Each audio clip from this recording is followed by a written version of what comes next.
One day, a gate opened in the sky, unexpectedly, and monsters came to Earth through it. But along with these monsters, there are those who are able to defeat these demons with their power.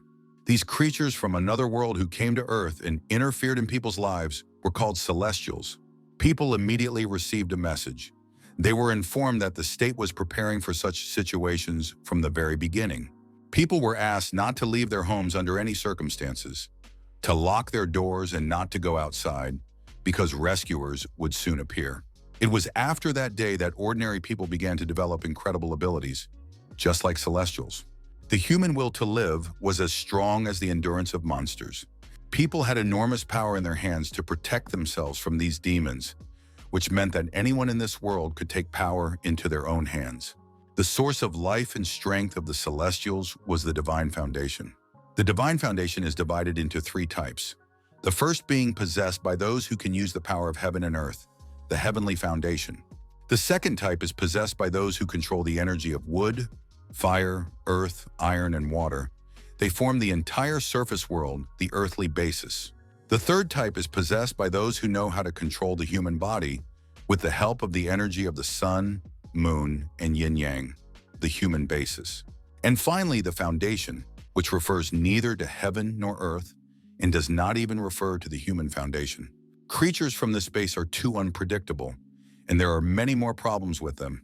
Suddenly, a young man with a weapon in his hand appeared, looking like he had recently taken an elixir. As ridiculous as it may sound, his elixir was nicotine, and as a result, he received hyperstimulation of the central nervous system. This increased the release of dopamine and adrenaline, and it began to stimulate his abilities. When the monster saw him, it immediately felt the strength of this guy. It began to scream loudly and prepare to attack. This guy's name is Brian, and he decided not to wait for the monster to attack, and he took a decisive first step. An aggressive and brutal battle began, and Brian struck the first blow and made the monster feel pain. Of course, this will not be enough for a total victory, but it already characterizes the young man's abilities. The basis of such beings is not heavenly power or earthly power. It is not even about human power. They are too unpredictable and are called a catastrophe. We can say that they are the embodiment of chaos in its purest form. Their basis cannot be seen with the eyes alone. This is a global, incomprehensible basis. Even the most experienced will have problems with creatures with this basis in the future. In this world, people have gained strength from the divine basis. On the contrary, the non-gods were stronger than them due to their status and created problems. They tried to rule the earth. But now there is an unpredictable creature with a basis that no one can understand. This person was given powers from birth. His ability allows him to consume chemicals and to manifest his potential. Brian is the owner of a unique base, and now he has catastrophic power and is capable of incredible deeds. Using his extraordinary abilities, he fought against the Celestials. Very quickly, he became a real legend. It was obvious, because no one had ever seen anything like it before. Now it's time to go back a bit and tell his story from the beginning. He worked at a regular factory and was very tired, just like all his colleagues. Earning a living by physical strength is not an easy task, and after every day, my body is unbearably sore, as if after a real battle. Brian said goodbye to his friends and said he had to go. He wouldn't be able to join them for dinner because he would be busy.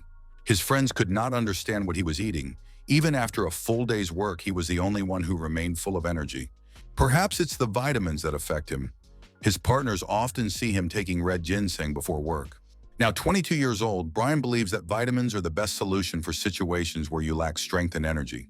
His ability lies in the fact that medicines work better on him than on everyone else. He realized this when he started drinking nutritional supplements he received from a fellow soldier. 2 vitamin pills were enough to make his fatigue disappear completely after a day of hard work. Taking omega-3 pills made him clearer at once, and his concentration doubled. He benefited from this ability and constantly enjoyed the peculiarities of his body. One day, he was about to go to a cafe to eat something tasty, and at that moment, a beautiful girl approached him. Brian immediately began to think that this girl would start asking for his phone number, just like in the movies. However, this girl said that Brian was good-looking, and if he had a free minute, she would like to talk to him. Usually, in his country, people who are involved in cults or frauds say that, so he got upset and left. The girl's name was Sharon, and she asked him to believe her words, but Brian immediately began to run away. He believed that he would never meet sectarians in real life, But as it turned out, he was wrong. He dislikes everything related to celestials and sex because of his father. In general, his father was a very hard-working and stable man. He always dreamed of creating a medicine that would help him become a celestial. He told his wife about it, and after that, he quit his job and went to his parents' house in the village. There, he mixed medicines with different ingredients and personally priced them, which led to many hospitalizations with stomach pains. But one day, he left home in an unknown direction because he could not achieve what he wanted. He left his family only a letter saying that he would return when he regained his energy. But 20 years have passed since then. Brian was just a child at the time, and his mother was having a hard time after his father suddenly disappeared. His father could have just taken vitamins and supplements, just like Brian, instead of trying to create a magic cure. As soon as he left the store, something strange in the sky caught his eye. He looked up and couldn't figure out what it was. It looked like an unidentified flying object. When he went into the store, this was not the case. It is unlikely that this was done with the help of equipment for filming a movie. It feels like it's really a space plane, and it's doing something strange. At first, everyone started to think that an earthquake had started, but a little later it became noticeable that a huge hole had formed in the ground. In a few seconds, a huge red monster began to crawl out of the hole and onto the ground. It's not exactly what you want to see in the morning after you've bought yourself a delicious coffee in the store. This monster did not look friendly. It was not obvious that it wanted to befriend Brian and become friends with him. The guy quickly realized that he had to run away too, just like the other people did a second ago. But suddenly he felt that the nutrients from his energy drink had been successfully absorbed by his body. The fact is that this drink contains many active ingredients, such as caffeine and sugar. It quickly provided the boy's body with important energy and began to stimulate the nervous system. His senses and reflexes were sharpened to incredible levels, and everything around him began to seem very slow. It seems as if he is watching this situation in slow motion, and it is really strange. He had never noticed that he had such interesting abilities before, but he hadn't needed them that much before. Brian realized that with such abilities, he could easily defeat these demons, and he began to hate them from the very beginning. He felt that in this state, he could fight them on equal terms and not give in to anything. Incredible confidence immediately inspired the guy, so he started acting without hesitation. Of course, from the very beginning, he had not yet fully mastered all the abilities of his body. He needs a little time to learn all his strengths and understand his weaknesses. But even this is enough to defeat simple monsters in an even battle, and this can already be considered an important achievement. While everyone else was running away and trying to find a safe place, Brian was able to challenge the monsters and not be afraid of their power. Of course, this was a problem, because the other monsters immediately saw a strong competitor and united to destroy him. The guy quickly realized that he had no choice but to fight bravely and show who the real lion was. He started hitting them from different sides and made them respect themselves and their strength very quickly. Although his actions attracted unnecessary attention from other monsters, he had enough strength to defeat them all. For him, they were all too predictable and slow, and it was easy for him to dodge their attacks and strike back. It took 10 minutes to destroy more than 10 opponents from the other side. Brian began to think that his troubles were over, but later realized how wrong he was. In a few moments, he saw another monster in front of him, but this red guy was much bigger than the others. He had no choice but to continue fighting. Perhaps the monster would turn out to be much weaker than it seemed at first glance. But it may also turn out that this red goblin is 10 times stronger than its smaller siblings. The worst thing about this situation is that Brian felt that the effect of the Energizer had worn off, so now he has real problems. People around them were trying to get used to the situation in their city. Some people began to hide in the store and hoped that the monsters would not be able to enter. All of them were incredibly scared, and no one knew what to do. They can be understood, they are ordinary people, and they hope for the help of professional military in emergency situations. Soon the store's doors were smashed, and now the monsters could enter the store. In normal situations, when you are threatened with death, your instincts start working at maximum, as well as your intellect. When a person sees a huge red demon in front of him, as if from a Hellboy movie, his perception of the world changes. But our protagonist has already realized his strengths, so he decided to light a cigarette immediately. His internal body systems immediately recognized that he had taken an additional nicotine stimulant. His body immediately began to feel a surge of extraordinary energy. All his incredible abilities returned. As soon as he felt the strength in his body again, He immediately showed this monster what he could do. Brian began to feel incredibly confident in his own abilities, and he didn't want to stop there. He continued to smoke a cigarette and get nicotine into his body, which fills his body with energy through hyperstimulation of the nervous system. Its internal mechanisms begin to work better with the help of adrenaline. With the help of this, he is able to display incredible abilities and show extraordinary endurance. The boy quickly began to enjoy his strengths and continued to beat the big monster. He felt like the main character in some famous computer game. He had always dreamed of something like this. But in real life, just like in a computer game, monsters can respond with their own attacks. This situation was no exception to the rule, so the huge red demon tried to take revenge.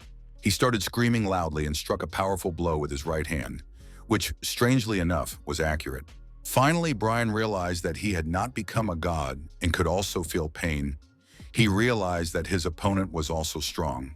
The battle began on opposite courses, and in such situations, the one who hits accurately and quickly always wins. By stimulating his body, Brian had a great advantage over his opponent. He very quickly took advantage of his strengths and began to literally drive the monster's head into the concrete.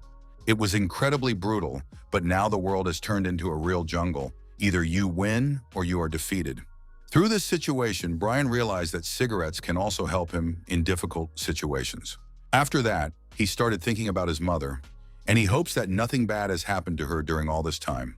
He completely forgot that the red demon could still be alive, and he paid for it very quickly.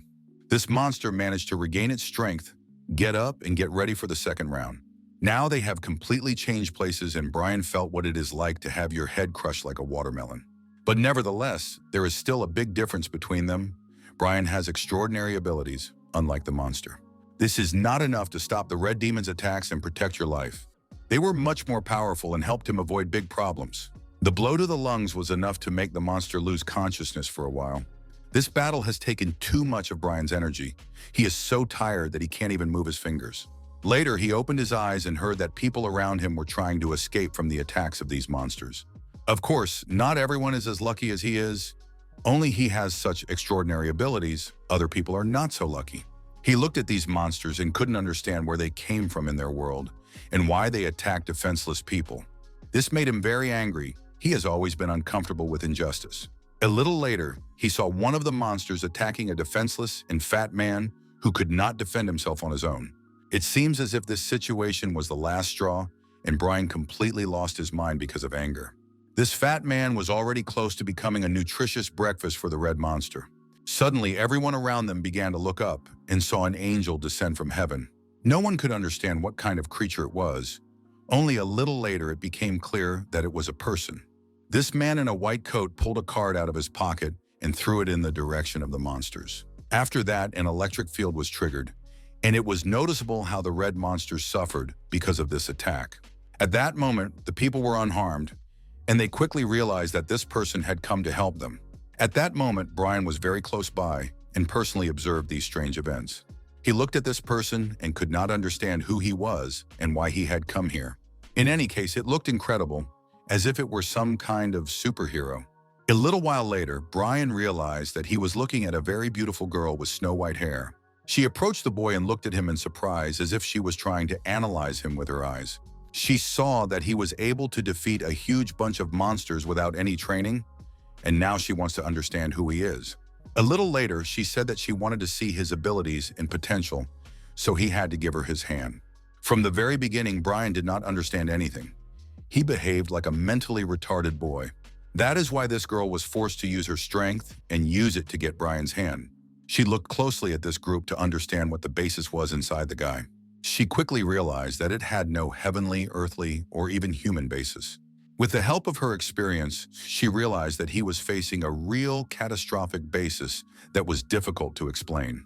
At first, she thought that such a fool could not be the bearer of such an important foundation.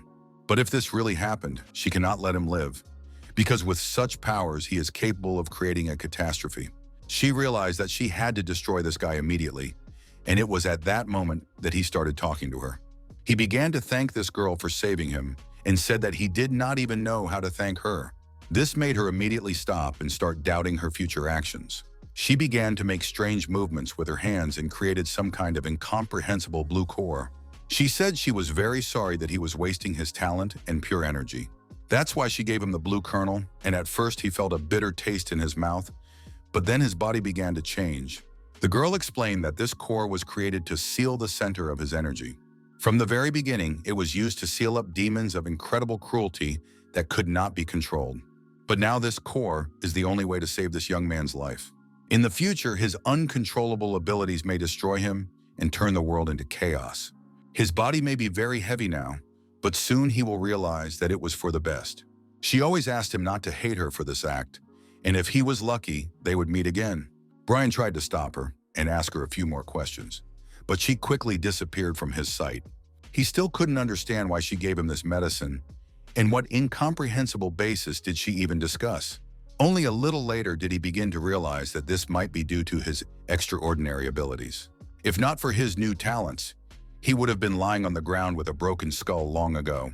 A little later, the guy found the strength to get up and went to the nearest store. He found the right drink and immediately started drinking it to improve his health. The stimulant was taken in order to use his abilities and survive in this difficult world. His liver and kidney functions began to work better, and his detoxification intensified. Soon he got home and took a lot of hangover drinks with him, although he was not sure they would help. The guy began to recall a conversation with this girl. She was talking about some kind of catastrophe. The nucleus she gave him was supposed to affect his body and his abilities. Brian decided to deal with all this later and go in search of his mother. It was at this moment that he received a message on his phone, and he thought that monsters might appear in other cities as well. The message said that people should stay in safe places and not go out. They also offered to download an application to their phones to fill in the necessary information and follow the instructions. I quickly realized that this app looks like it was developed in a hurry. In order to pass the verification process, you need to scan his ID card. Soon after, the process was successfully completed, and the system notified him that he would be redirected to the main page of the application. Suddenly, Brian saw a lot of red hieroglyphics around him, and he thought it was because of the medicine the girl in the white coat gave him. The system reported that a divine basis had been found and confirmed in his body, and the analysis of his abilities had begun. He could not understand anything, but he began to guess that it might be connected with that girl. If he now sees that his basis has no explanation, then this is exactly what she was talking about. Soon, strange things started happening to his body, and he began to feel weak and sick to his stomach. He was upset that this was happening now. Perhaps it was due to the kernel that the girl gave him.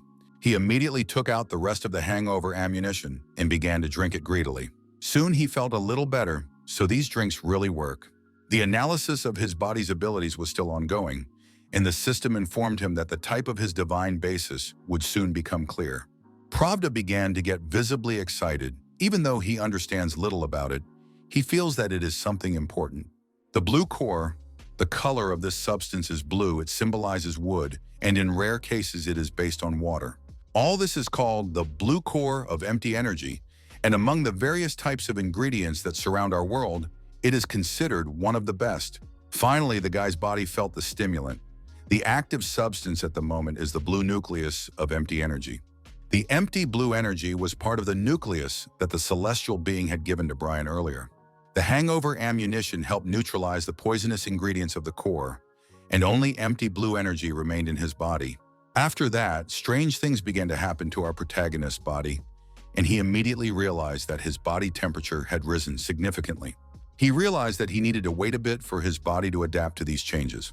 He found a comfortable pose for waiting, which is exactly the kind of pose in movies where meditation takes place. All this time, he believed that his foundation had no explanation, but the system began to say something about an earthly foundation. She told me that his type of divine base is earthly. He has a strongly developed wood energy, so he needs to develop this ability properly. Of course, all this looks very strange because this celestial woman gave him medicine because she saw in him a basis without explanation. Now he doesn't understand anything, but he only feels that the poison inside him has been neutralized. Perhaps some components of her medicine remained in his body and changed something in his abilities.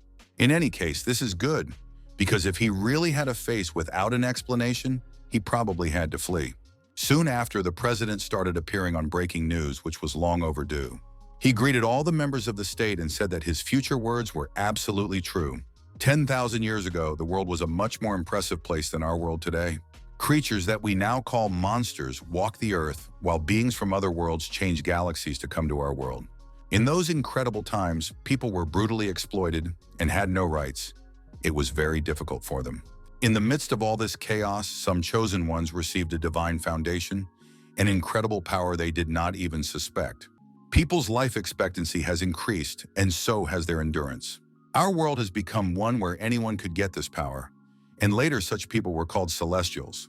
These people gave their own lives to close the gates and allow only humanity to flourish on this earth. The achievements of the celestials were passed down from generation to generation in legends and myths while they continued to defend the gates. They have continued to do so in parallel with the development of human civilization, or at least continued to do so until recently. The non-gods will be patrolling their assigned areas of the city, which is how the state will try to ensure the safety of citizens. All celestials are very qualified and have the right to apply the law if necessary. Brian looked at the system analysis and tried to understand what it means to match skills to abilities. A little later, a lot of different information appeared in front of him, and he realized that all of this was his skill set. There are three main centers in his body: upper, middle, and lower, and it is in these places that he feels the heat. After systematic training for some time, he will feel heat in at least one of these three zones. As soon as this heat spreads to all three zones, Brian can start training the earthly directions. Earth directions is a breathing technique that helps lay the foundation for a workout. Yesterday, this guy hated everything to do with celestials, and now he sits and practices the technique of mystical breathing. From the very beginning, Brian realized that it was much easier than he had previously thought. Even though there is a divine basis, it still takes a long time to feel the heat in three zones at the same time. For some people, this process takes months and even years, depending on their abilities. But with intense training, you can reach a state where you lose track of time. Brian very quickly took his first step in becoming a celestial and immediately felt progress. He was really so immersed in this breathing technique that he completely forgot about the sense of time. It is unclear how many hours or days he spent in meditation, and now his phone is completely dead. He decided to go out into the corridor to look at the date and see how many hours the meditation process had lasted. Of course, Brian was shocked when he realized that he had spent more than 100 days in breathing practices. Soon he calmed down and returned home, lucky to have hot water and to be able to take a bath in peace. He felt that all his wounds had healed, and he was not hungry at all, even though he had not eaten for 100 days. It seems as if he hasn't even lost weight during this time. On the contrary, his muscles have become more voluminous and stronger. During this time, his phone managed to charge and he decided to check the latest news. When he last looked out of the window, he saw a huge dome-like barrier outside. Since a huge funnel appeared in this place, from which monsters came out, they probably decided to isolate this area. They completely forgot about Brian because he was engaged in meditation and forgot to evacuate him. As soon as he opened his window, he saw that he was surrounded by huge, scary monsters. It will be hard for him to get used to this reality, and now he must find a way out of this place as soon as possible. He spent more than 100 days in lotus position to reduce the fever in his body, which is probably a unique and amazing technique. The system reported that it was not connected to the network, which is necessary for the system to function properly. He started looking at information about himself and learned something. He has a high level of achievement in interesting techniques. His first technique is the 9th ranked fast movement technique, which sounds quite interesting. He clicked on the card but didn't feel anything special, as if nothing had changed. I had to take a few steps to realize that everything was working well. You could say that it's like the magic of compressed space, but that's not all. It has other abilities. There's a technique that increases his muscle strength and light punch skill, but monsters can see the light and come to him. Later, he found a section on training techniques, and it was there that he first saw the breathing technique he spent 100 days on. Training techniques help to improve the current level of the celestial and add new skills and strength. Of course, this requires many years of training because raising the level is an expensive pleasure. In reality, he quickly calculated that he would turn 70, and only then would he be able to use additional skills. It seems as if he will practice the breathing technique all his life until he dies. To measure your achievements, you need to concentrate energy in both hands and extend your left arm. The number of rings that appeared on the left hand is an indicator of the level of the celestial. Brian was trying to understand his current level and decide what to do next, But at that moment, someone interrupted him. At first, he felt someone walking down the hall, and soon he saw a large monster in front of him. He immediately returned to his room to remain unnoticed, because he did not want to meet this huge bulldog at all. Brian was visibly nervous and tried to find a way out of this difficult situation. He needs to find some equipment that will help in the battle against this monster. The boy has less and less time because he has already felt the door of the room open and realized that the monster has finally found him. He did not even have a minute to prepare for the battle because this huge dog immediately started attacking. It moved lightning fast toward Brian and bit him on the left shoulder, its teeth designed to tear his opponent to shreds. In ancient China, there was a technique called the absorption method, which was considered the most ruthless of all. The fact is that it allowed taking the lives of animals, which is why it was considered so cruel. At this critical moment, Brian chose an ability that is very similar to this technique, the art of planting seeds. An incredible strength immediately appeared in his hands, with the help of which he was able to throw this terrible beast away from him. All this was so powerful that this huge dog could not even get up for a while, as if he had already died. An incredible aura was created around the guy, and that's what meditation for 100 days can do. If not for this ability he had just used, Brian would have been dead long ago. A little later, the system informed him that the stimulant had been absorbed by his body. The active ingredient is protein and iron, and as a result, Brian will gain muscle mass. But even that is not all. His blood sugar level will decrease, his body will be filled with energy, and red blood cell production will increase. At first, he could not understand anything. He just began to feel that there was too much energy in his body. It seems to have something to do with the nutrients that got into his body when he destroyed the monster. This is great news because this energy should be enough to last after the light strike. Most of all, the guy was surprised by a rather interesting episode. He approached the monster and saw that plants were starting to grow on it. He remembers for sure that they were not there from the very beginning, so all this was created after the battle with the monster. He decided to take them with him in case they would be useful to him in the future. Brian can use his seed planting technique on an opponent only once. If he has time to absorb the energy of monsters before he kills them, it is better to avoid meeting several monsters at the same time. We have to wait for the rescue team to arrive. Now is the perfect time to take advantage of the flash of light. This technique will not kill the monsters, but it may be enough to make them run away and call for help. In this case, he should take advantage of it, especially considering the fact that he has now met another huge monster. These vile monsters are not going to prepare for an attack for a long time. As soon as they see their target, they attack immediately. This time, Brian's left hand was unlucky. It was in front, and the monster immediately began to bite it. The guy was not confused and remained quite calm. He activated the layering technique. All of this was done to make this vile creature let go of his hand and get away from him. A few powerful blows to the jaw should help this monster realize who's in charge. Now is not the time to do stupid things. Brian must find a way out of this area of the city as soon as possible. You have to quickly climb up to the ceiling of the house and signal for help with a light strike. This can be a problem because the number of angry monsters around is too high. But Brian has to find the strength to do this, because otherwise he will be forced to fight for these animals in this house forever. Now it has enough strength to defend itself against their attacks and strike back.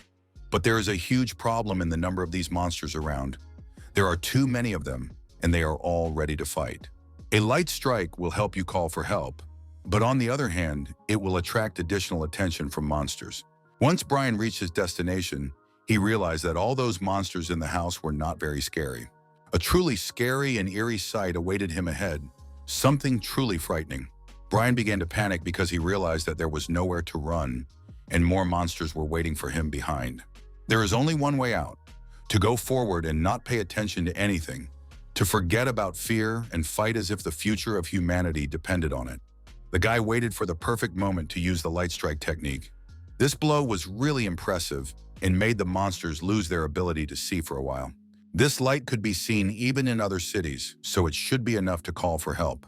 For a while, the monsters disappeared and gave the boy a chance to rest a bit. Soon after, a strange sound started to come from the house, and Brian thought it was the rescuers. When he looked up, he realized that it was not exactly a rescue team, but a man flying in the air. He immediately greeted the boy and said that he was called the Fire Taoist. He couldn't understand why Brian was standing still. Didn't he have an ability card for flying or jumping? Brian explained that he only has 3 cards that he received from the beginning. The man continued to talk to the boy, but Brian tried to warn him of the impending danger. It seems that the fiery Taoist does not pay attention to these small monsters at all, as if he is not afraid of them at all. As soon as he saw one of these monsters approaching him, he immediately cast a spell. It was very interesting to watch. It was immediately clear that this celestial is much more experienced than Brian. He handled this monster in a few seconds and didn't even make any extra effort. Then he turned to Brian and said that he would not repeat himself 3 times and again ordered him to put his hand forward. The guy was shocked and frozen in place, as if the man's strength had hypnotized him. Realizing that the boy was scared, the fire Taoist used his technique to do everything he needed to do on his own. It's time to find out more about Brian. Why he is wandering around in this forbidden zone without support? Does he really want to die? Brian was constantly smiling and never stopped thanking the man for saving him. Soon they left the restricted area, and Brian noticed that he had received messages from all his relatives on his phone. This is not surprising because he stayed in the area for more than 100 days, and it is good that his family was not injured, although a lot could have changed during this time. Now he is very curious about how much the rest of the world has changed and is looking forward to learning about it. Soon he called his mom and made sure she was okay, and he also said that he was safe now. He was informed that an investigation into the incident of his rescue was needed, which should not take long. He promised his mother that as soon as he was free, he would call her again. After this conversation, one of the law enforcement officers brought him tea, and Brian was in a great mood. He was happy that he was safe now, and especially happy that his relatives were okay. At that moment, an aggressive man with blonde hair entered the room, looking for Brian. The guy was told that he would now talk to the commander with Edward, one of the students of the manager of this unit. Edward was very aggressive. He immediately ordered the assistant to leave immediately, without taking into account the fact that he had not finished speaking to Brian. It was clear that if the assistant did not obey Edward, a real fight would break out in that room. After that, they finally started talking, and Edward wanted to know if Brian had studied divine techniques before the heavenly gates opened. When he learned that this was not the case, Edward began to realize that he was facing a worthy man who could wake up his sleeping teacher. When Brian heard these words, he looked quite shocked, thinking that he had been confused with someone else. Edward opened the system in front of him and told him that it says there are 9 levels of celestials. Those who have only just awakened are called students, but their teacher has already recognized their abilities and given them an ascending level. That is why Edward considers himself very talented and strong and believes in his extraordinary potential. He believes that the age of the student does not matter at all, only how you learn and who your teacher is. Brian became interested in talking about this. And if the rising level is just the beginning, what level is Edward's teacher? This question made Edward very angry. He started shouting at the guy and called him a mentally retarded rat. He explained that if one has a divine basis from birth, then he is obliged to obey his senior predecessors. If Brian says something like that about his teacher again, Edward promises him a tough test. Brian noticed that Edward speaks the same way as his teacher, the fire Taoist, and he probably does it to be like his teacher. These words made this angry guy even angrier, as if he was going to explode right now. Before that, Edward had already told us that after the upward level comes a high level. And it was at this moment that Brian showed his body analytics and demonstrated that he was at a high level. This means that he is stronger than Edward, meaning that Edward must obey him in everything. This is exactly what Edward was telling him a few minutes ago. So now is the perfect time to remind him of these words. Soon Edward returned to his teacher and told him about the whole situation. It turned out that now Edward began to listen to this guy in everything, and even gave him his own room. Of course, it is not difficult to guess how furious the fiery Taoist was about this news. He doesn't understand how Edward, who has gangster fighting techniques in his arsenal, could behave like that with this puppy. The student immediately began to apologize and beg for mercy, explaining that the level of the Brahmin was higher than his level. Probably it's all about the constitution of this guy's body, and if that's the case, it means that he has a basis that has no explanation. Edward tried to explain all this to his teacher, but he did not listen to him at all and called it all nonsense. He explained that Brian has an earthly foundation. That is, he was born with the same foundation as the fire Taoist and Edward. Probably all this is explained only by the fact that this guy has a lot of wood in his nature, and perhaps because of this, his training speed will be higher. It is quite rare to see people with a wood element, and this has a logical explanation. People came out of the water to step onto the land, and then they lit a fire to get rid of the cold. People used to float metal to extract it in its pure form from ore, although all living beings have a common feature, but there is no harmony in their relationships. Probably, Brian's message about the request for help came to the master because his case is too rare. If Edward understood everything, he should try not to say anything about the methods of construction. The teacher promised to give him medicine after his breathing stabilized. The fire Taoist finds some of Brian's abilities surprising because he had never heard of the solar wind ability before. Perhaps only those who have the nature of the tree in their divine base have this ability. According to the country's leadership, there is no human being with a divine basis without an explanation. It was clearly stated that all the results of the test of the non-explanatory divine basis were isolated. Probably at that very moment, no one discovered the existence of Brian, and therefore no one knows about him. The divine basis is divided into three types: heavenly, earthly, and human divine basis. But then a fourth type emerged, the strength of which is simply impossible to measure: the non-explanatory basis. In recent decades, when celestials have all but disappeared, the holders of a non-explanatory basis have tried to intervene in this world. It was then that the celestials united with each other to expel them from this world. Only legends and myths have been left as reminders of this, and some even believe that these are just children's stories. In these legends, a lot was said about the warriors called Stephen and Kenneth, who are considered heroes. Brian thinks it's strange that if you're different, you have to be kicked out of the community, even though people like Stephen and Kenneth are respected.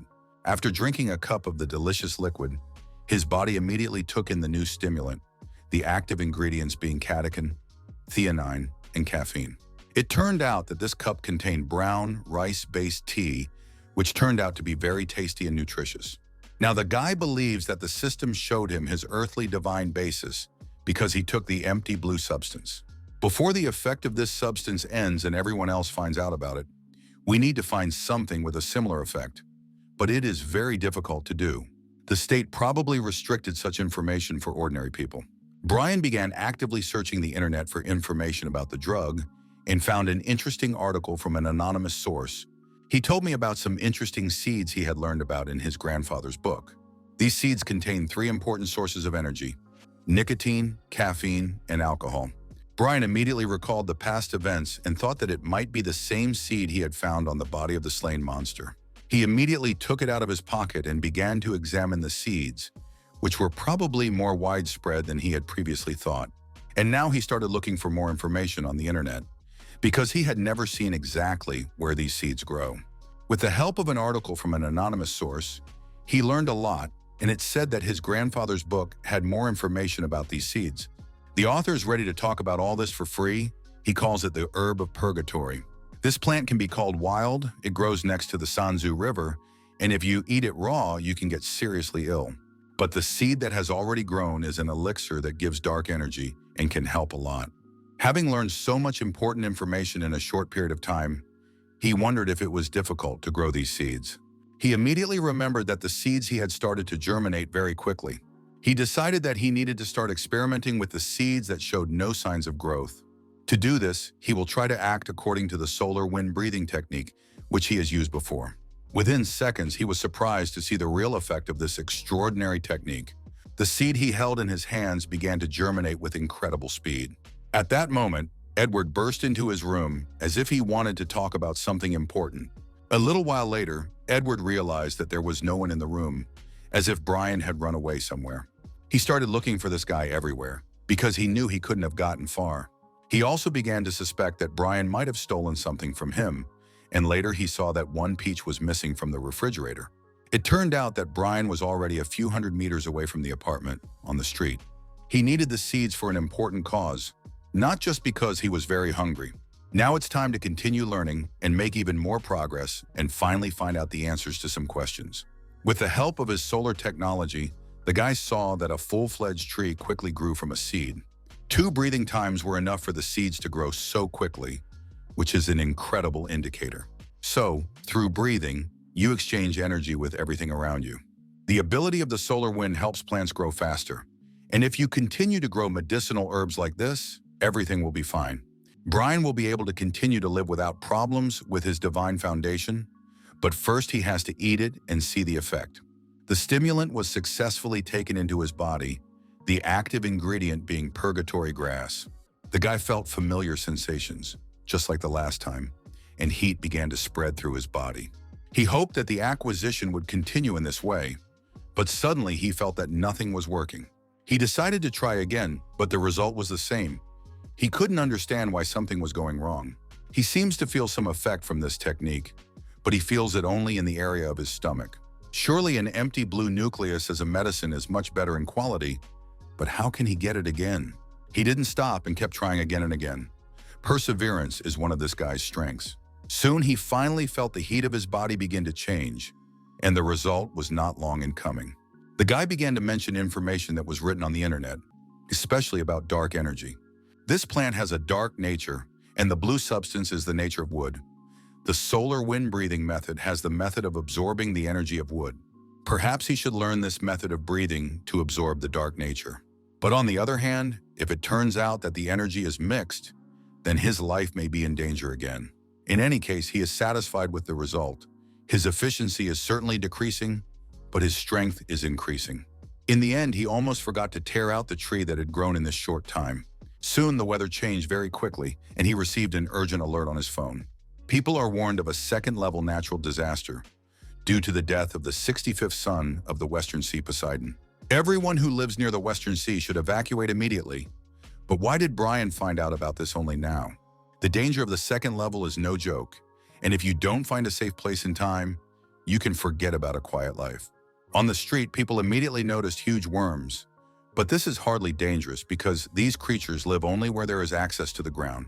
Other people asked each other not to touch these disgusting slugs and to hope for the best. Soon Brian noticed that there was something like a small protective dome above them, as if it was attached to the building. Now he realizes that he was lucky that he saw other people coming here and managed to go with them. But soon everyone noticed a big and scary monster appearing, probably to eat these disgusting worms. Some people have not yet managed to find a safe place and a hiding place, so they are in a threatening situation. Brian looked at this monster and realized that they could be in trouble. The problem is that there was a young woman with a dog near this monster. She was crying and begging someone to help her. Soon it became clear that the monster had seen and heard her and decided to grab the woman in its claws. It turned out that this monster carries around a large vase where he collects worms for his dinner. He threw the woman into this vase and she found herself in a not very pleasant company. It is unlikely that this great demon will stop. Perhaps he has children who also need to be fed this evening. People in the safe house were quite calm. They were happy that they had managed to find protection, because otherwise they could have ended up in this woman's place. At that moment, these people began to smell cigarettes, and it turned out that this smell was coming from Brian. He looked at what was happening outside and realized that this should not happen. Even if these events are caused by an upset Poseidon, we cannot leave ordinary people unprotected. That's why he stubbed out his cigarette and ran out into the street, and the people around him were shocked by his stupid behavior. It's already clear how much Brian hates monsters, and it became apparent from the first battle against the Red Goblin. He did not even allow this monster to prepare for the battle and immediately struck the first blow. It looked really powerful, and it was enough for the monster to drop the vase with the woman on the ground. Even Brian was shocked by the strength of his punch. He knew he wasn't that strong a week ago. This is probably due to the herb of purgatory, which gives its owner incredible strength. Brian began to realize that it wasn't rain that was falling on him, but the tears of a grieving Poseidon who had lost his son. His body immediately absorbed the stimulant from the tears of the Pseudomonas, which can also be used to its advantage. Water always nourishes trees and thereby makes them grow faster, which makes these plants stronger. By activating and amplifying the energy of the wood element, Brian becomes capable of crazy things and is ready to use his strengths. From this tree, he was able to make a sword that expels demons from this world. Let's see if it is so strong in real life. Meanwhile, the demon managed to get up after the last missed shot and became incredibly angry.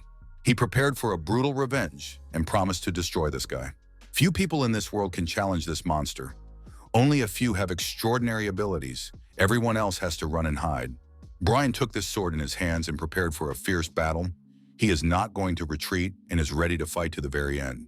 The monster is in the same mood.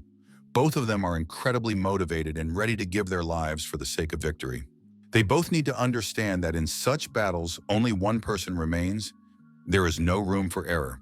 If Brian weakens his position even a little bit now, the monster will easily destroy him in a few seconds. This cannot be allowed. There is only a little bit left to the protective barrier, and the guy must survive. He was able to find the weaknesses in the monster's defense very quickly and targeted these areas with his attacks.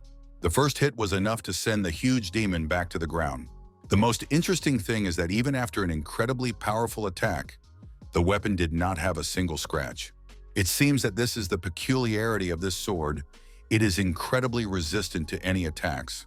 During this time, the monster had already managed to get back to its feet and was preparing to continue the battle.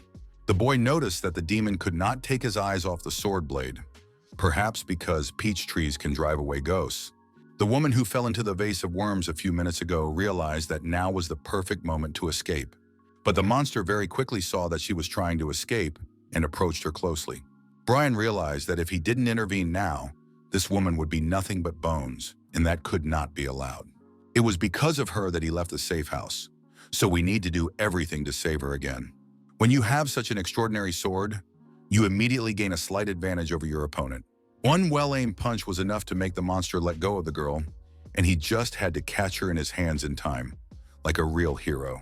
She immediately began to thank her savior, but Brian assured her that it was too early to relax. The battle is not yet over, and the monster is not yet defeated. The second round begins. This huge bird was very angry, holding the girl in his arms. Brian made the right decision. He started to run away. Now we will see if he has enough strength and speed to escape from the claws of this nasty demon. The girl realized that she could not help him in any way, and she could only pray that Brian's strength would be enough to save them both. At the last moment, he managed to use his power to throw her to safety under the protective dome. But because of this, Brian completely forgot about his personal defense and missed a very powerful and unpleasant blow. He hit his back and head badly, and now he is really in mortal danger. If the active substances in his body stop working at that moment, he will hardly be able to escape from this monster. Fortunately, he did not break any bones and can continue to fight, although the effect of the substance is almost over. He hopes that the woman has managed to get to a safe place and will be fine. But right now, he's better off not thinking about other people. He needs to focus on his own safety and figure out a way to retreat. A huge demon bird is furious that his dinner was taken away from him. He dreams of arranging a bloody vendetta against this guy. Brian looked into the eyes of this monster and thought that when it was that big, it was a fraud to attack from the air. He realizes that he won't have time to get to the evacuation site, as the effectiveness of the stimulants is weakening and he is losing his strength. He thought he could plant seeds, but they would be difficult to use against the flying monster. Whatever he chooses now will be a gamble with minimal chances of survival. That's why he decided to use his weapon, a sword that expels demons. It's not an ordinary sword. It has the properties of a plant. It needs a lot of time to exchange energy to become sufficiently developed and strong. Now that it is raining Poseidon tears, you can increase the strength of this sword with magic that absorbs this rain. You can also keep the energy in him after defeating the demon, confident that he will succeed. His level should be enough to use this technique and win this difficult battle. To do this, it needs to direct the energy of the solar winds, an ancient technique of lightning striking. If everything is done correctly, this monster will finally feel the true power of the divine basis, which has no explanation. Brian completely forgot about fear and jumped to meet his death, a very brave act for such a young man. It was a very fast and powerful blow at the same time. This monster will remember this battle for a long time if he survives. It looks like Brian wants to destroy him so badly that he's ready to fight non-stop and forget about rest. This is what true perseverance and self-confidence looks like. Every week his development and progress becomes even more obvious, and the guy feels it well. His last blow proved fatal for his opponent, and the monster was left without a head after this attack. Of course, many people gathered to see this incredible performance with their own eyes. They were shocked because it seemed as if they were in a movie theater watching a real Superman. This bird was a favorite of a powerful deity, so even when someone died from its attack, the state did not react to these events at all. And it was in this situation that someone appeared who did not care about the lives of other people. This man decided without any doubt to save a woman who was in danger. He didn't care that he was risking his own life, as if a new superhero had appeared in the world. During this battle, many people took out their phones and started filming it immediately. Thanks to these hidden filming, we could see what happened to Brian after the battle with the monster. He was insidiously attacked by a fire Taoist master who shouted at the boy and said that he had caused a lot of problems. He has just killed Lady Pinafore's favorite creature, and his ignorance of the situation absolves him of responsibility. The fire Taoist believes that even burning him alive would be too weak a punishment for such an act. After his attack, he ordered his assistant Edward to immediately grab the boy and take him with him. As mentioned earlier, fragments of this situation were filmed and posted on social media. Millions of people soon saw the video and began to actively discuss the situation. They already knew that this monster was constantly eating people and no one could stop it. Soon after, the legendary Lady Pinafore learned that her pet had been killed, and it's not hard to guess what her reaction was. She was incredibly angry and hoped that the guy who did it had already been severely punished. She was told that he was still alive, but immediately after the incident, he was taken into custody. Lady Pinaqua was incredibly angry that this fool was still breathing and calmly continuing. She ordered me to tell all the people that if they did not want to see her anger, they should immediately tear him to pieces. Her assistant explained that a recording of the battle was posted on the internet, and now it has become a hot topic of discussion. The new leadership hopes that the lady will understand. They are afraid that the community will be disturbed by the actions of the Celestials. Lady Pinaqua believes that this world is too boring because the state is afraid of its own citizens, and the assistant assured me that they had already figured out a way to satisfy her and that everything would be ready soon. Also at this point, it became noticeable that the rain was getting less and less, so we finally calmed down. It is only an illusion that higher beings are free from their desires. A Poseidon will not cry over the death of a boy who was not even his legitimate son. He is probably satisfied with the ritual of summoning rain. In any case, Lady Pinafore got what she wanted. This plant is called a treasure of fantasy even among deities. Its flowers bloom once every 1,000 years. It also takes at least 1,000 years to get the fruits of this plant, which grows only in the garden of the Queen Mother of the Western Paradise. It is the peach tree of immortality. The orchard disappeared after the Queen Mother of the Western Paradise sacrificed herself to close the gates of paradise. Lady Pinafore is sure that if she can grow this tree, she will become the new queen of the Western Paradise. Back in the city center, as it turns out, Brian is still alive and enjoying life. Of course, after this incident, we had a very serious conversation with him. His actions were rash and put the Celestials in a bad light. Those who were ordered not to do anything else that would attract unnecessary attention in front of other people. They also explained to him who makes all the decisions in this world, and if he repeats his behavior, he will pay dearly. Of course, he did not do this for the sake of applause, but still, his act can hardly be considered a sin. Brian was guided by ordinary logic and used extraordinary abilities to save lives. He just wanted to make the world a better place. Although his new sword was taken away from him, he still received his trophy for this victory. After he killed the monster, he saw a piece of wood in its wings. It was tied to a monster, but who did it and why was a mystery. A little later, the guy realized that this was an unusual piece of wood. This plant was alive and he could feel it perfectly. Using the power of the sun's winds, he was able to get a sprout from this tree. Now he is sure that this can be considered an important trophy for defeating the monster and that this plant can be grown. A year passed very quickly after these events, and public discontent emerged in the world because of the odors that appeared around them. Now the government was forced to start discussing various measures to clean up the water. And people think that there are no problems in the water. The problem with these odors is due to the monster, so it is better to deal with it first. People are dissatisfied and believe that the state is not fulfilling its duties at all, and this whole situation happened because of the snake-headed monster. A month ago, when there were problems with the celestial energy, a monster appeared in the city's central river. This huge and terrifying creature is called a millennial spotted snakehead. He went through the world of monsters to the river in the world of people and became incredibly powerful, so now he claims to be a god. This monster wants to call himself the Lord of the River and said that now no one will be able to use the water until his demands for the victim are fulfilled. The new hero of our story, George, had already learned about this news and was unhappy with the actions of this stupid snake. George is a disciple of one of the 8 sacred celestials on the island, the Celestial Wolf King, the guardian of Johnson. He was asked to refrain from commenting on anything that was not related to the topic of today's meeting. A woman in a suit came into the office and asked everyone to take their seats as quickly as possible. Her name was Ruth. She is the youngest disciple of one of the 8 priestly celestials on the island, the immortal Donald, guardian of Mount Pectu. This girl immediately had a conflict with George.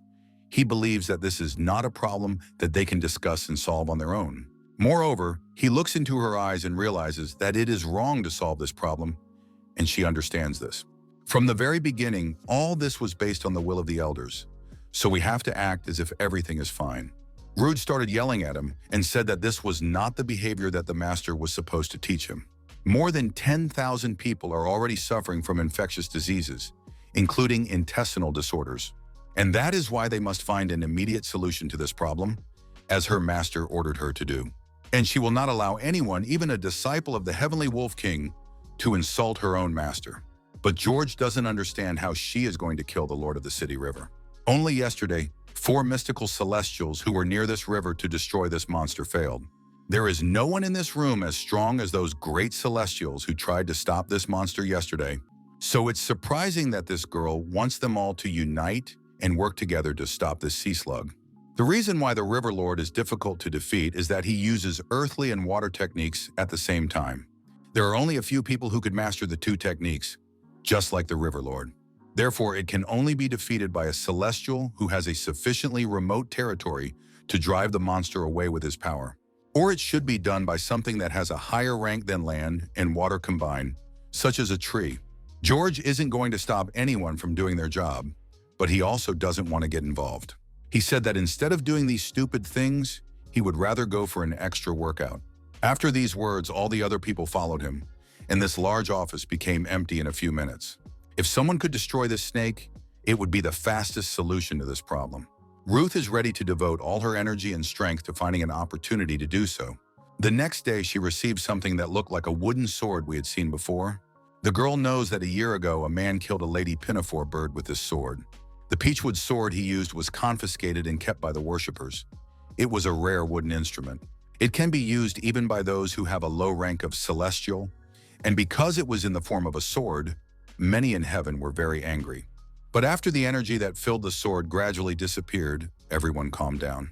Ruth knows that this man hasn't left the city in recent years. He worked in a regular restaurant nearby. Sometimes he appears in various establishments with his mother or friends. Sometimes he visits movie theaters in his free time. The girl found out that this guy's phone was always off and he didn't use the app. Because of this, he or she will not be able to use the talisman or evaluate his or her achievements. If you consider what he went through, his actions become understandable. After she thought about this guy, a few minutes later she saw him running toward her in the garden. She was ready to talk to him because she had been looking for a meeting for a long time. But at the last moment he turned in a different direction. Ruth cannot miss this opportunity, which is why she activated the surprise stalking technique, the spirit of the roe deer. But the problem was that even using this powerful technique, she still couldn't catch up with him.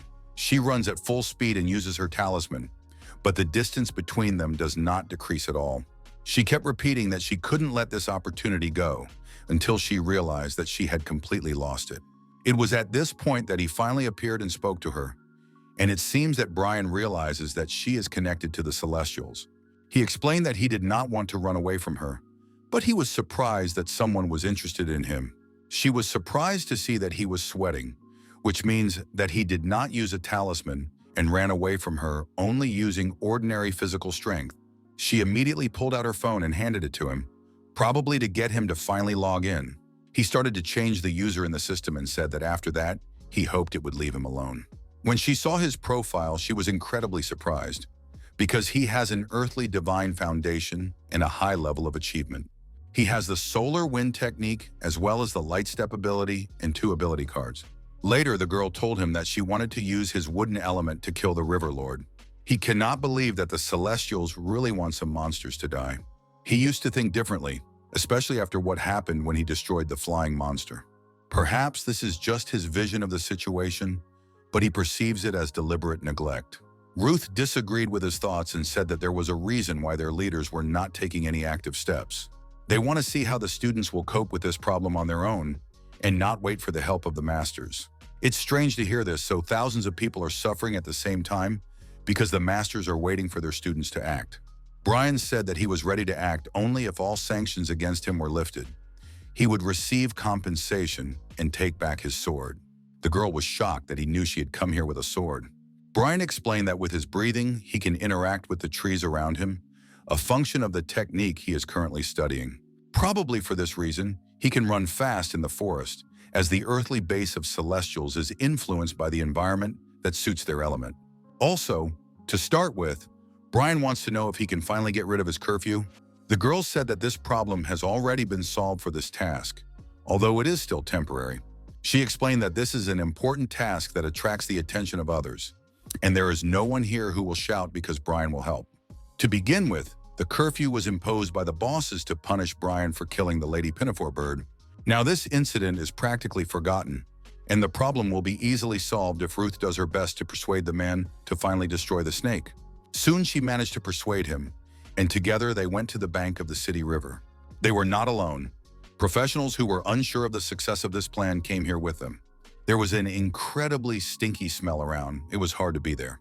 Ruth assured him that everything would be fine, and that she needed to kill the serpent that controlled these waters.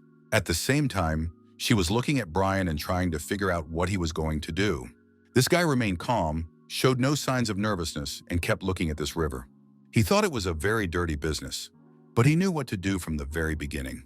For this mission, he immediately prepared something extraordinary, but he did not expect to have to use it from the very beginning. He took a few steps forward and heard Ruth stop him, explaining that he shouldn't get that close. Later, she finally realized that he had done it to throw some plants into the water. It's strange that she didn't see it when she was in elementary school. He used to grow it in his classroom. Later, she finally realized that he was using water hyacinth, a plant ideal for water purification. Half the work was successfully done, and now they immediately saw a response from the water monster. At that moment, Brian immediately pulled out his sword and said that he had long dreamed of fishing. The serpent was very angry that someone was trying to clean up his pond. He considers himself the god of this area. He is not someone who will take orders and do what other people want. But Brian has a completely different opinion on this. He came here to successfully complete the mission and does not think about the monster's wishes. We shouldn't forget about the hatred this guy feels towards all these demons. He hates them with every part of his body, and it's been a long time since he's enjoyed killing these ugly creatures. As he attacked and prepared to show his true strength, it was clear that the monster was surprised and even frightened. It seems as if he considers the attack on himself in this river a personal insult, something personal to him. We can be sure that he will not give up without a hard fight and will be a worthy opponent until the very end. But from the very beginning, he felt that the attack of this guy with a wooden sword was much more dangerous than the attack of yesterday's celestials. This water snake immediately started shouting and calling the guy all sorts of unpleasant names. He was too uncultured. The water almost fell on the bodies of the people watching the battle, and if it was still contaminated, they would have risked death. But something amazing happened. With the help of his plants, Brian was able to completely purify the water in this river. But at his current level, it will still be too difficult for him to defeat such a strong and powerful creature. Even though he deals with energy that is very difficult to see, the snake is sure that these tricks will not work anymore. Brian began to have serious problems and realized that he needed to use more plants. He took some sprouts out of his pocket and started throwing them into the water, and very quickly they began to sprout. This battle has already turned out to be much more interesting than anyone expected before it started. The monster was surprised when he felt the power of a tree that had been defeated by lightning was directed at him. He couldn't believe that this guy was trying to destroy his super strong body with some little toy. But Brian has put all his heart, knowledge, and skills into this toy, and the monster will now feel it on his own body. It's a lightning dart of a storm that he spent a lot of effort creating, so he can't easily let the monster go. Although this water snake decided to run away and come back later, Brian had completely different plans. He wants to show all his skills today because he hasn't done much for a year. He has already forgotten how victory over strong opponents tastes, and he wants to make a loud statement to the whole world again. The water snake tried its best to escape and find a safe place, but did not have time to do so.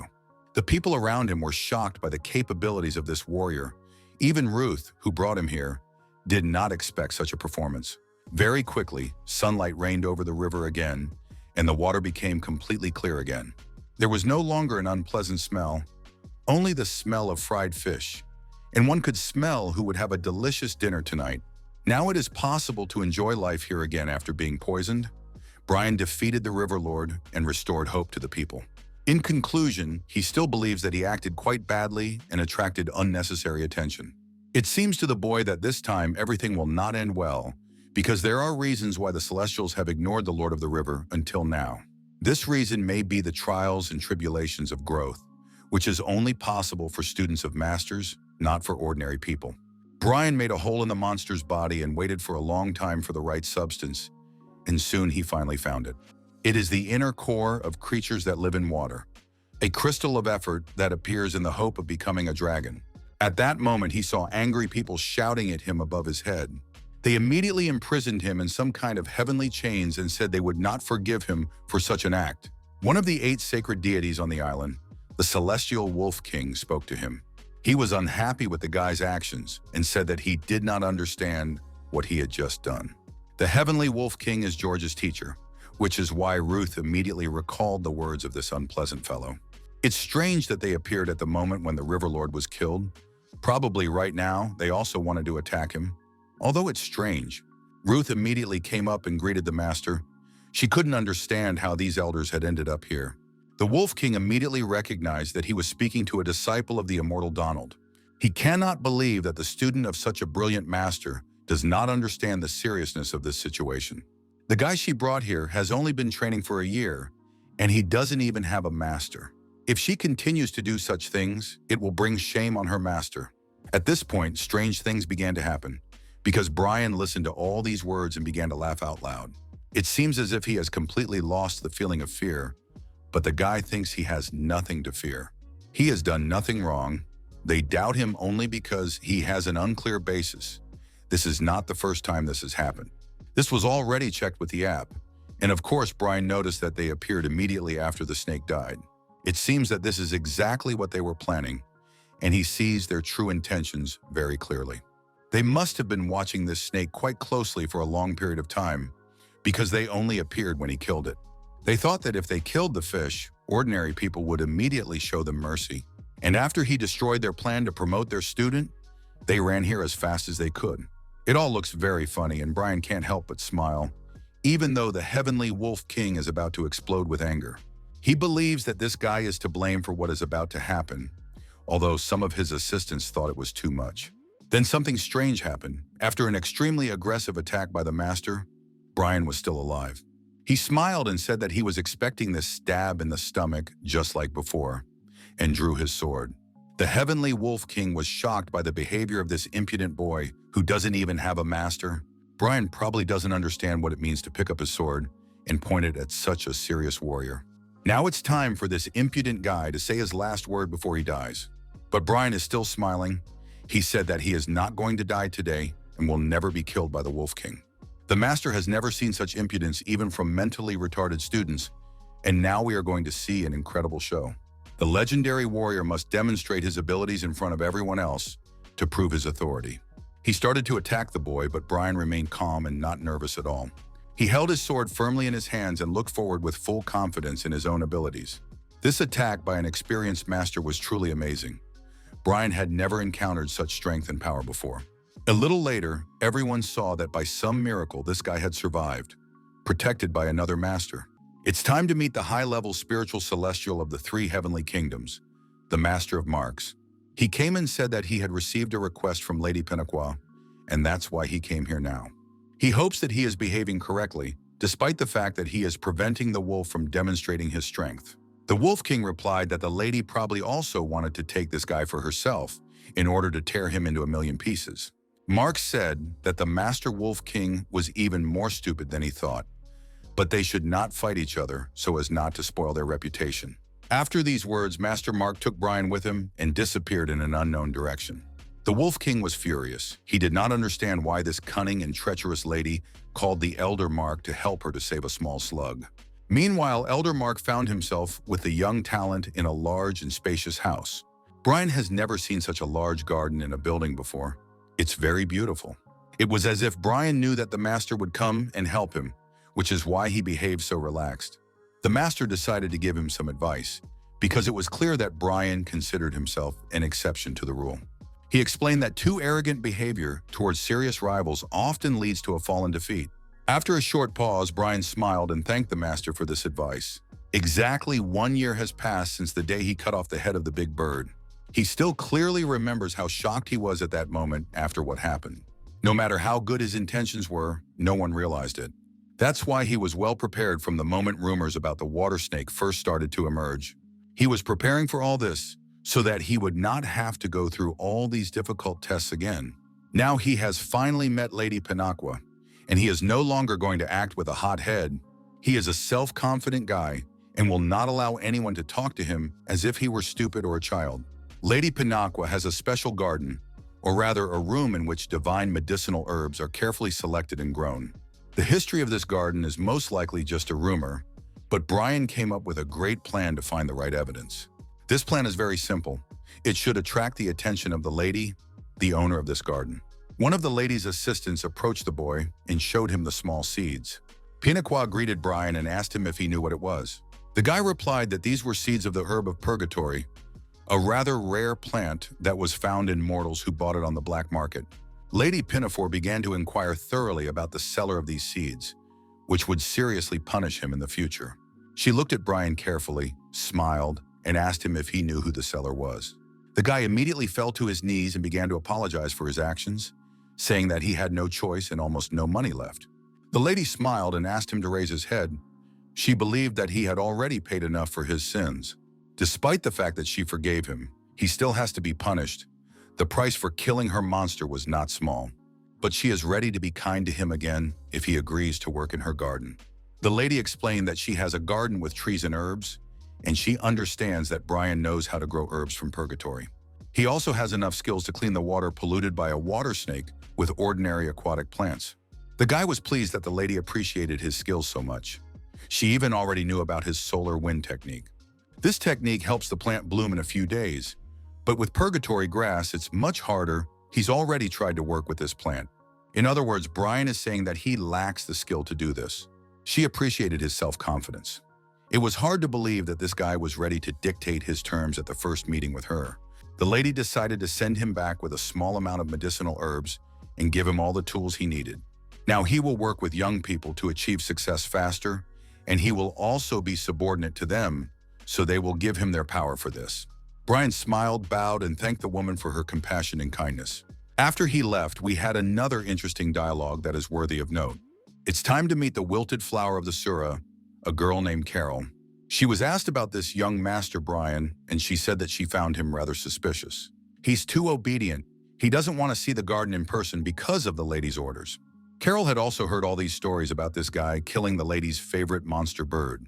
And of course, rumors that it was he who recently destroyed the water snake, the lord of the river, also spread throughout the city. Of course, he is not experienced enough, but the fact that he has achieved all this means that he is either a genius or a psycho. Carol can't understand why. If the lady knows that this guy can't be trusted, she accepted him anyway.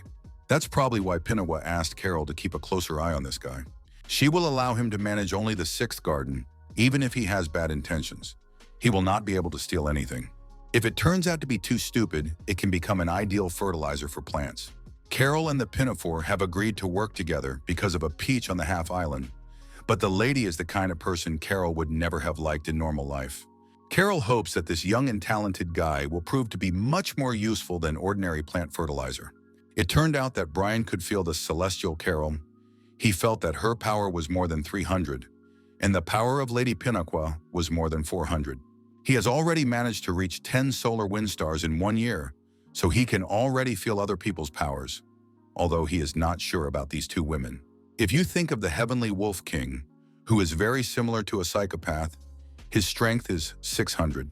It's strange because Master Mar, who appeared and protected Brian, is roughly on the same level as Lady Pinaqua. Now the guy took out his phone and saw that the system update had begun, and soon there would be a new assessment of his divine basis. Later, it turned out that he was already at a mystical level of achievement. He has secretly studied all solar wind techniques over the past year, but it's all just theory. Now it's time for real practice and improvement of his theoretical skills, and he's been waiting for it for a long time. Today, he has brought something for his tree. It is the very object he took from the body of the water snake. He buried it near the roots of the tree, and it should help the plant become stronger. He does it for a reason and hopes that the plant will thank him for this help. A little later, he began the process of meditating near this tree, and he could spend several days in a row in such training. A little while later, he finally opened his eyes and smelled the incredible smell of peaches. He has been practicing for a year since he learned how to strengthen his attacks with his breath. But only a week ago, the flowers on the tree bloomed and produced their fruits, although they are still quite small. They look juicy and quite ripe, but why can't he eat it right now? Suddenly, he heard a voice behind him, asking him to take his time. He turned his head and was incredibly surprised to see a brown bear standing behind him. Of course, Brian immediately asked him who he was and why he had come here. It turned out that the elder had named this brown bear. It is called a guanok. Brian had already heard of this creature. He is the god of a famous mountain, and many legends have been composed about him. 100 years ago, earthly officials believed that the energy of the mountain's fire would have a bad effect on the city. They decided to add water energy and use a statue of a mythical horned lion. They didn't stop there and dug up the southern pond and many other things, and because of this, they terribly damaged the energy of Mount Guanashan. Bear has been training here for more than a year and hoped to meet the boy much earlier. It's unclear why the guanok didn't approach Brian earlier. Perhaps it was the peaches. After the tree started growing and changing the ground, the bear could not get through the barrier. He correctly asked him to wait a little while he ate one peach, but the bear started yelling at him and told him to stop. He believes that the energy of the tree is in the middle of this fruit, and if you pick it now, the tree's protection will stop working.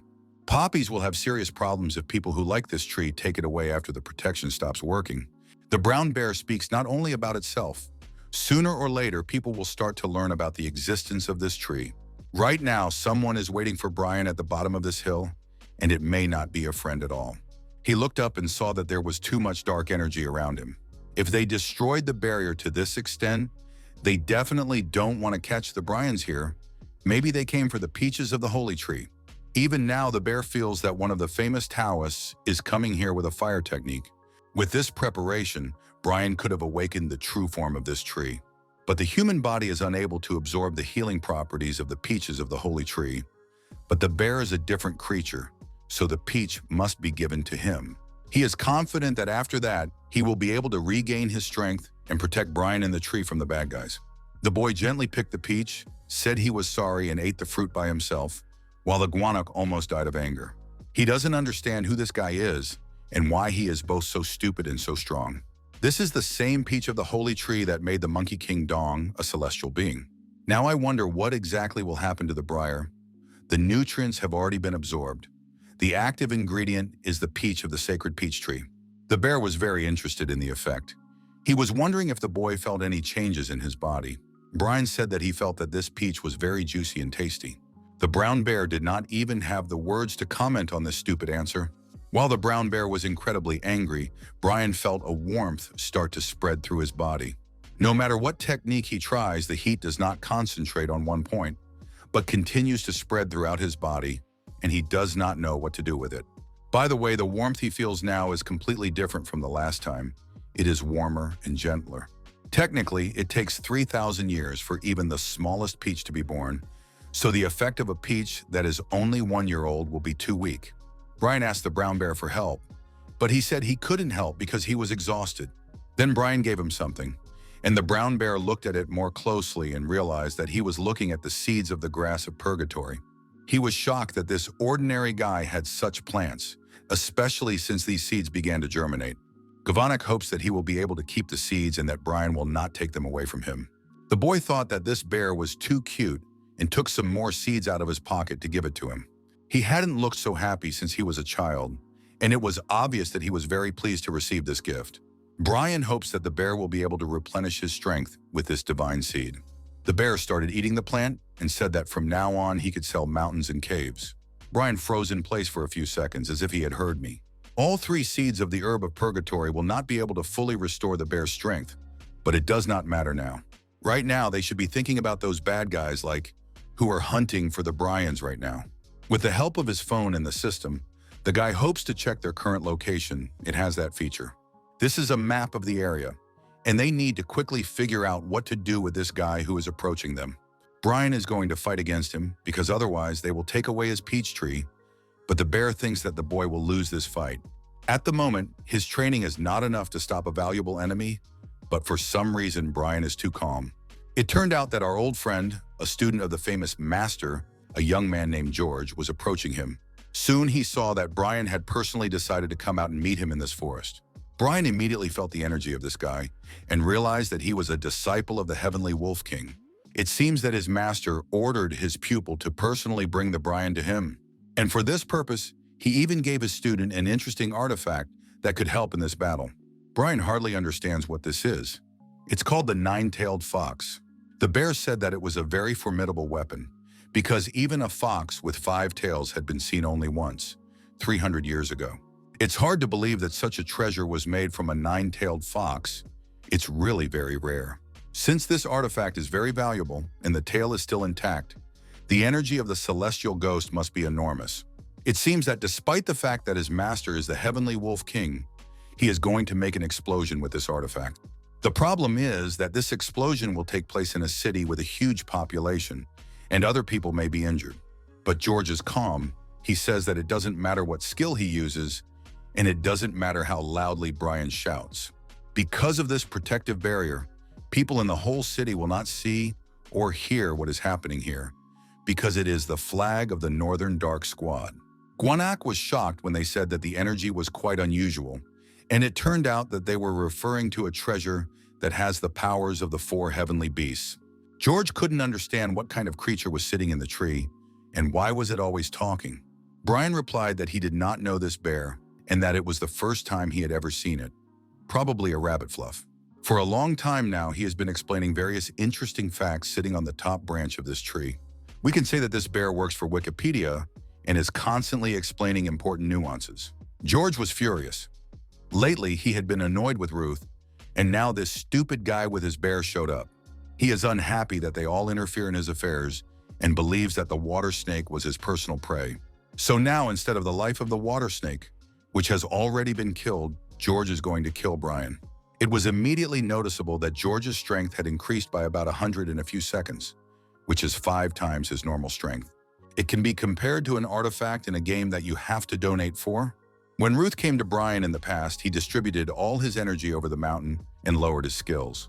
It has now activated the wind distribution technique in the first power star, meaning it is returning the energy it previously distributed.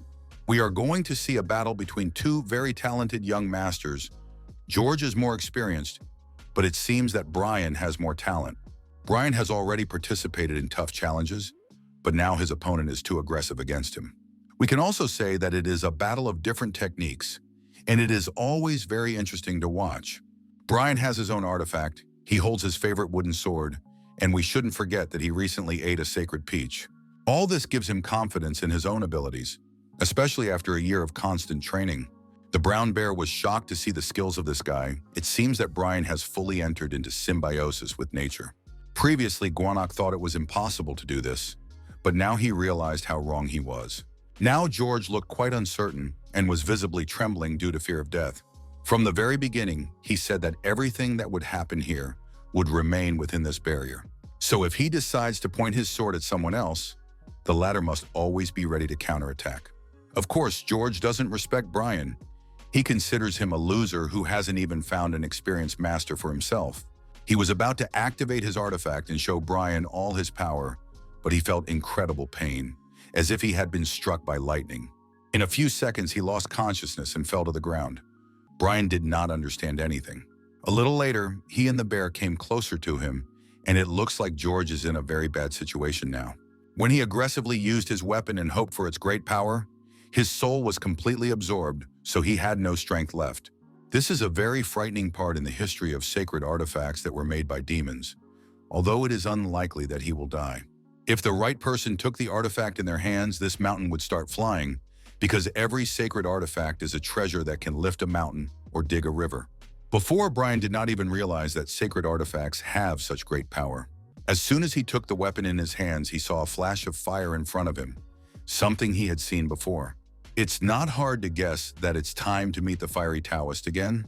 This experienced craftsman immediately ran over and took the George in his hands to examine its condition.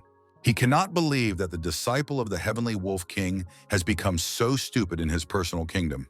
He started shouting at Brian and tried to understand why he did it, but the boy said it was only self-defense.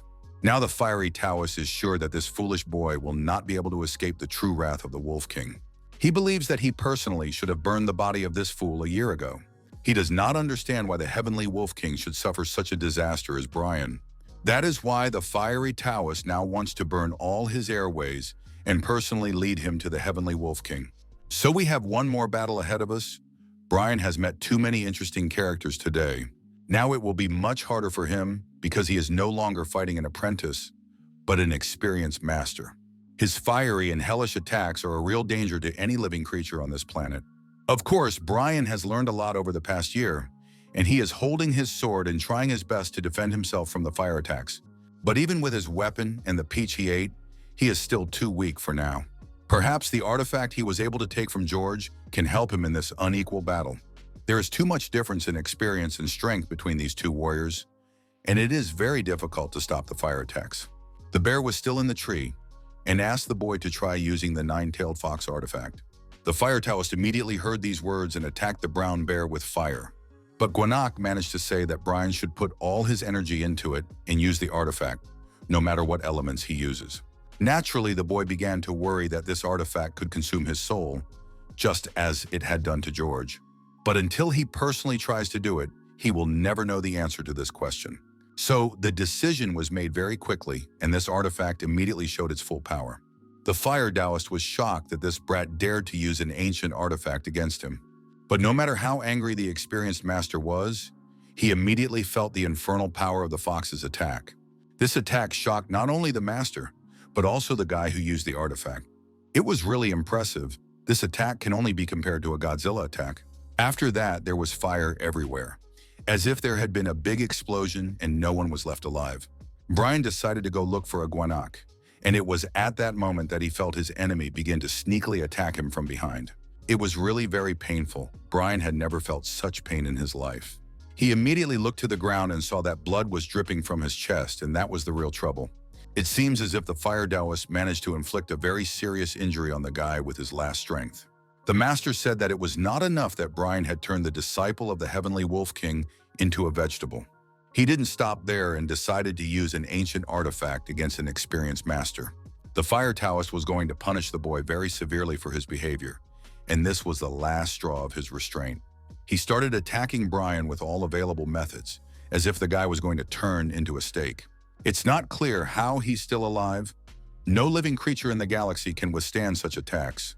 The fire Taoist came closer to him and said that he would never allow him to use his trick again. He is not going to kill him right now, because he believes that he must personally take him to the Heavenly Wolf King. This will probably be a cruel revenge, and the Wolf King will probably want to kill him personally. At first, Brian started to worry that he was very seriously injured, but later he felt that the pain was getting less and less. It turned out that the active component of peach from the sacred peach tree helps him.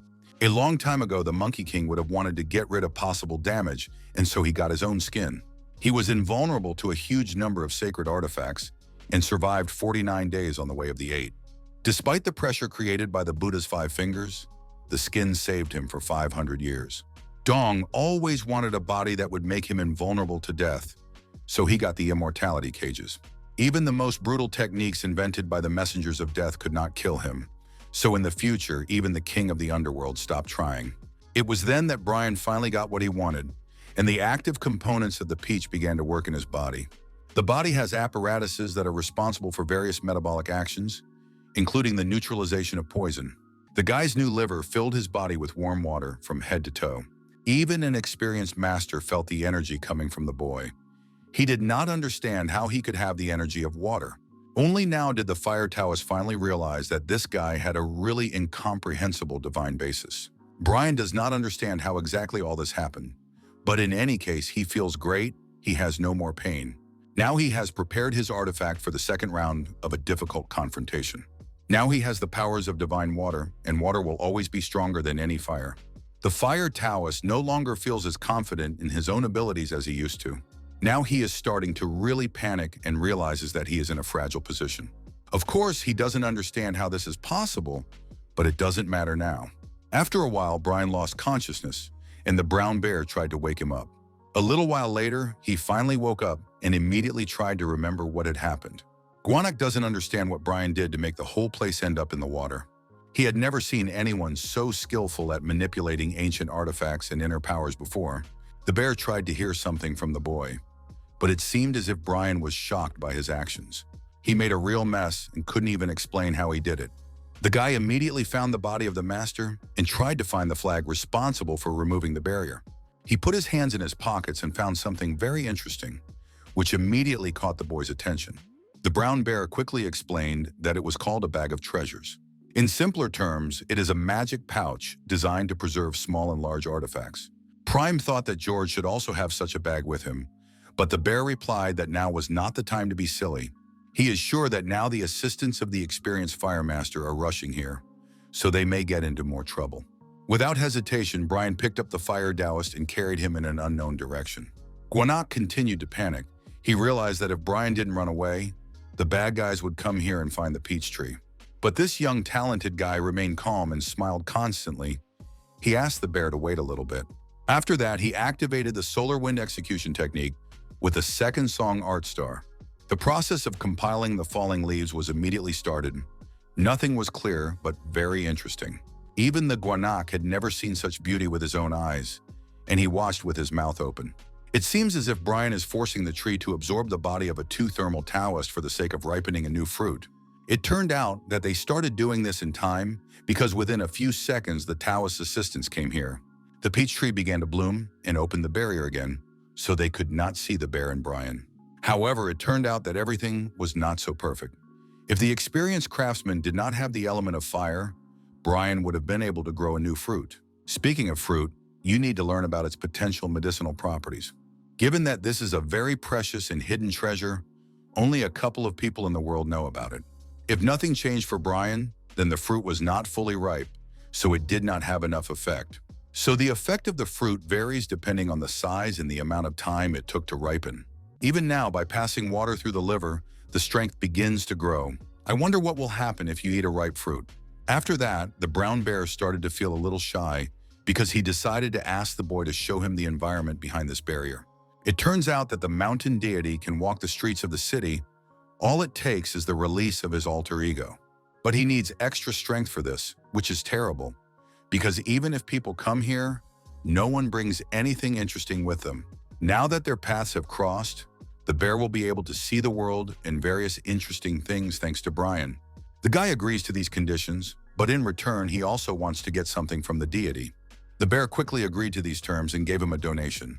Of course, this is a rather strange gift, especially considering that it is the name of a peanut snack that looks like a mace. It's time for some new lessons from a Gwanak history teacher. For a long time, someone strange has been appearing in East Asia, including the Korean peninsula. A fantasy race with intellectual abilities. They were called goblins, and they had not only incredible physical abilities. These guys were also born with a spiritual foundation. Their nature is incredible. They created special tools that made their abilities more precise. And this is the legendary mace of the goblins that the brown bear has just been talking about. Finally, Brian realized what he was holding, but he had read that this object could only be used by its owner. That's true, but it's an important treasure that can be exchanged with goblins for anything. The goblin helmet and mace are not artifacts that can be created twice, and the loss of each means that the owner has lost half of their power. Brian can now make the owner of the "was you do anything" if he starts blackmailing him properly. Judging by all these stories from the bear, it looks quite interesting, and in any case, Brian didn't expect anything special. After that, he agreed to take the bear with him, and the Gwanak was incredibly happy. He was excited because he had long dreamed of finally seeing the world and all its good sides. Brian said that now was the perfect time to go work in the garden with Lady Pinafore. With the new year upon us, the summit will be held on the 31st of this month, and the country's leadership is preparing to meet mayors and top celestials. According to rumors, the reason for this summit is the Tower of Babel. At least that's what ordinary people say. I need to say a few words about the Tower of Babel, which is unique because it was built by people. It was built so that it could reach heaven and exist before the gates of heaven close. Thanks to today's dynasty of celestials, it has been reconstructed in the Babylonian style. Brian was riding in a taxi and didn't think about any towers. He was relaxed until something interesting happened. The car started braking very abruptly, which happened because the person stepped into the middle of the road. The guy could not understand what exactly happened. Only later he saw the cause of the incident. At first he thought that a monster had appeared in front of the car, but then he looked more closely and realized that it was quite different. Carol, a girl who works with Lady Pinaqua, was standing in front of the car, and she looked at the guy and ordered him to get out of the car.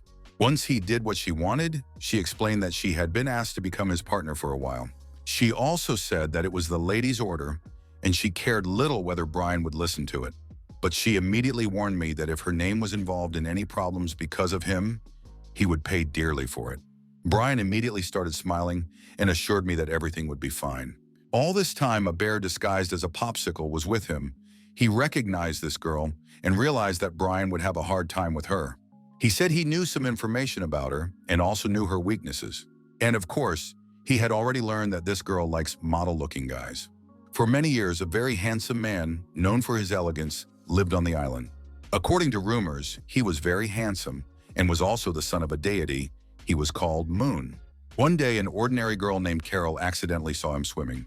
Of course, she was shocked by this, but it was this moment that awakened her spiritual foundation. She immediately felt her inner strength begin to fill up. Even though the gates of heaven were closed, Brian can't believe that she awakened her divine power just by looking at this guy. He thinks the Guanak is lying. The guy thinks it's absolutely impossible, but according to rumors, there are people who have performed their abilities when their minds and bodies were in a state of shock. These people were chosen and raised by deities from the human world, and because Carol had the same foundation as the Moon family, she was accepted into their midst. Carol is a very self-confident girl who knows what she wants. She was constantly pursuing her moon. But obviously, as this guy perceived her, she was just an ordinary young celestial without connections or support. When she realized that he had no reason to see her, she realized that she had to create those reasons on her own. In less than 100 years, Carol was able to conquer Jeju Island and show incredible progress. It became known as a flower that will reach heaven and destroy the whole world if you don't pick it, i.e., the wilted flower of the sura. Having created a dynasty, Carol officially proposed to Moon to tie the knot. But Moon and his father were scared and came up with a plan to get Carol out. When she was preparing for her wedding and dreaming of a happy future, the father and son talked about the plan with all the residents of Jeju Island. When the wedding day came, strange things started happening right from the start, but Carol didn't even realize it. She was visited by real mercenaries, and it is unlikely that they came to congratulate her on her wedding. They started attacking the girl and said they wanted the wilted sura flower to finally die. Instead of seeing her favorite and beloved Moon, she saw professional killers. She was so angry that it was even scary to look into her eyes. She could no longer contain her inner feelings and aggression and began to attack these mercenaries. From the first minutes of the battle, they already began to regret coming that day to destroy it. Despite the fact that many murderers came that day, none of them could escape her punishment. The battle of that day was documented as a battle that nearly swallowed Jeju Island. But in the end, it was Carol who was the loser, as she was the one who was betrayed by her love. Although she defeated all these mercenaries, she did not feel any better, and her eyes were still filled with tears. She was approached from many places because of her abilities, and various guys with beautiful faces were sent to her. Very quickly, everyone learned that she liked handsome men, but none of them survived. If it wasn't for her friend, the Berry Princess, who intervened, Carol would have been kicked off the island long ago. Bear thinks that Brian should be happy because this girl will have no reason to hate him. Guanak thinks that Brian's appearance is not to Carol's taste at all. Carol told me they were already there, so I had to immediately apologize to her for my behavior and start hurrying. Later, she explained that there are 6 gardens in this lady's building. Each garden is looked after by a different person, and among these gardens, Brian can only be in the 6th garden. The boy immediately began to think that the 6th garden was the least important place, and that he would hardly be allowed to approach the important medicinal herbs right away. When they opened the gate of the 6th garden, Brian was shocked. He could not believe that there were 2 sons. But still, this place looks too terrible, as if no one has looked after it for more than 1,000 years.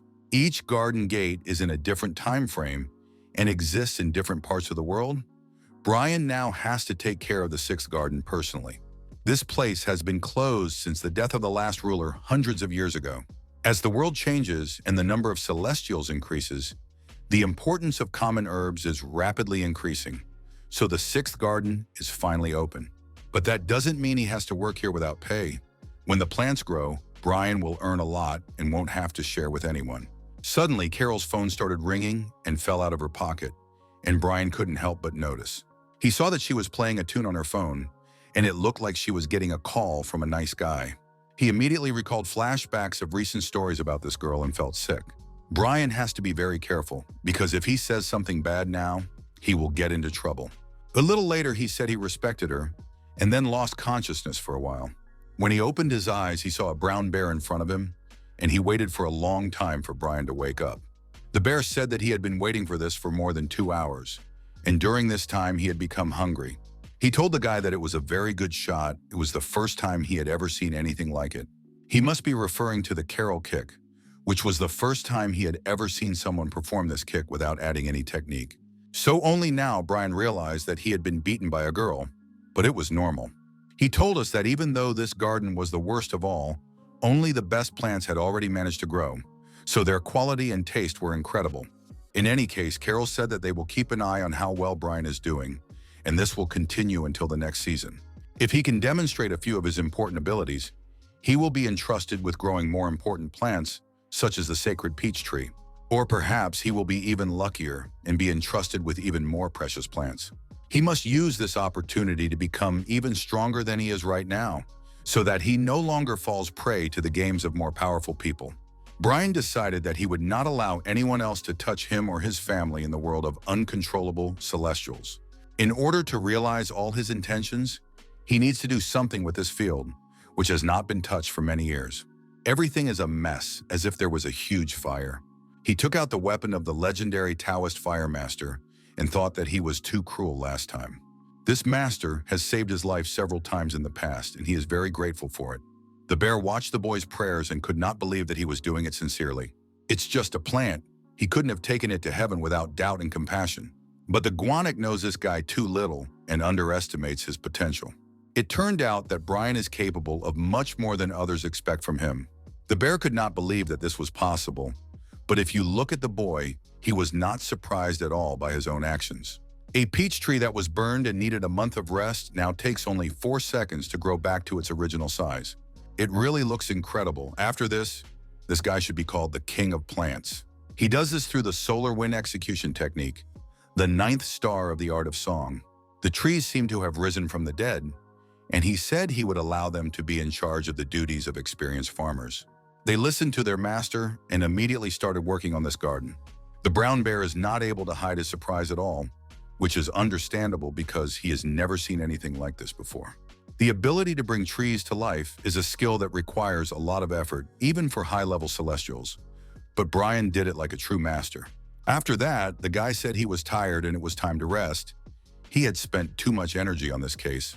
The brown bear did not mind the extra rest and gave the boy a date that had just ripened. When they entered the house of this garden, they saw that it was much more spacious than they had expected. The previous ruler of the 6th garden was called Puck, as it was written in the memoirs of this house. At the moment, Brian wants to restore his energy using breathing techniques. He has spent a lot of energy restoring the garden. The guy calmly plunged into the process of meditation, but suddenly saw something strange that he had never seen before. He was immediately frightened and got to his feet, although he is not sure what just happened. It seems as if he heard the call of the plant, as if the plant responded to his breath. It seems as if this plant or plants are on the lower floor of this building. Brian is not sure, but maybe he should use the seeds left over from the date he just ate. He made a small weapon out of them and began to make a hole in the floor, a turn of events that even the bear did not expect. In a few seconds, there was a huge hole in the floor and they began to fall into it. At the last moment, the bear grabbed the boy and saved him from falling, and now they can see what's under them. Gvanik explained that it was a special barrier that was painted with blood. The person who did this most likely felt intense hatred, and this is already quite strange. There must be something from below, because the call that Brian felt during the breathing exercises came from below. Now he is convinced that he has to break this barrier, and he is not at all interested in what this might lead to. After a few minutes of active work, he managed to do it, and they finally saw that there was another room downstairs. Some unknown force picked up Brian and Gwanak, and it turned out to be the Lord of the 6th Garden, Pak. He summoned the new garden manager to tell him about the evil deeds of Lady Pinakwa. One day he was walking home from a breakup with his friends. He accidentally stumbled upon the sanctuary of a deity and was possessed by a ghost, and he could do nothing about it. At the same time, a kindly scientist who was passing by helped him get rid of the ghost with the help of red beans, which he scattered nearby. But he explained that if the ghost chose him, it meant that his spiritual foundation had finally awakened. If he leaves everything as it is and stays in the world of people, he will be persecuted by people who are obsessed with gaining the power of celestials. Therefore, it is better to leave this place before he gets into trouble. The scientist asked him not to worry. He knew a certain celestial being, so he would only have to follow his orders. That's how Puck got to the pavilion of Lady Pinocchio, and he was told that if he worked hard and practiced, he would become stronger. But because he was born an ordinary person, his desire to become a high-level celestial was like counting stars in the sky. He did all his work without any progress, and then his debt became his limit. He believed he could do something about it, but he was wrong, and only realized it later. When he was about 30 years old, he met a girl who looked like him, who also came from the world of people with an awakened divine basis. He was shocked by the reason why this child ended up in such a place, because it was the same reason as his. He finally realized that he was possessed by a ghost, but not because he had entered the sanctuary of a real deity. It was the scientist who sent this ghost to him so that his spiritual basis would finally awaken, and then made him come here. After studying the stories of other people, he realized that he could not live his entire life as an ordinary servant. That is why he bowed down in supplication to all the masters of the earthly arts he knew to teach him. Every time he was given some drops of information, he tried to implement them. But his mortal body, which had no strength, was getting weaker every year. While he was in such a weak state, they even managed to come up with a terrible nickname for him: Foxtail. Every time he bent down to do his work, he was compared to a foxtail growing everywhere. When this started happening all the time, he started thinking about suicide for the first time. It happened because he was always unhappy, but after that, a real miracle happened. Lady Pinocchio appeared and thanked him for his suffering and efforts and made him the ruler of the sixth garden. She rewarded him with the martial arts of the earth element, the art of the earth dragon, which was passed down from master to master. After that, he promised not to forget the mercy of Lady Pinocchio and swore to fulfill his obligations as the lord of the sixth garden until his death. From that day on, he devoted himself to studying the art of the earth dragon, practicing in the sixth garden. His power grew with each passing day and finally reached the level of a mystical celestial. But despite what he was able to accomplish, his body began to become even weaker. Only then did he finally understand the secret of the earth dragon arts. The effect of the earth dragon art is incredible, but the power was absorbed by the very medicinal herbs around it, not by it. He turned into a living fertilizer, although he did not realize it, and only then did he realize that he did not have long to live. Brian had only seen stories like this on TV before, and it's hard to believe that even celestials do something like this. It's horrifying. But the guy believes that there is nothing unusual in this whole situation. Brown Bear explained that this is a common practice. Celestials do such things to maintain their comfort. Brian is now scared because he would not want to become someone like the foxtail. He will not allow himself to be sacrificed like the pack. If someone was able to break through the barrier that he created with his blood and life, then there is no doubt that this person is strong enough. Park hopes that the Bryans will have enough strength to burn down the pavilion, and that his followers will help him do so. They will keep the hidden treasures and protect them at the cost of their own lives. Probably he means those things of the coma that lay next to his will. These are the seeds of the mandrake mountain that grew over the ocean, also called the ghostly scream of ginseng because they scream to take away the soul. They also found something similar to a container from which people in the temple draw lots. It's all strange because the call that answered the boy came not from the seed, but from this. Does he have to grow this plant like everything else?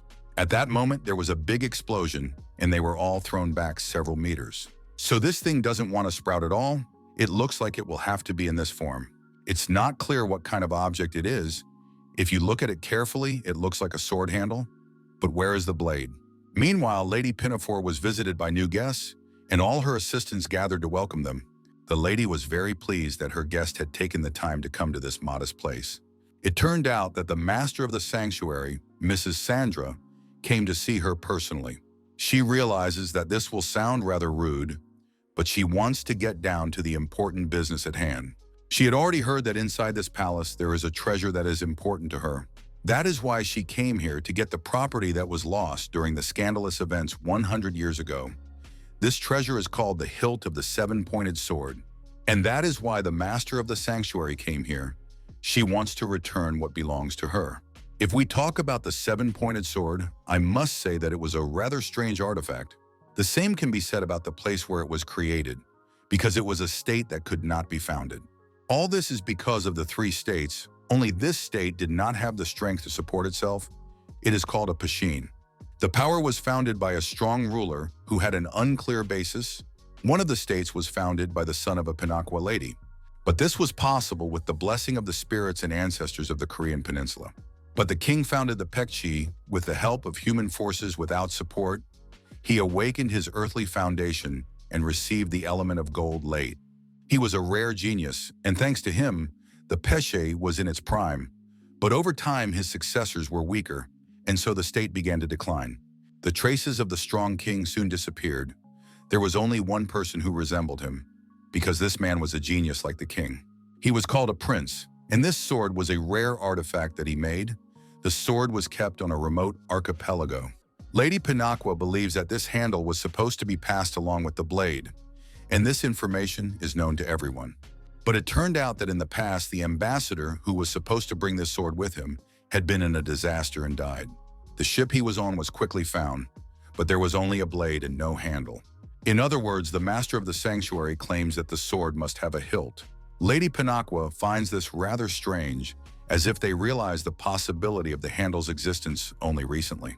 So the lady wants to know why Ms. Sandra is questioning everyone around her about this artifact. Sandra said that she had come a long way, not just to ask stupid questions. She is here on behalf of the sanctuary to offer a celestial battle in 6 months. A celestial battle is a method used by celestials to resolve a conflict peacefully. They will argue over the blade of a seven-pointed sword, and if the shrine wins, they will take the hilt from the temple of the Lady Pinakwa. Of course, if this hilt is here, Sandra will not tell anyone about what she saw in this temple. The lady is ready to accept these conditions, but she wants to ask for one more important condition. Regardless of how this conversation ended, it is now time to look at what happened 6 months later. According to rumors, this celestial battle will be broadcast live, and it was Lady Pinakwa who said she wanted to show it to the whole world. Now these guys have come to the sixth garden. They will check its progress, and their boss asks them to behave calmly. When the doors of the sixth garden opened, they saw a real paradise. It's hard to believe that 6 months ago there was a desert here. It's an incredible change in a short time. Brian personally met his guests. He was reading a book and enjoying the fruits of the trees. They were unhappy that he was sitting like a king and enjoying a delicious melon instead of meeting them respectfully. They want at least a little respect from him, and Brian has no problem with that. He stood up, walked over to them, and told them his name, and a little later told them that he was the one in charge of the sixth garden. A guy named Lee greeted him and said he came to check on his progress. Brian showed his characterization and said that he did not understand why he should consider them his older brothers. All of these people were incredibly shocked to see that he had reached the level of a celestial deity. Very quickly, they went to fulfill his orders because he was the senior officer. Lee spoke about the upcoming celestial battle, where 2 players from each rank, from Celestial to Supreme, will fight against the Japanese side. It turned out that Brian was completely unaware of this information because he rarely leaves the sixth garden. It turned out that the young warrior Lee would also take part in this battle. During the Korean War, he pursued his spiritual foundation through the shock of losing his family in an explosion, and later ended up in the ladies' pavilion. Lee is a very talented young man with abilities who shines brightly with happiness after meeting the master. Although Brian doesn't trust other Celestials, this guy seems kind and honest enough. Lee also told us about a guy named Paul, who is rumored to be an incredible Celestial soon. People also say that he is a blood relative of the son of Lady Pinakwa, that is, King Daniel. The young warrior is incredibly happy to participate in the same competition with someone as talented as Paul. The sanctuary accepted the lady's offer, and everyone has known about it for a long time. They are very much supported by mortals because the shrine has killed several monsters. If you help ordinary people with their everyday problems, you can easily gain the support of the people. This is exactly what the young disciple of the immortal Donald, a girl named Ruth, does, sometimes killing monsters in the city. Soon one of the assistants came to Lady Pinafore and told her that the ruler of the sixth garden wanted to see her. She remembered this arrogant guy and ordered him to wait until she finished her tea with her family. But it turned out that Brian decided to personally challenge Paul, the celestial deity we recently talked about. Paul immediately prepared for the battle and said that he saw nothing wrong with it. At this point, Helen started to speak. She had already heard rumors that Paul was deliberately stuck at his rank because he was afraid to fight stronger opponents. If he doesn't like these rumors, he should accept Brian's challenge and fight him. Lady Pinaqua completely agrees with Helen's words, but can Paul defeat the Lord of the Sixth Garden? The guy looked incredibly motivated and angry. He said he was ready for a fight, and soon everything was organized. All members of the lady's family gathered to watch their relative fight. Of course, there were also many servants and lords of other gardens, and this battle interested many people. The master of the Sixth Garden, Brian, looked quite calm and relaxed as usual. The celestial deity, a relative of Lady Pinaqua's son Paul, on the other hand, was very angry and aggressive. He looked at his opponent with anger and said that he would not blame him for suffering a lot. It seems that he wants to kill the owner of the Sixth Garden today. Even though it's just a regular fight, Brian quickly realized that this would be an advantage for him because his opponent was too angry and it would hinder him during the fight. Soon the Battle of the Celestials will officially begin, and it promises to be a very intense one. The young polo player is not used to spending much time defending himself. His strong suit is attacking. From the very beginning, Brian realized that he had to be very careful and attentive. If everything is done correctly, he should win this battle because he has made great progress in the last 6 months in the Sixth Garden. He was able to stop the opponent's first attack, although it was not easy because Paul is a pretty serious opponent. Paul believed that no one could block his attack with a simple plant shield, but Brian managed to do it. Now Paul is even more angry and promises that Brian can forget about this equipment forever, as well as about a quiet life, because now he will be disabled. It looks like the floor has prepared something really special for this battle. He is sure that soon Brian will die, and Lady Pinafore will have to look for a new owner of the Sixth Garden again. It seems as if during all this time of empty talk, the Brian's weapon had time to recharge. He's ready to activate the solar wind execution skill of the second star of the art of song again. This attack is called solar exposure, and now this force will be directed against the floor. There is no doubt that this young, albeit talented artist is encountering such power for the first time. Only now he realized that Brian had been using an unusual defense all this time, a defense that absorbs the opponent's strength. It was such an aggressive attack that a third person had to intervene. He stopped the brothers and explained that they had to finish this battle because they could not be left without this child. Now it was obvious to everyone who won this battle, so a man named Christopher ended this competition. Of course, Paul did not agree with this decision and kept shouting that he was ready to continue the battle. However, Christopher was unwavering in his decision and told the lady that he believed Brian to be the winner. Although it was not very pleasant to admit it, she could not disobey such an experienced master. The ruler of the Sixth Garden was surprised to hear that Lady Pinafore so easily accepted her nephew's defeat. He looked at the guy named Christopher and couldn't understand who he was, why the lady was listening to his words so much. Later, he approached Pinaqua in person, and she decided to ask him about the training he had been doing for the past 6 months. She seems to be stressed by his rapid progress lately, and she can't help but like it. The guy explained that due to the rarity of the wooden element, the pace of development of his martial arts is quite fast. He has also already learned that he got this position to grow something, and he is ready to do it right now. He assured her that if she trusted him, he would never betray her, and this is a pretty bold statement. The lady said that Brian should concentrate on the competition now, but she would definitely think about what he said. Although he wanted to ask a few additional questions, the lady told him to go rest. A little later, Lady Pinafore promised to find Brian a walking companion. Brian didn't mind it, but he didn't expect Christopher to be his partner. Only now have they fully gotten to know each other, and Christopher told us a little bit about himself. The Lord of the Sixth Garden noticed that compared to the way Christopher looked the first time they met, he was now very soft. In any case, Brian was very happy to finally get outside for a little walk. Soon they saw a shop where they made various delicious cocktails, and the boys quickly decided to try them. This is what a real martial artist looks like in real life. Despite the fact that Christopher had already heard various stories about the human world, he did not expect it to be so interesting. According to rumors, adult celestials intervene in the human world, but Christopher does so too rarely. When he first died in the human world, Lady Pinaqua helped him to become a celestial. He did not know that he would not be able to live in the human world. He wanted his name to be remembered after his death, But now it is clear that these were just childhood dreams. Being in the world of celestials, he constantly thought about what he did not have time to do here, and in the end he remained an average ruler of the past. Then he thanked Brian for keeping him company in the world of people. It was a really great walk. While they were enjoying the beautiful weather, they managed to see people who continue to protest. People believe that human sacrifice is a terrible catastrophe, and we cannot turn a blind eye to the deaths of innocents. Human sacrifice is murder, and they believe that only mentally retarded people can advocate it. People want to make the celestial fools respect their rights. They are ready to stop even the Dragon King for this.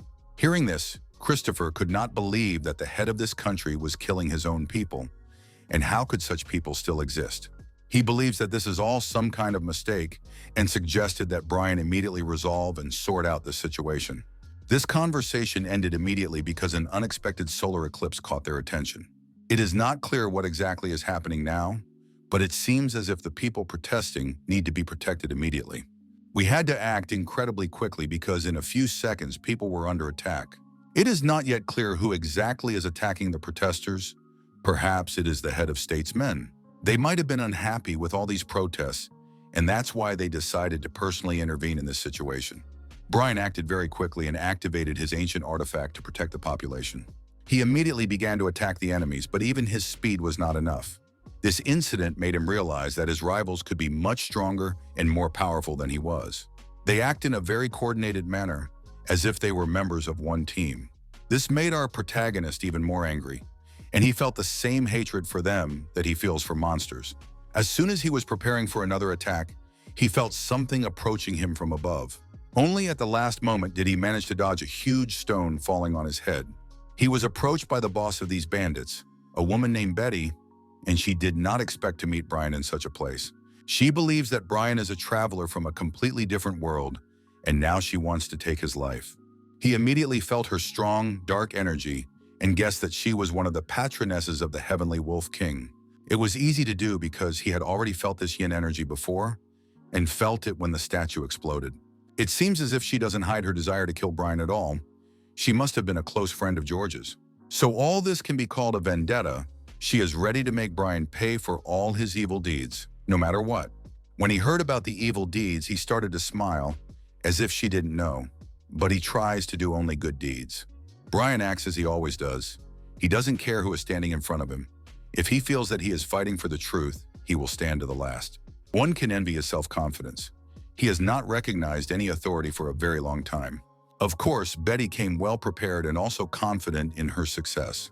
But he asked her not to joke with him and said that she was the only one who had to pay for her evil deeds. After these words, Brian called a real team of wooden warriors to help him. Now we can call it a new technique. With these guys, it will be much easier to fight against a large number of opponents. Betty doesn't look so confident now. She has seen that her people cannot withstand the pressure of the wooden warriors. She started screaming and ordered her assistants to immediately call for help. There were some goblins that looked like ghosts, as if they were half imaginary. These spirits are very evil, and it will be difficult to defeat them with ents, and their numbers too large. Brian was lucky that he had managed to buy a small smoking pipe at the store before, although he had no intention of using it now. But in a few seconds, he still absorbed a little tobacco smoke and felt the active component of mandrake. Now his concentration was improved, his sensory and reflex nerves showed maximum power, as well as his muscle tissue. He was very angry and promised that he would not spare anyone today. It's always a pleasure to see this guy's rapid progress, as he was not capable of doing this 6 months ago. But today we can feel its power, and we can talk about its experience a little bit, because this is not his first battle. Nevertheless, Betty smiled and said that it didn't matter how many more wooden boys he could summon. She believes that these entities help no more than a regular toothpick, so she and her people should not be afraid of them. She asked her assistants to summon even more demons and fight incredibly hard. It seemed that they were in control of the initiative in this battle, but suddenly everything did not go according to their plan. It seems that some dark force started fighting them. Most of the bandits started spitting blood and choking.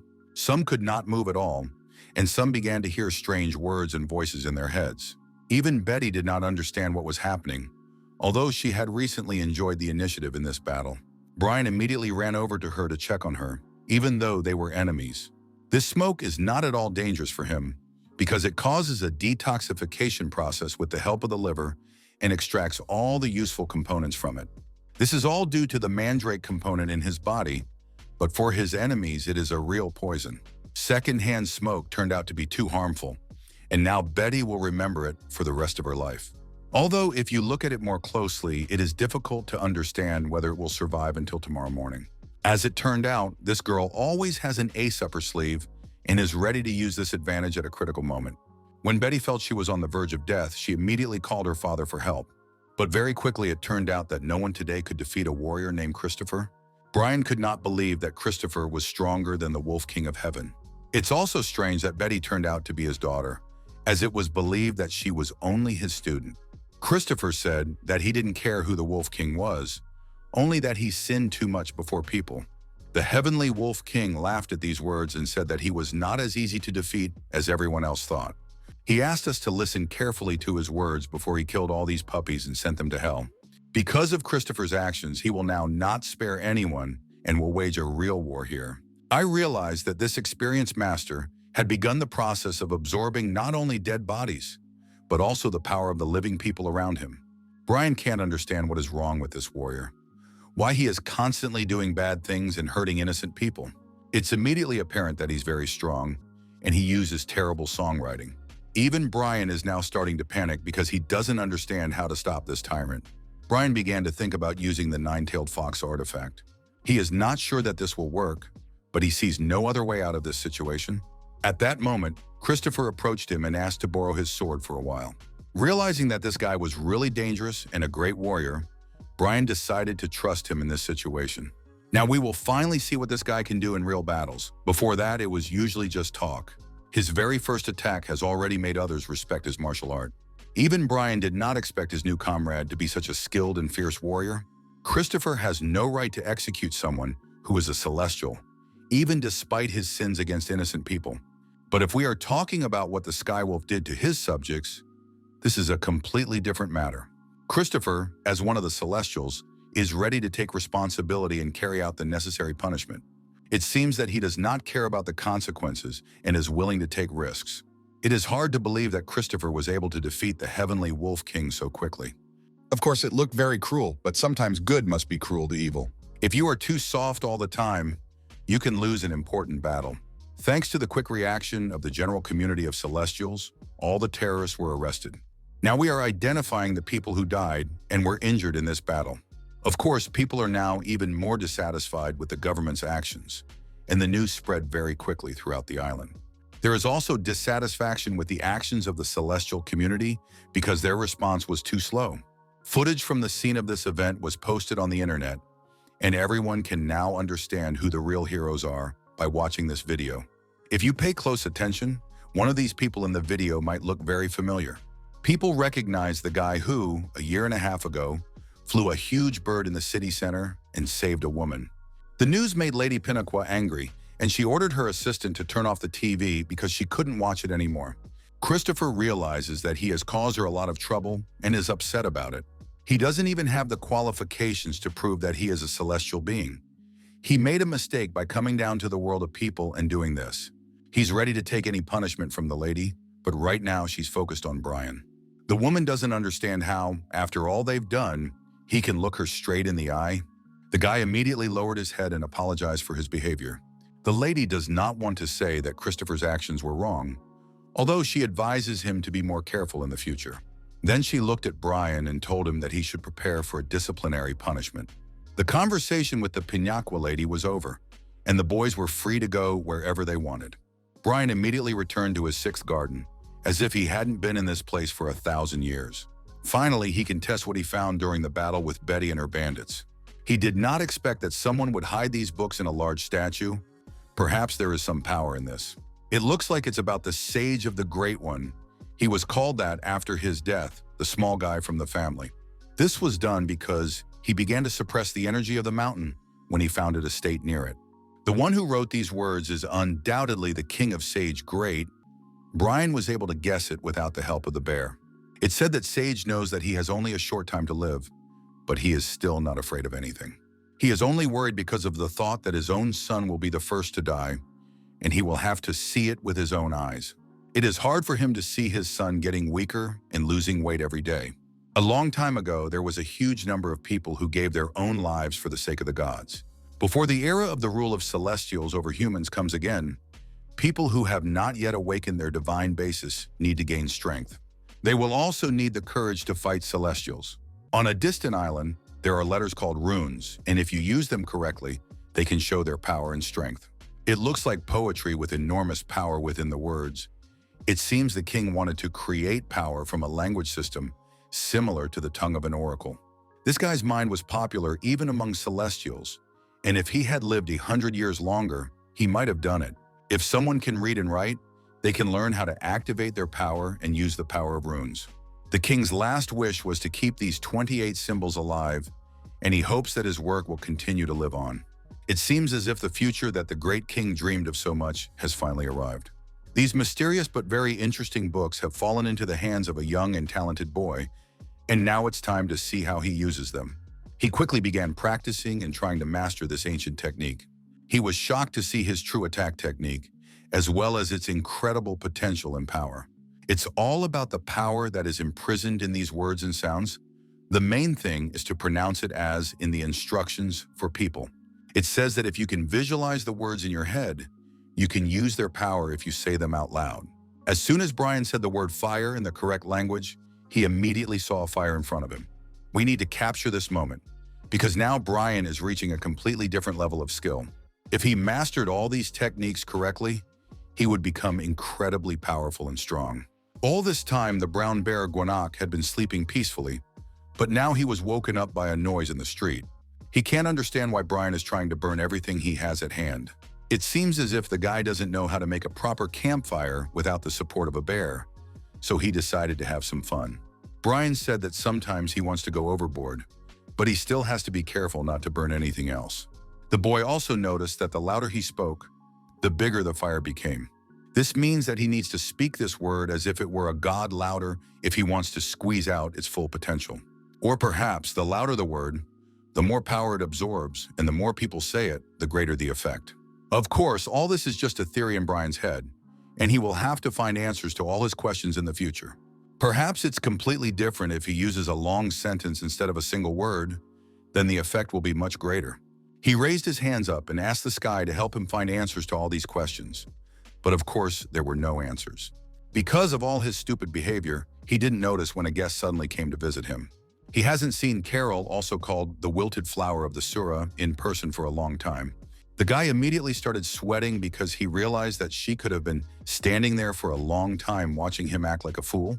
The most interesting thing about this story is that now she raised her hands up and began to ask the sky to help him. It seems that they are perfect for each other, a family of mentally retarded monkeys. Then the girl laughed and asked him not to worry. She thinks it's normal to behave like that sometimes. When Carol smiles and she does it sincerely, it seems that nothing else in this world matters at all. In response, Brian began to get visibly agitated and did not know how to react to these words. Was it really love? Finally, the time had come to ask her why she had come here today in the first place.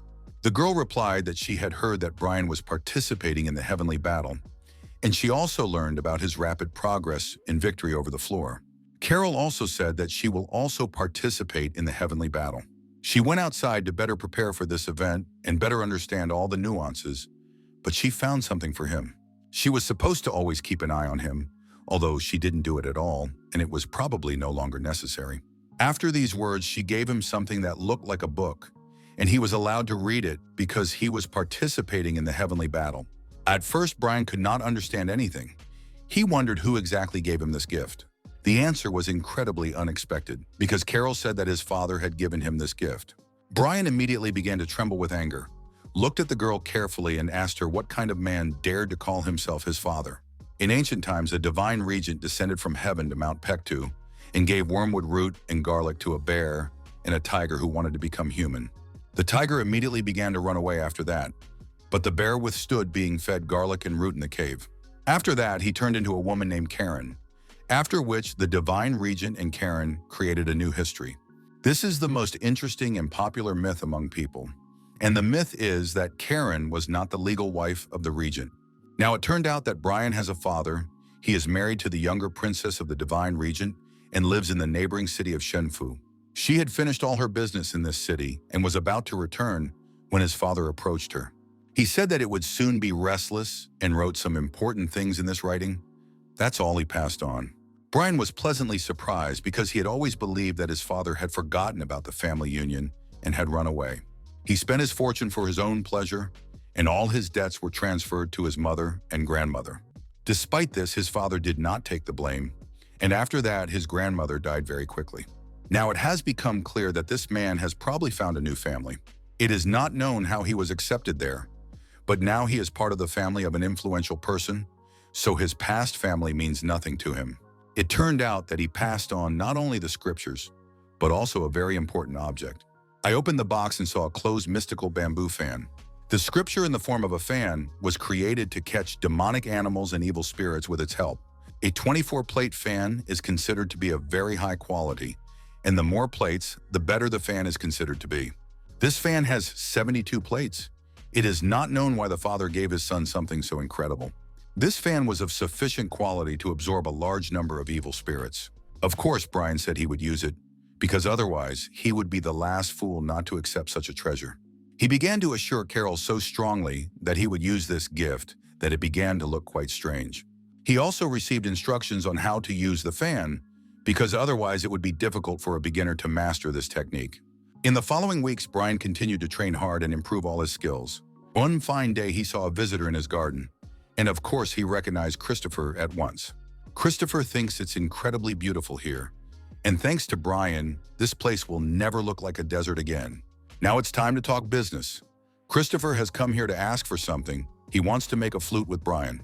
History says that the flute brings peace. It appeared after the unification of the forces, but in fact it was created much earlier. A long time ago, when even the sages could not interfere, the human age was perfect. But without the intervention of the wise men, the dragons from the three seas started a war, as if they were expecting this, and there would have been an incredible number of victims. To stop all this suffering, all three states joined forces. That's how an instrument that can be used against dragons appeared. It was called a flute. Since this mom is incredibly strong, they began to impose restrictions on him. Firstly, the flute could not be imported into the country, and secondly, it could not be used against the people of this country. She was entrusted to the force because she is close to the strongest dragon king of the Eastern Sea, but now her whereabouts are unknown. Now Christopher has decided to create a new tool, and Brian needs to know what ingredients are needed because he is the owner of the sixth garden. Since the heavenly battle will soon begin, the borders of the flower garden will weaken, at which time Christopher is going to get the black jade bowl. But if everything really works out, we shouldn't forget that there will be suspicion from the Pinafore lady. We must also remember the possibility of a new war with the dragons, who will immediately want to destroy this flute. But Christopher is ready to take full responsibility for this situation. Probably all this is connected with the past situation when he saw the protests of ordinary people. At the time, he could not believe that the head of this country was killing his own people. This situation affected him too much. We must admit that he is different from other wise men, and that is why Brian is ready to help him. Brian is a man of the people, and the idea that there are people like Christopher makes him very happy. Brian said that he, on the contrary, very much doubted that he would be useful to such a wise man. Christopher immediately started laughing out loud and said that he knew Brian would not refuse to help. He is a really good friend. First, you need to find a place where there is a simple tree that is ideal for making a flute. Soon, the two went in search of such a tree. They could not make a mistake, otherwise the flute would not have its own characteristics. Brian was very surprised to see a whole huge island floating in the air. He didn't know that it was possible to get here through the dump door, but Christopher explained everything right away. The ladies' pavilion is a set of spaces, so if you touch the structure of the formula, you can enter this place. A little while later, a real horse appeared in front of them, as if Christopher had been waiting for it, a horse named Garmy. At that moment, Christopher immediately asked his friend to take his hands, and a combat uniform appeared on his body. They got on a horse together and started to move in an unknown direction. Christopher assured Brian that he shouldn't worry or be afraid of anything. Everything would be fine. But so far it was just words because, as it turned out, they were being chased by huge fish. Not only were there ordinary sharks, but you could also see an octopus and a crab. Because of these monsters, Christopher cannot enter the island. He asked Brian to trust him and try to find the right tree on this island on his own. It quickly became clear that there were plenty of dangerous monsters on this island, so it would be fun. Brian decided to smoke some mandrake again, and this component was immediately absorbed by his body. While brother Christopher is trying to cover for him, we need to finish this task as quickly as possible. Brian immediately felt an unusual aura coming from the two places, and it would be ideal to find a jade bowl there.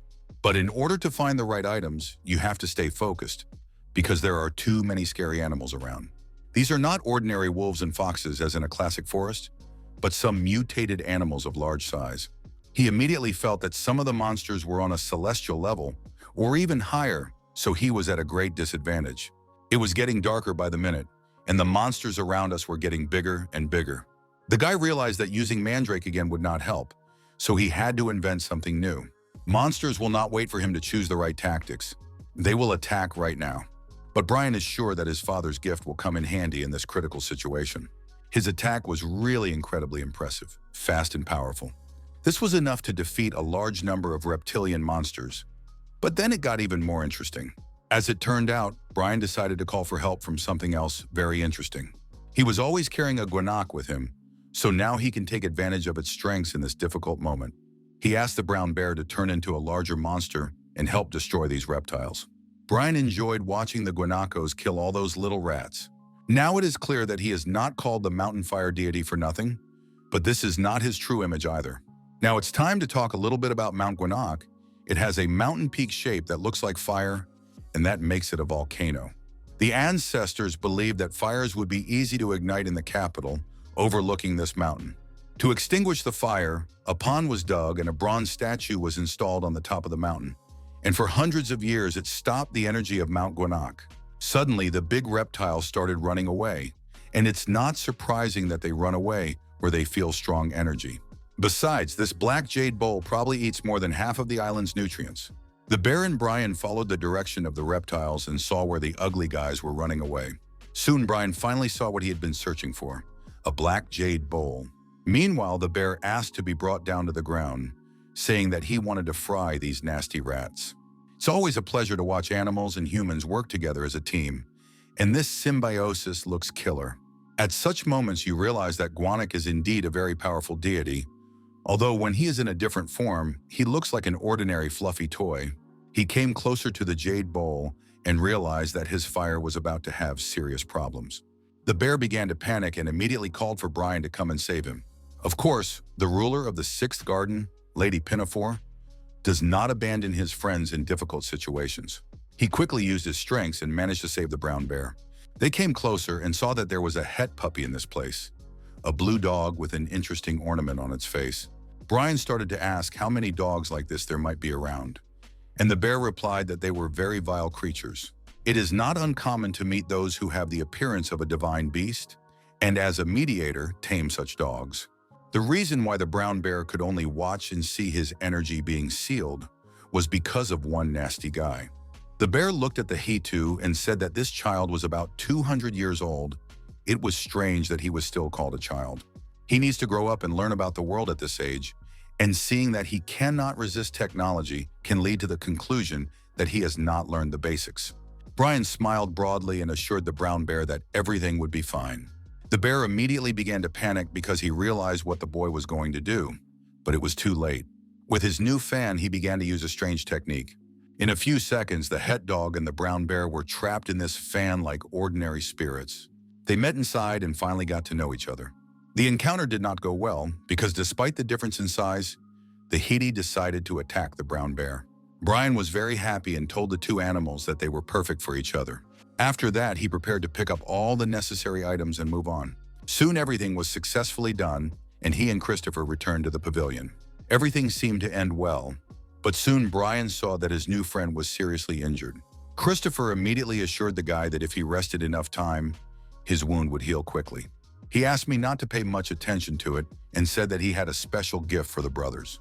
It can be called a payment for help. Brian really deserves it. It turned out that this garden was protected by twin dragons, so there were difficulties. At first, he wanted to keep it for himself, but then he realized that he had to give the dragon pearl to Brian. He asked me not to be too surprised because he believes it is an absolutely fair reward. Whatever his intentions, he must forget about the mercy of his godmother. But we must not forget that if the plan of these two guys is successful and they create a flute, it will be difficult to avoid the wrath of the Pinaqua lady. Brian decided to help his friend a little bit to get to his restroom. He promised that soon he would be strong enough to call Christopher his big brother and not be ashamed of it. Soon the broadcast of the battle for the championship will begin. It will take place on an island in the Eastern Sea. The attitude of these soldiers is surprising even before the battle begins, and it is clear that they are all incredibly motivated. All of them are preparing for a very fierce confrontation and are ready to give everything they have to win. These competitions are different from what happened in the past. Now the winner stays and fights a new opponent. I watched Christopher and saw total confidence in him.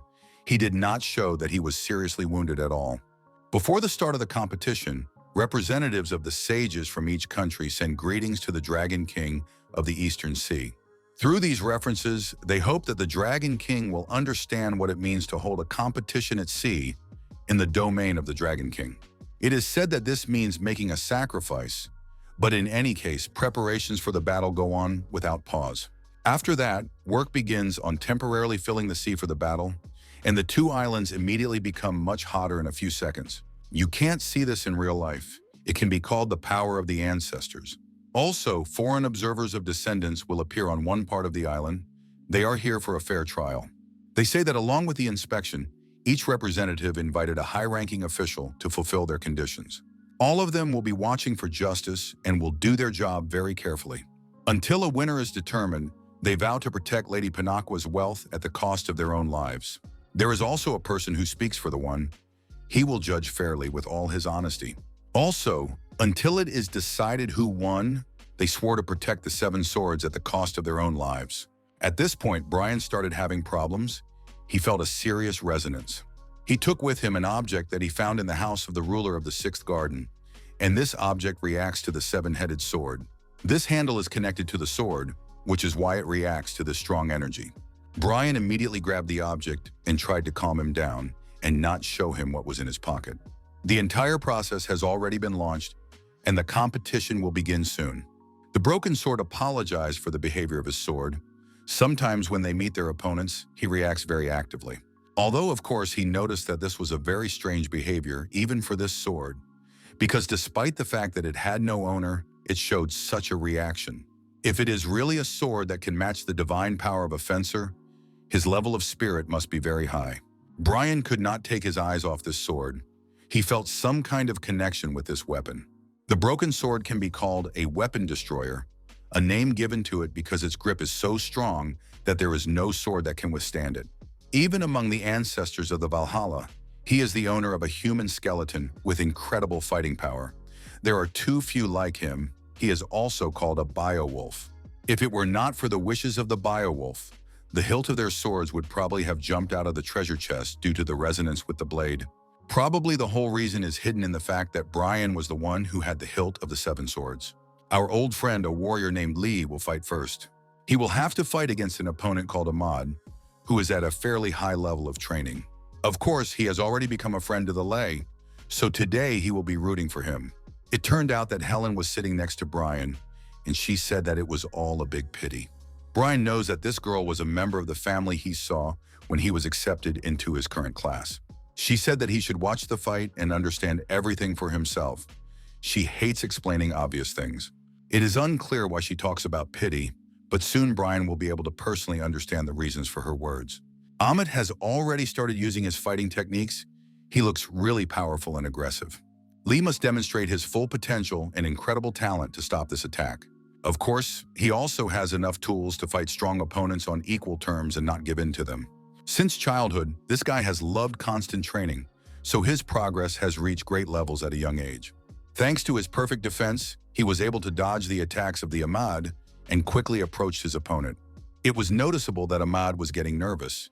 He expected to start the first round much more confidently. But we should not forget that this is only the beginning of the battle, and he is still ready to demonstrate all his strengths. In a few seconds, Brian saw too much blood above his head and got scared. In terms of combat sense and ability, Lee is ahead of his Japanese rivals.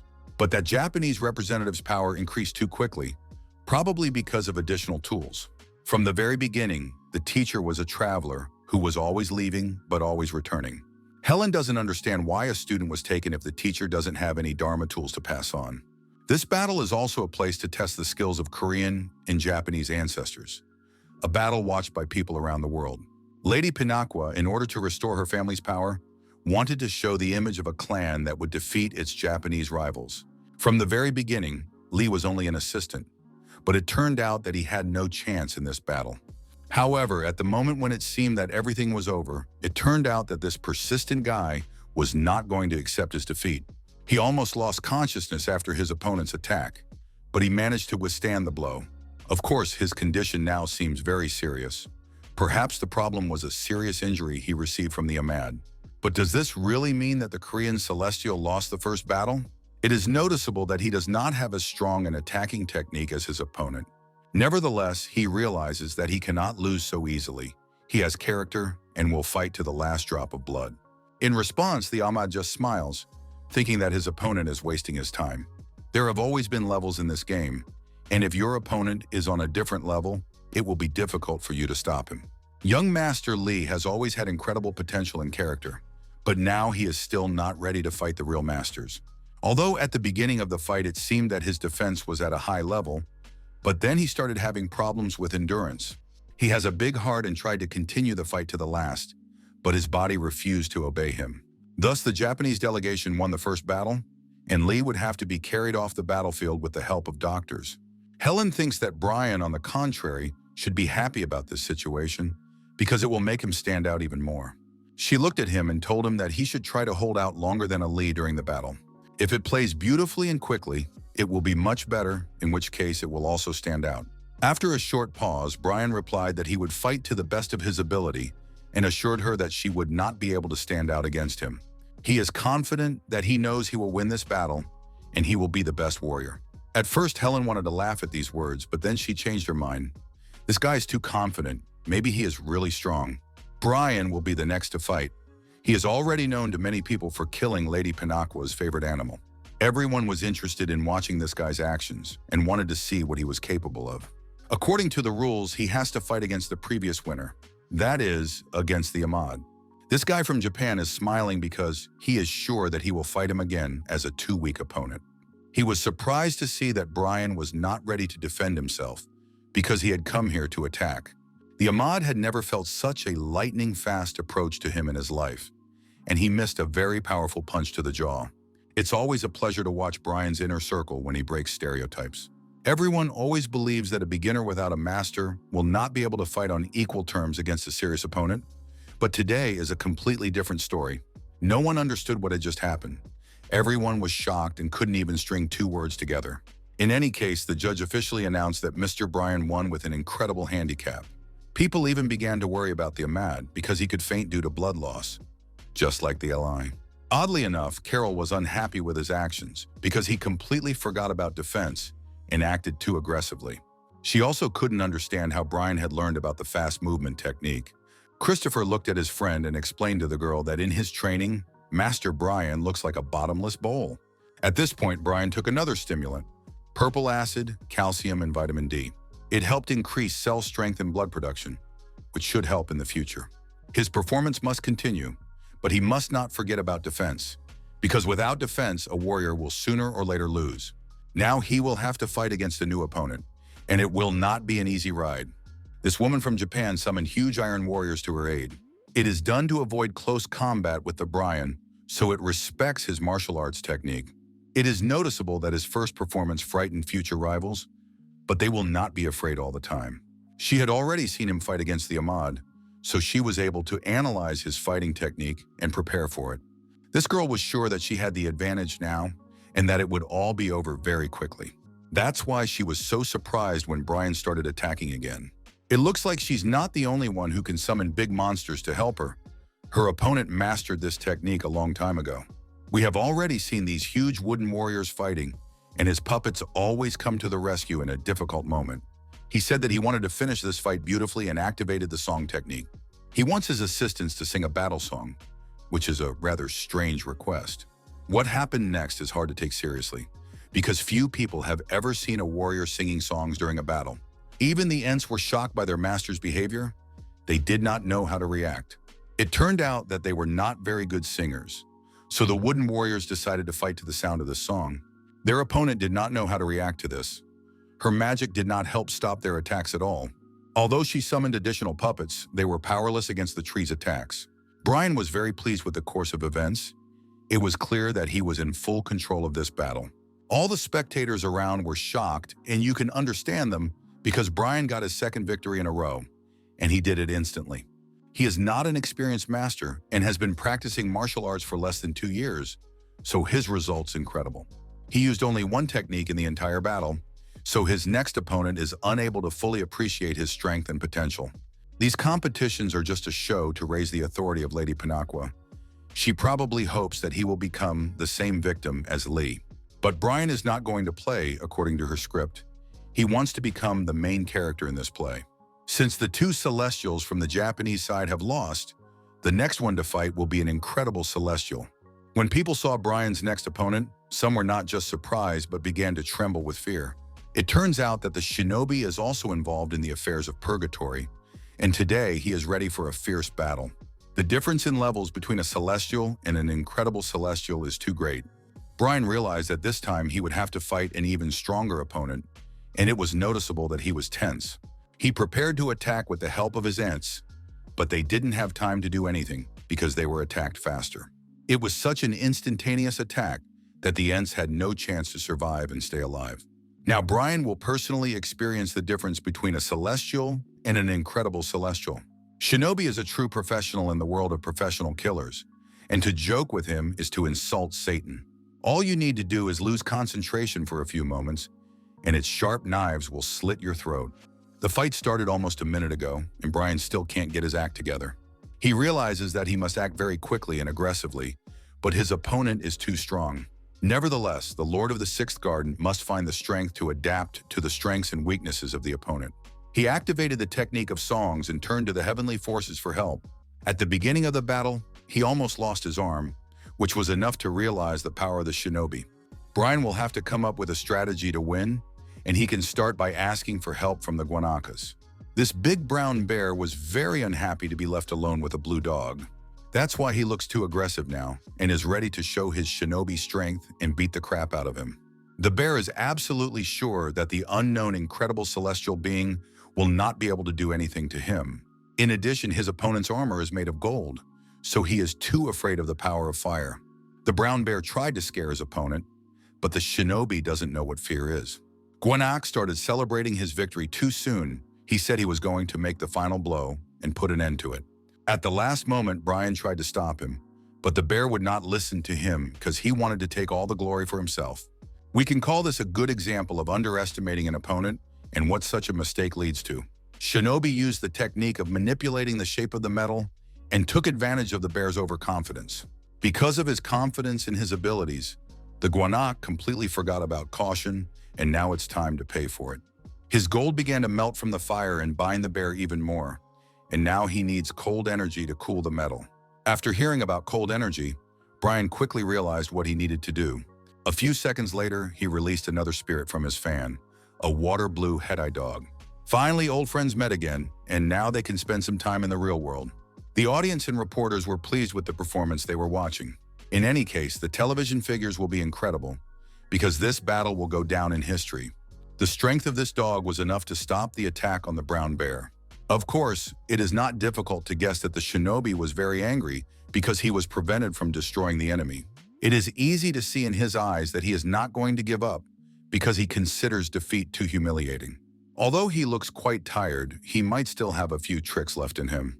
Brian was ready to continue the battle when someone intervened.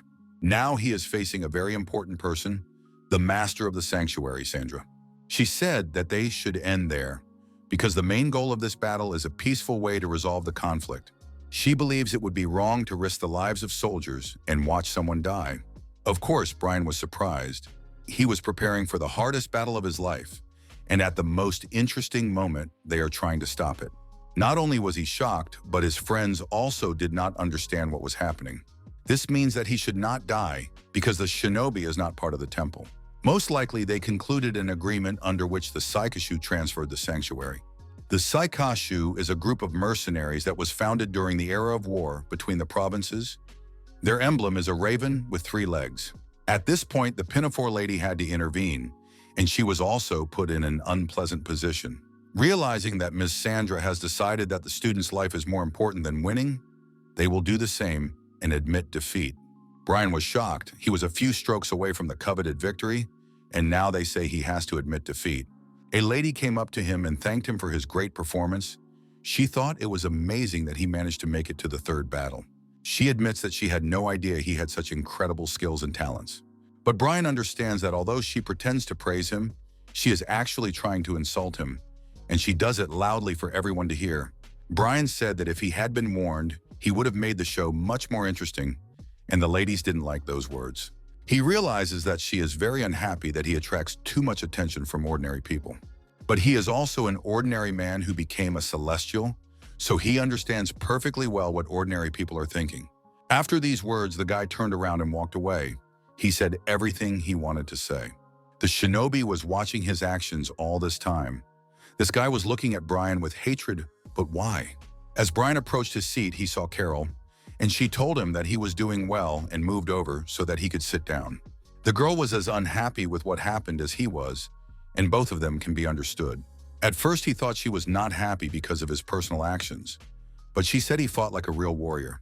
In elimination shows, these guys are called the producer's choice, and regardless of their abilities, they will be promoted further. They're willing to do anything for this, and this guy had to show his best to earn a reputation, even if he would have lost. The lady does not want ordinary people to worship her, but she does not understand their nature at all. If we draw a parallel with football, it's like replacing a striker who is still very strong, and the public will support him less. Carol was supposed to come out for the next battle on the Korean side, but suddenly something like an earthquake started. Soon people began to panic because they saw a huge tsunami coming. Only a little later did they realize what was really going on. They were visited by people looking for traitors who had rebelled against the royal palace. No one could understand why they were here. It all happened too quickly and unexpectedly. Carol explained that these are the sons of the Dragon King of the Eastern Sea, with the eldest of them standing in the center. They say that they will not listen to excuses because they want to destroy all those who dare to deceive the Dragon King and the ruler of the Eastern Sea. Only fools can think that they can hide the location of the 7-pointed sword. They are not happy that someone thought they would not know that their treasure was being exchanged far from the main palace. Of course, ordinary people did not understand what the conversation was about. They do not understand celestials that deeply. The dragon warriors believed that even drowning the traitors would be too light a punishment.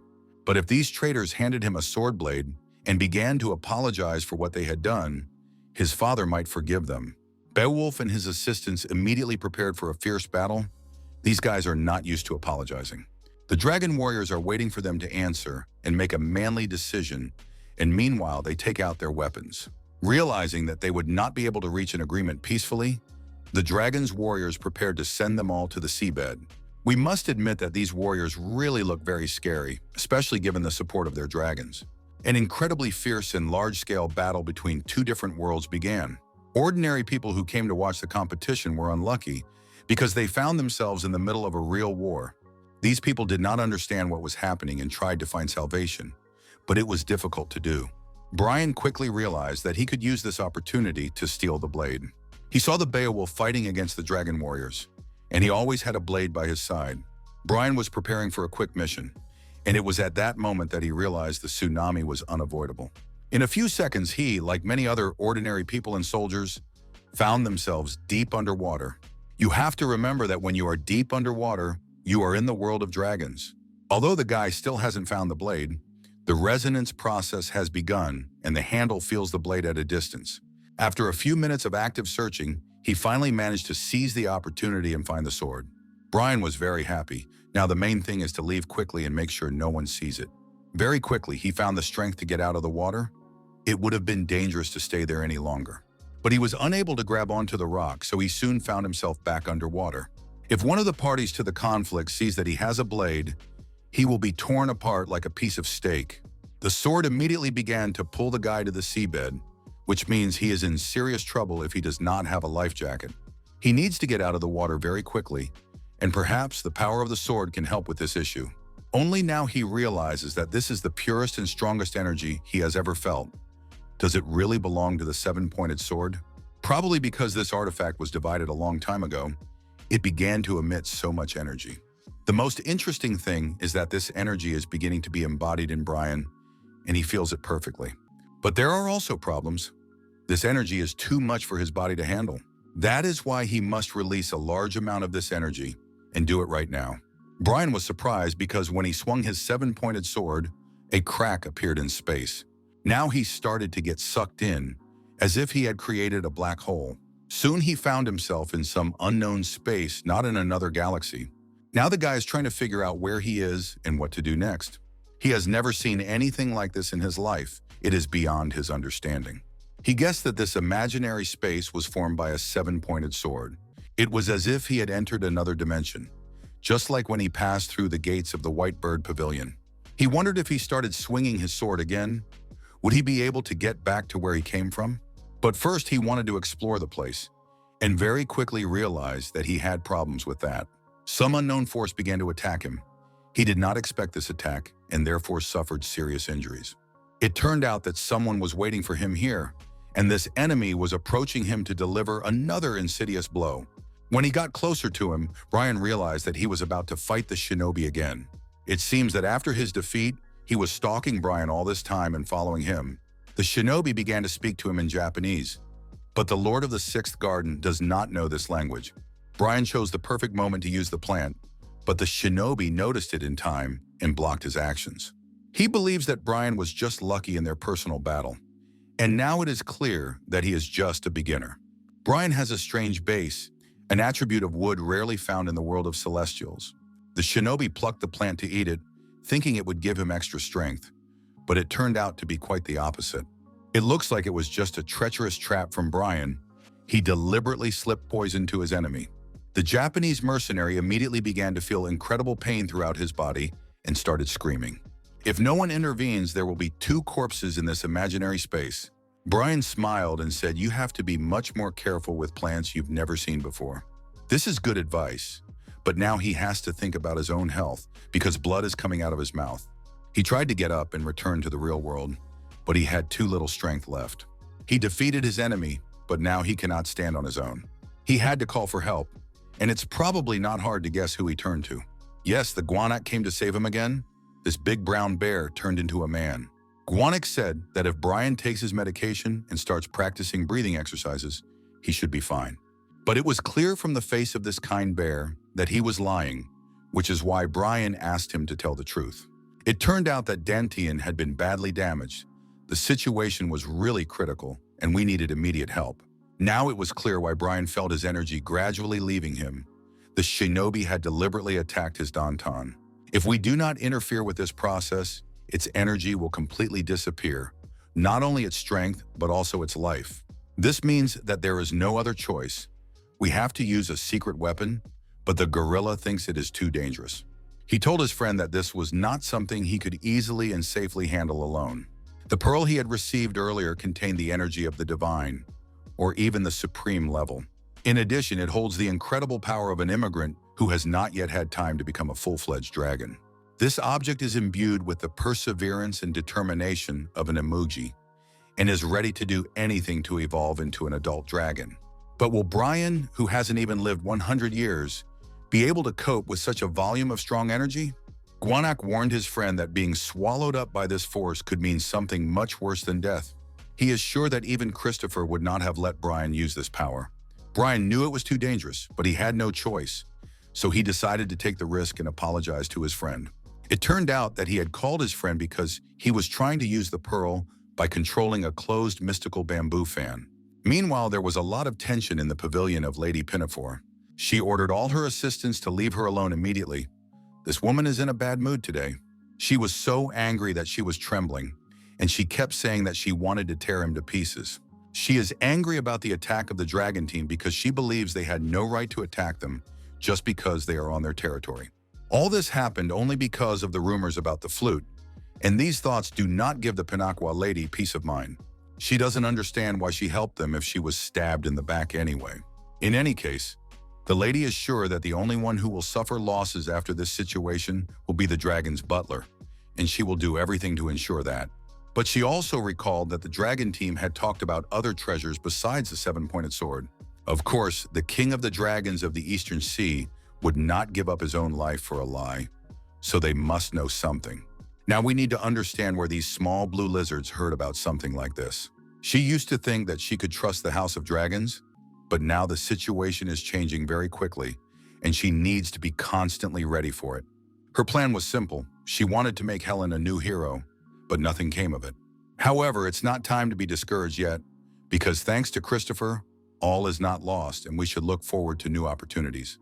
Almost everyone on national television is talking about the new hero who saved the country. Lady Pinocchio knows about it, and she is sure that soon the entire Eastern Sea will bow before her. Now back to the main character. After a long sleep, he finally opened his eyes and tried to get up.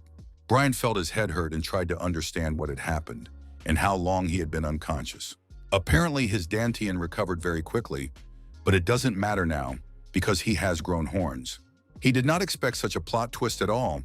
These horns resemble animal horns. In addition, he immediately felt that his senses had become so sharpened that he could feel the temperature of the environment. His body has also become incredibly clean. Perhaps all this is a side effect of that pearl.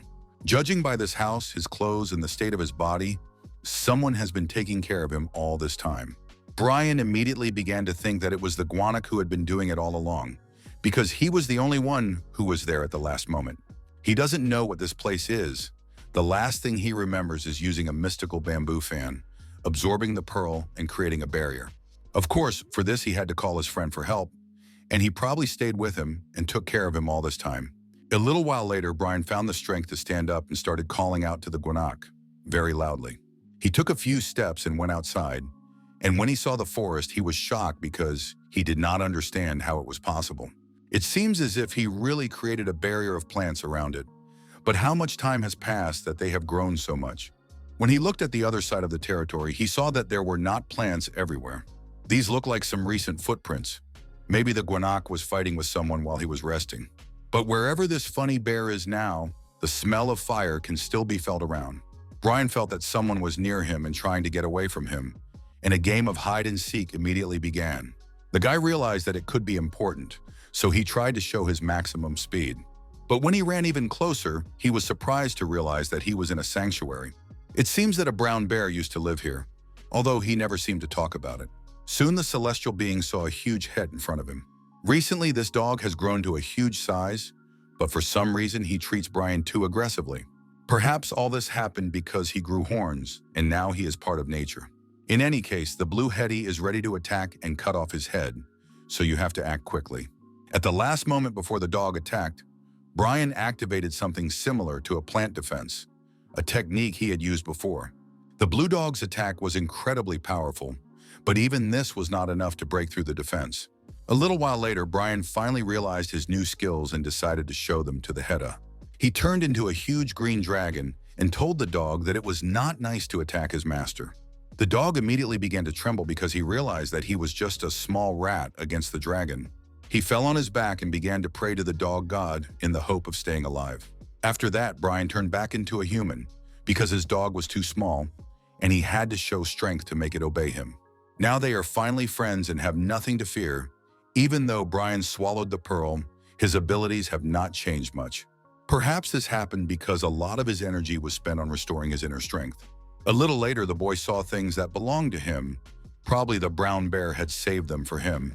Inside his treasure pouch, he saw something. It seems he hadn't had this item before. He doesn't know what the text is. It's written in Japanese, and it might belong to a shinobi. He has been very lucky lately, first finding a book of runes, then a mystical bamboo fan, and now a hidden shinobi scroll. According to what the Guanaku said during the battle, there are few shinobi warriors who wear the emblem of the enemy with 3 legs, also called sikashu. It seems as if this scroll was written by the followers of a Japanese crow with 3 legs. Brian also found the clothes worn by the shinobi, and the bear probably decided to leave it as a souvenir as well. The guy quickly remembered that these clothes can change shape using the energy of gold, so it could be useful. Brian immediately put on this suit because it can increase his level of protection. A little later, he heard strange sounds coming from the side where the traces of the battle remained. He approached the area and realized that he was not alone. There is some kind of battle going on there, as if these guys are trying to break the barrier. It was immediately obvious that they had blue skin, large bodies, and red hair. But where did they come from? And of course, Brian couldn't help but notice the mace they were using to try to break this barrier. This weapon looks the same as the mace given to him by the brown bear.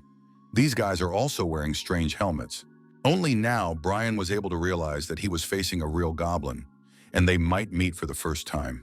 He did not expect to find goblins in the space of the seven-pointed sword, as it was probably their territory. That's why they are trying to break the barrier, because Brian has entered their land. Soon they will execute their plan, so he has to do something to stop them. Brian has never had any problems with interesting ideas, and he is a great strategist even in critical situations. Soon he appeared in front of them, greeted them, and told them his name. The goblins were surprised by his impudence, especially after he demanded to see the boss. Very soon, Brian was able to meet the goblin boss personally. His name was Joseph. The goblin boss immediately started talking aggressively to the unknown guy, saying that he wanted to see the owner of the sword immediately. They know that this place is difficult to get into. Only the owner of the sword can open this space and enter it. If Brian doesn't answer him now, Joseph will cut off his head. But why would he want to own a sword? The other goblins think that there is nothing wrong with telling this guy the truth. That is why Joseph said that he has long dreamed of taking revenge on the owner of the sword. The king promised that he would soon come with a sword that would be worthy of becoming their leader's mate, but this man never came. All the details of this story are unknown, but it is clear that a new owner of the seven-pointed sword was to come here. The promise was never fulfilled, and the former leader was seriously upset and soon fell ill. That is why goblins believe that the owner of the sword should be severely punished. They plan to take him to the leader so that he can cut off his head with his own hands. Brian listened carefully to the story and decided to change the topic of conversation. He started asking questions about the brown bear. It turned out that the goblins had ordered him to get out of here, but he didn't listen to their advice. So the leader came and personally grabbed him. Although Brian was very angry that his friend had been captured, he immediately calmed down because now he knew where the Gwanak was, so he could save him. After that, the guy calmly said that he was the new owner of the seven-pointed sword, so he was now the boss of the goblins. Of course, these guys didn't believe him and said that he would die from the first blow, as he was not worthy to be the owner of such a sword. They called him too weak a sissy, didn't even look like he'd ever studied martial arts, and of course they said he looked like a woman. They wanted to make him take off his pants to confirm his gender. It was too much. In any case, if he can open the passage, he can get out of here. And if Brian doesn't interfere, they'll let him live. These sons of bitches have no idea who they're dealing with. And now he's going to show them what the Lord of the Sixth Garden is capable of. We shouldn't have underestimated him, because only with the help of a fan can he summon a real monster to help him. As soon as the blue dog appeared, he immediately spat an unknown red liquid at the goblins. They could not understand anything, immediately began to panic, and immediately ran back. It was a good idea, but it should have been done much earlier, because now it was too late. If they don't get up and start talking to him right now, he will make the dogs spit red bean porridge at them again. Hearing this, the goblins began to panic even more than before, as if they hated red beans. All they could do was to fall to their knees and beg him to stop and calm down, ready to obey all his orders. It's time for a conversation, and Brian wants to know if they really have such a strong and powerful leader. It turned out to be true, and he was probably the only one who could defeat the Gwanak. Maybe they know some other information, and if he finds out that they are hiding something, he will make them suffer a lot. The goblins told us that their leader also has a shield made of golden gourd. But what power does it have? It turned out that there was no point in asking these questions because the leader felt that his people were in danger and came to their rescue. Now we will see what the strongest goblin warrior is capable of and meet him personally. It turned out that the leader of the goblins was a woman. Although she was also a goblin, she looked much better than the men. The chief's name is Nancy. She came to see what was going on here and realized that her people were real fools. She's ready to punish them and lock them up for 10 years. Yes, this woman is very cruel. By the way, the goblins have a rather interesting prison. She imprisoned them in her flask like a genie. Brian was immediately curious about Nancy's strength, and at first she had to try the red bean porridge. He thought that she would be as afraid of this attack as her soldiers. But this woman looked very calm. At the last moment, she realized what was about to happen, but it was enough to dodge it. Such obvious attacks do not frighten Nancy at all. Perhaps her soldiers are too stupid, but she is completely different. She summoned some unknown goblin spirits to help her and immediately prepared to attack. Brian was surprised, but still thought it was not a very threatening ability. He felt he could easily defend himself. Of course, the goblin leader is very strong, and in order to defeat her, you will have to do your best. Brian is ready to use all his strengths to taste victory in this battle. He is not going to fight alone either. He has enough spirits to help him in this battle. A very interesting confrontation awaits us. The goblin leader must win and defend her territory. But today she will meet something very strong. These creatures from another world have come to win. Now Brian and Nancy are like captains leading their brave army. I would like to see a battle between them and see what this woman with red hair is capable of. She looked like she was completely happy with what was happening, and Nancy probably hadn't had this much fun in a long time. In this territory, goblins have already defeated all their enemies, so they rarely have to fight. Brian quickly realized that you can't win with the first attack. It's not that simple. It was then that he decided to recall a conversation with a brown bear when they talked about goblins. Theoretically, goblins can create anything with this wood, although this is not entirely fair. Yes, this is their main ability, to embody images from their brains, but goblins don't think much about their fantasies. They can't imagine something specific but act instinctively. In addition, from the moment they are born, goblins already have quite strong physical strength and a strong body. If they had a little more intelligence, they could have conquered the whole world. But in reality, things are not so perfect, which is why they have only conquered their own territory. Of course, the leader is completely different from the others. Her level of imagination is much higher, so her capabilities are also better. In other words, Nancy is on a completely different level. Kathy is still coping, but Brian cannot get close to the leader. He needs to come up with a plan to win. Maybe he needs to use a protective barrier. Because he was so busy thinking about strategy, the guy forgot about defense, and Nancy took advantage of it. She is surprised that he finds time to be distracted from the fierce battle. Now Brian is trying to concentrate again. The main thing is to use his strengths to not lose this battle. He decided to use the shinobi technique to break the distance between them.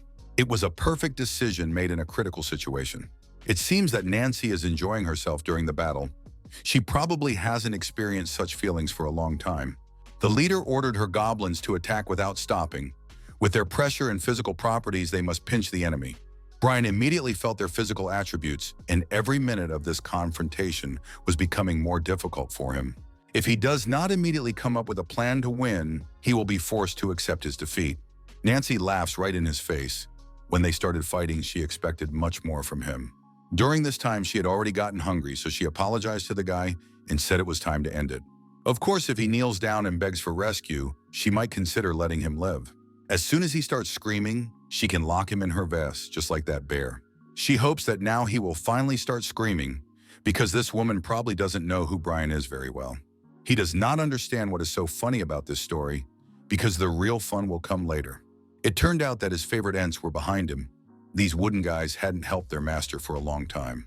If you look closely, you will realize that they came here with special gifts for the goblins. Finally, Mrs. Nancy has lost her smile, and she probably doesn't find it as funny as she used to. Red bean porridge is the Achilles heel of goblins, and now even we will know about it. Nancy began to tremble visibly and could not think of what to do. She could only scream. It was quite a comical situation. She was waiting for Brian to start screaming that he was trapped. But at the last moment, she started screaming herself, and thus fell into her own trap. Taking this vase, Brian asked his friend the bear to come outside immediately. The brown bear must have been dreaming of being free for a long time. He knew that his friend would save his life. This reunion is very nice to watch, although the bear thinks that Brian deserves to be punished. Because of him, the Gwanak was forced to play the role of a house pet, and he stayed there for more than 100 days. Brian went up to Nancy and asked her team where the seven-pointed sword was now. She looked at him carefully and said that he was too small. His shoulders were narrow, and everything was too small. The guy started shouting that size doesn't matter, although it was obvious that he was very pleased to hear it. After that, Nancy stood up and agreed that size doesn't matter at all. And my mother always said the same thing, even though she always thought it was nonsense. She recognized that Brian had won. He seems to be quite intelligent and a nice guy, So she made a decision and wants him to be her husband. Not only was Brian shocked by this proposal, but the brown bear thought he heard it too. Brian asked his friend what was happening now, because he was losing touch with reality. It was as if he hadn't listened to the whole story the goblin was telling. Suddenly, Brian remembered that the goblin had told them that a man with a sword would come to them and would be worthy of becoming a match for their leader. This person never came at the right time, but it seems as if the goblins kept waiting for him. Now everything is coming together perfectly. Brian has come with a 7-pointed sword, meaning he has to marry Nancy. Of course, now he cannot believe that this situation happened to him. The bear tried to calm him down and told him that he would take care of the ceremony, but this did not calm the boy down. He said that the person who was supposed to come with this sword had died a long time ago, and that Nancy was the daughter of the previous leader. But she thinks differently and wants him to really become her husband. Brian tried to calm himself down and began to write about the location of the sword. If she doesn't tell him this information soon, he will make her eat only red bean porridge until she explodes. He believed that this plan would work sooner or later because he knew how much the goblins hated red beans. But Nancy said they could do whatever they wanted to her, but she would not give him the sword until they had 3 children. After these words, the woman fainted, as if Brian was using a completely wrong method. I explained to my friend that goblins are very stubborn creatures, and it is difficult to come to an agreement with them. He still can't understand if there is a reason why Brian can't marry this beautiful woman. It seems that the goblins were ambushed here because only the young ones remained, which is probably why they do not realize their power. Even the golden gourd used by the chief is a treasure of the highest rank. If they really have such an object, then this clan must have a very interesting history. Since Brian is a celestial, he can live for several hundred years. But in 100 years, the goblins will become strong and he will have problems. Although it can happen at any time, even tomorrow, the goblins can never be underestimated. Instead of intimidating them, it was decided to try to bend them to our will. But how to do it right? Soon Nancy regained consciousness. She quickly realized that she was tied up. At first, the woman began to panic, thinking that Brian was up to no good. But then I was very surprised when I saw something very tasty in front of me. It was at this moment that Brian appeared next to her with his friend Gwinnett. Nancy kept screaming and said that no matter what he did to her, she would not say anything until they were married. But this did not bother Brian at all. He said he did not think about it at all and was going to eat a delicious lunch. After these words, he did not pay any attention to the goblin at all and enjoyed his meal. It quickly became apparent how difficult it was for Nancy to watch. Brian constantly made it clear that he really enjoyed this dish. He loves the combination of soybean paste and rice cakes. Soon Nancy started shouting that she wanted to try this delicious dish too. She almost didn't stop and kept screaming. And in a few seconds, the guy decided to satisfy her hunger, partially. The chief liked it very much, but she was hardly satisfied after eating only 1 pie. Soon Nancy began to beg for another portion, and she started screaming again. It's not hard to guess that this is exactly what Brian was expecting, and it would have been nice to see his expression. After that, he took out a full plate of food and poured it all into his mouth. Nancy immediately started screaming and calling him a horrible person. She wasn't going to give up on the marriage because of that. It turned out that there were 2 more rice cakes left. Probably Brian had left them for dessert. Nancy wanted to taste it so badly that she was ready to forget about her 3 children. Just 1 son and daughter would be enough. The ram continued to ignore her words. He ate 1 pie, so only the last one remained. At that moment, it was very difficult to watch Nancy's reaction. She was ready for only 1 daughter. But it didn't work on Brian at all. He calmly took out the pie and ate it. Nancy had a hysteria. It was the last straw for her character. She started crying and begging to become his wife, probably ready to give up her children. This is exactly what the guy expected. He agrees to marry her, but only when he wants to, because now he can't do it. I must admit that he is too cruel. A little later, he said that he is ready to get married only in 100 years, but he thinks that is not long. After saying that, he held up corn cakes to her face and said that he would tell her how to cook and grow the necessary ingredients. This wedding gift is perfect for Nancy. She said she would agree to anything. Thus, all the conditions were very quickly discussed, and the Celestial very quickly found a common language with the goblin. Nancy took out a large chest and said that it was a very beautiful object that she had received from her mother. After that, she asked the brothers to wait a few minutes until she found what she needed. When she got what she was looking for, Brian could not understand for a long time what she was offering him. This is a pine cone, probably referring to the pine cone from the fairy tale about a good old man who met a goblin and exchanged the pine cone for treasure. It felt like real flesh to the touch, but Nancy kept saying that it was a very useful thing.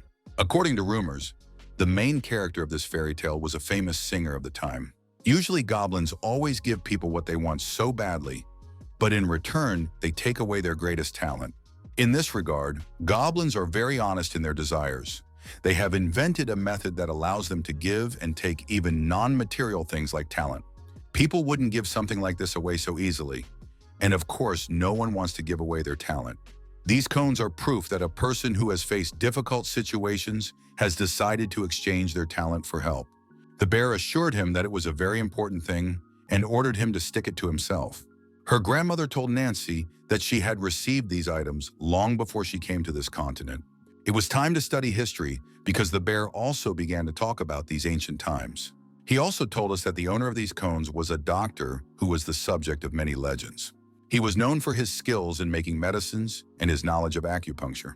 When he was traveling around the world, a powerful man forced him to treat a serious illness and then grabbed the doctor and imprisoned him. In fear for his family, he gave his cone to his grandmother in exchange for her hiding them. But who was the doctor? So far, there is no answer to this. But there is a story about the owner of another big shot. He was a professional martial artist and an excellent horseman, but his vanity ruined him. He took his beloved woman to the battlefield, and when the situation got out of hand, he gave his cone to have his woman rescued. It is strange that he even took his beloved woman with him to the battle. It was the first and last time he sacrificed something for another. This story characterizes the history of this warrior well, and Brian should learn from such stories. After the conversation was over, Nancy stood up and said she was ready to begin. Brian and Gwanak didn't mind, although they couldn't understand what she was saying. At first, they thought it didn't matter, but when Nancy picked up a huge mace, they realized that this was not exactly according to plan. Brian tried to ask her what she was going to do, but it was too late. She hit the guy on the head with all her might, but he didn't feel much pain at all. This was the very process that Nancy talked about a lot, and now a lot has become clear. Although Brian doesn't feel any changes at all, the girl said that when the time comes, he will be able to use his talent. Now, she doesn't want to waste time on idle talk. She wants to eat everything left. When she left Brian with the very sword he had come to get. Usually treasures of this level have self-knowledge, but this sword looks too confident, even though it is an inanimate object. The bear noticed that the attribute of the Brian's base is wood, so the boy will have to work hard. Each element has opposites. So the seven-pointed sword has the opposite attribute of metal for the Brian. Of course, first you have to try to use this sword, although the result may not be expected. I picked up this weapon and immediately felt incredible tension in every cell of my body. It was very difficult for him to restrain himself from letting go of the sword. The governor warned him about it. Anyone who knows this guy well understands that he is not going to give up halfway. After a while, even the brown bear realized that this guy was starting to change. Usually you can see a smile on his face, but now he looks incredibly aggressive.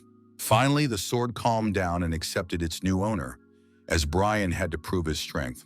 Of course, the Gwanak had heard stories about people who had become celestials and could conquer an opponent with their willpower alone.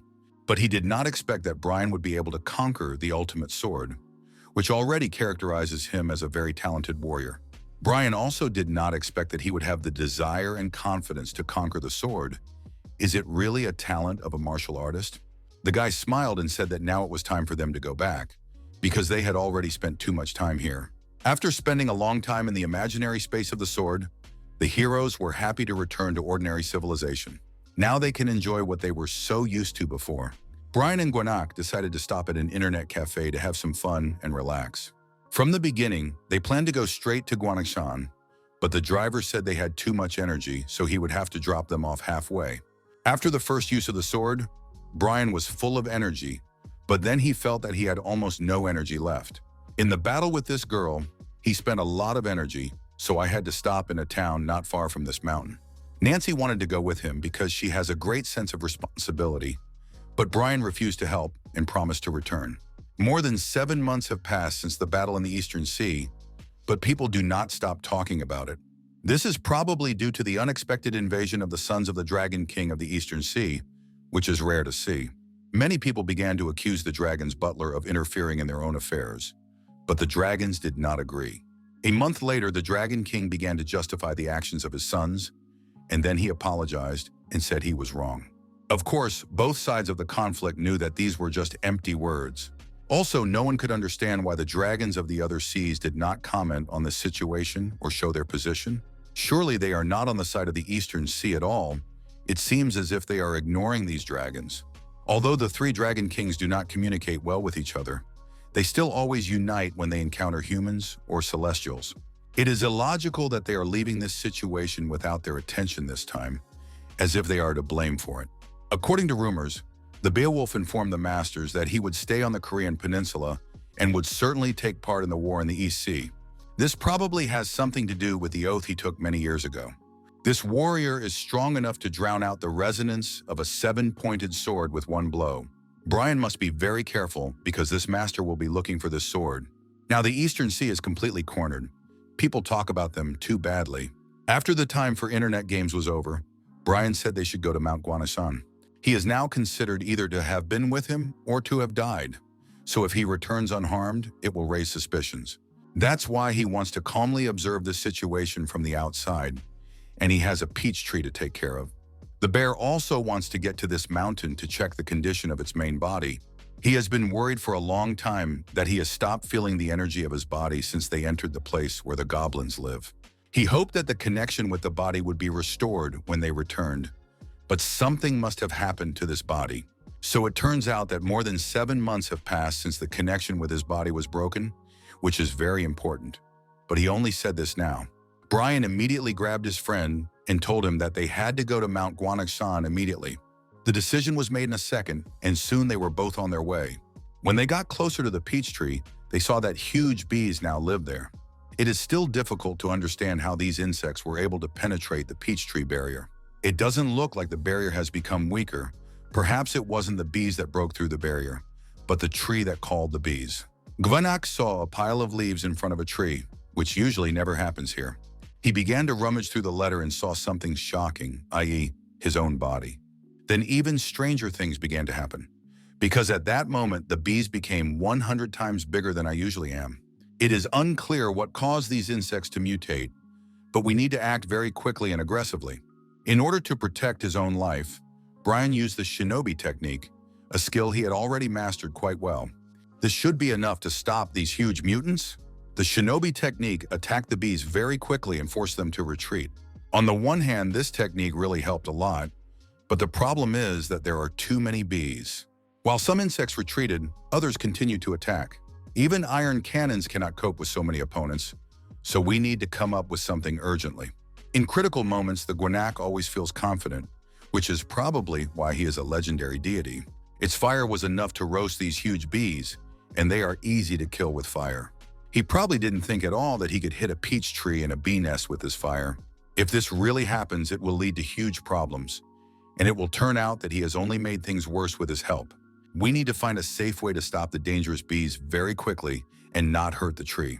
Looking at these insects more closely, Brian couldn't understand why they were dying if they had no wounds. Finally, the guy realized what he had to do. He called his friend and told him to stop immediately. After that, Brian started throwing some strange objects at the tree. In this way, he activated the protective barrier and at the last moment, together with the bear, managed to go beyond the barrier. Gwanak still can't understand where these huge bees came from. There is a story in which the Golden Queen of Bees grew something called a bonga on a mountain. The Golden Queen of Bees is a sorceress in Chinese mythology, also known as the inventor of the elixir of immortality. The bear said that it had been too long since they had seen her last, and there was no reason for her to show up now. The peach tree is a symbol of youth and immortality, a tree of life, so there is a reason. Perhaps there were still bees alive from that moment. They could have lived elsewhere, but then they came when they smelled the peach tree. This theory does have a right to life, but it is not important now. The guys have already figured out how to get rid of the bees, and there is no more smoke after the fire, so they can go inside. It has to be done very carefully because they may still be in danger. Fortunately, they are very lucky that there are no more problems with the bees, which means that they can taste their juicy honey.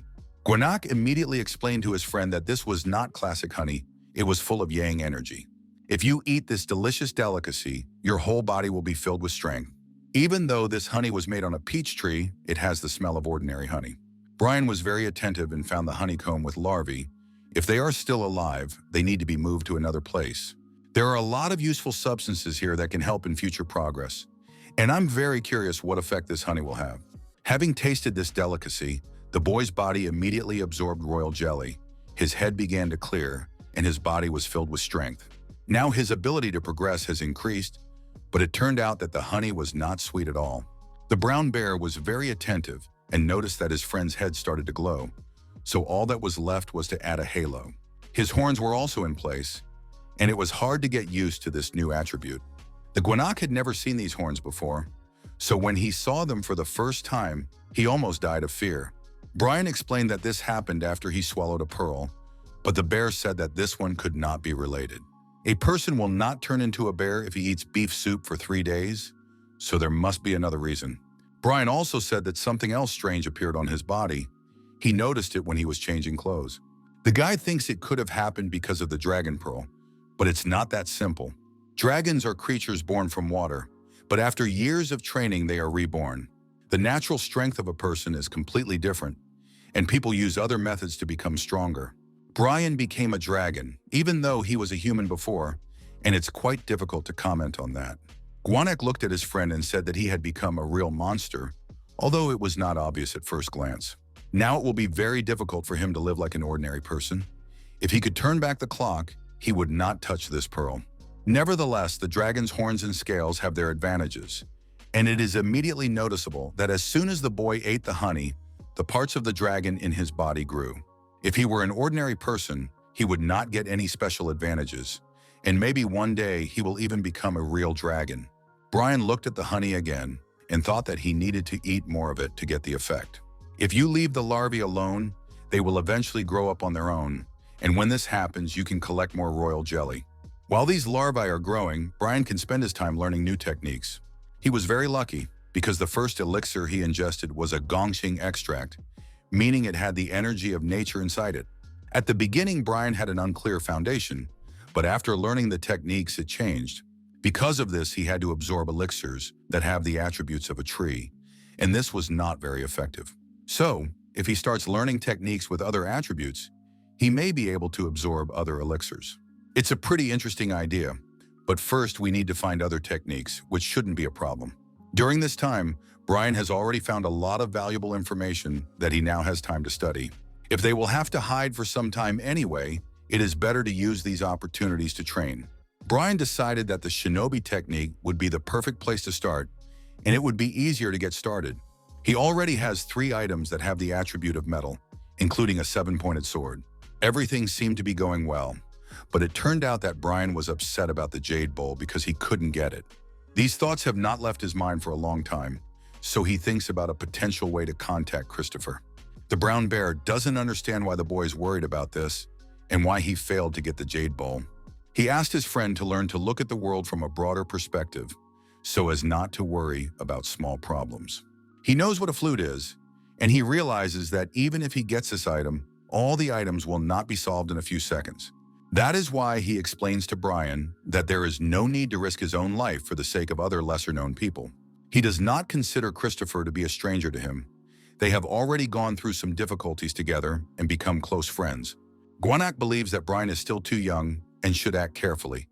You can always find someone who will do everything for you. From these words, Brian immediately realized that this bear knew how to help him, but he had been silent about it all this time. The bear believes that even if his friend gets this treasured flute, he will still not use it and will give it to Christopher. But Brian began to convince him that this was not the case at all, and he wanted to keep the flute. He doesn't understand why he should give such an important and precious object to another when he can use the flute against the Dragon Palace. After a short debate, the bear agreed to help, and Brian was incredibly happy to hear that. The master the bear wants Brian to meet is called Gene, and he has been working with his older sister and nephew for a long time. After that, the bear told him that they had to get to Mount Kavul, which is not well known, so Brian had never heard of it. Of course, there is a small problem. This mountain is located in North Korea, which means that we will have to go a long way. The bear also said that his sister had no name. He, as the spirit of the mountain, inherited her name, but his sister is not a spirit. Then he began to talk about his nephew.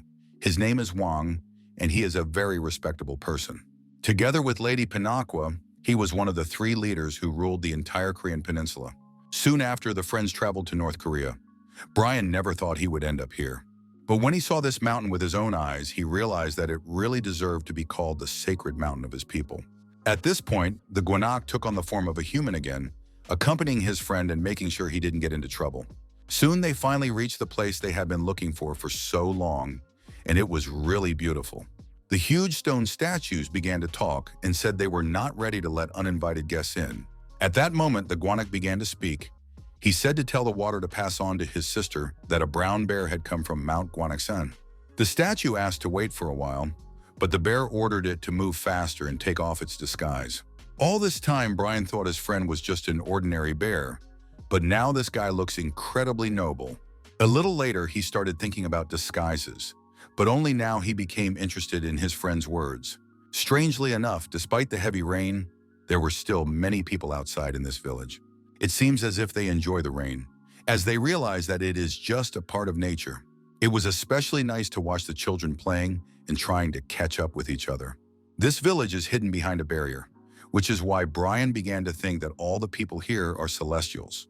The brown bear immediately explained that this was not entirely true. Before they hid themselves from the world, they accepted those who wanted to stay. One of the conditions was that all rights to life and death would belong to the Wang, and these people are the descendants of the earliest settlers. Soon the 2 guests were met by young warriors, and they immediately greeted the brown bear. Gwanak was quite relaxed and confident, and he began to ask them about his sister's whereabouts. He was told that she was already waiting for him and began to ask questions about the person who came with him. Gwanak said that he was his servant and could be trusted, so after these words they were calmly invited to the settlement. People here do not pay attention to the weather conditions. They enjoy life at any time. It turned out that the brown bear's sister was in a cave at the very end of the village. Brian couldn't understand why she should live here when there was a big, beautiful palace not far away. Soon she came out to meet them, and it turned out to be a rather young and beautiful girl named Lisa. First of all, she thanked her assistants because they were very busy, but they brought her younger brother to her anyway. The assistants replied that it was just their job, and soon they said they had new tasks and left. The sister and brother have not seen each other for a long time, and you don't have to be too attentive to realize how similar they are. Probably, if they both turn into a bear, it will be almost impossible to distinguish them from each other. After a short pause, Lisa finally began to act like a real sister and hugged and kissed her brother. She said that he hadn't come to visit her for too long and that he should be punished for that. In any case, he has come a long way to meet again, so now it's time for a good rest. After this hug, the Gwanak immediately fell asleep, and Brian thought that his sister had done something bad to him and grabbed for his weapon. But Lisa immediately reassured him and explained that she had put her younger brother to sleep for a while. She hopes that she did not scare the boy with her behavior, because this child is her only relative left from the old days. Now she looked at Brian more closely and saw his inner strength and dragon spirit. Naturally, Lisa wants to know why the unknown dragon claims to be her younger brother's servant. Finally, he took off his mask completely and said that he was not really a dragon. It would be more correct to call him a monster. Lisa invited him to take shelter from the rain and have a quiet conversation in a pleasant setting. Gwanak continued to enjoy a sweet dream while his friend told him about their long journey. Lisa listens to him, but she is still worried about one nuance she heard. Brian told her absolutely everything, even how he became a celestial. So does he think she's heard too much? The guy replied that he was not worried about this at all. The Gwanak was well aware of his current situation. Despite all these nuances, he still brought her to this village to his sister, although he had to hide his identity. This can only mean one thing. The brown bear trusts Brian and his sister, and that's what matters. After that, the sister said that the person they were looking for so actively was not here, and Brian did not expect this at all. She explained that this man has not lived in this village for a long time because he does not like places with many people.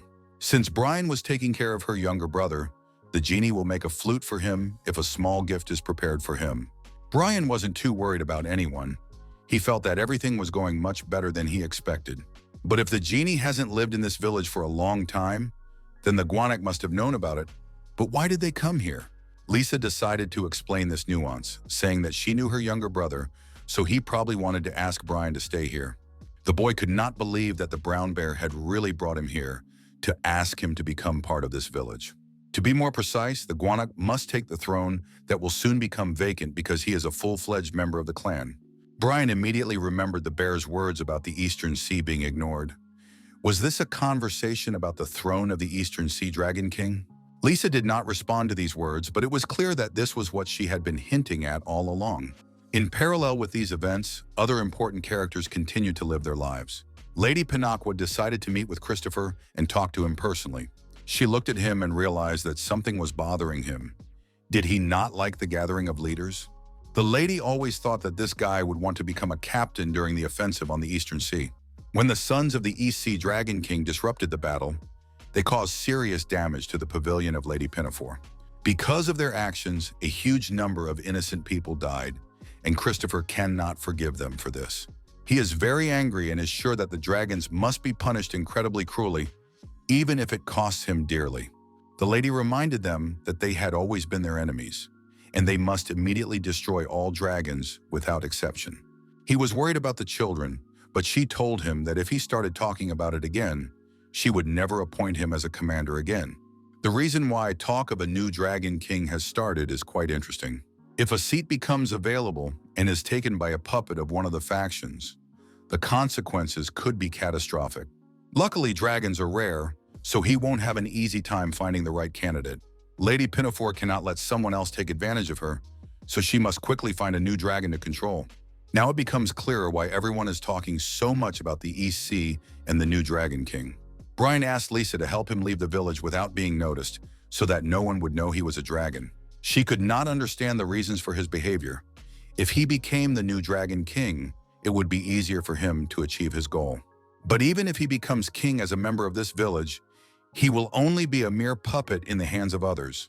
Brian wants to be king, but he doesn't want anyone else to run his life. And if it's possible, he would like to ask for advice on his next steps, because it seems that he is completely confused now. He doubts that among the Celestials he will be lucky enough to meet someone who can help him, so he wants to find advice. Lisa replied that she was pleased to hear him say that, but she was sure that her brother would be upset when he realized that Brian had left. It is implied that she will not allow her younger brother these lands and will not be able to let him go with the brothers. A long time ago, her brother had to leave the village, although she tried her best to avoid it. Still, he did what he wanted and became the deity guardian of Mount Guanaxan, but then he lost everything and became this. It seems as if Lisa is trying to exchange her younger brother for Brian's help, but this is not entirely true. She would not have let go of the Guanak in any case, even if Brian had not asked her for anything. By the way, the throne that a dragon can climb is not only in the sea. In places where a large amount of water energy is concentrated, a throne can also appear. Although the level of such thrones is lower than that of the sea, their energy is still quite pure. And Lisa knows about this place. She had a friendship with a dragon king who lived nearby. And when he died, she got the right to his land, and now she wants to pass it on to Brian. Of course, it's not as good as the sea one, but it should be enough. This place should be perfect for Brian, in order not to worry about others and calmly increase his strength. It was a really great gift, but Brian was upset because he had to leave before the Guanak would wake up, although he wanted to say goodbye to him. The boy said that he would never forget what this brown bear had done for him, and that they would remain friends forever. After that, she talked to him for 3 days. All the while, Brian was walking to the sea. When he finally approached his destination, he felt an incredible energy. It was quite strange. He had never felt anything like it. At first, he did not believe that the throne could be on the Pektu mountain. First, he needed to absorb the water core of this sea.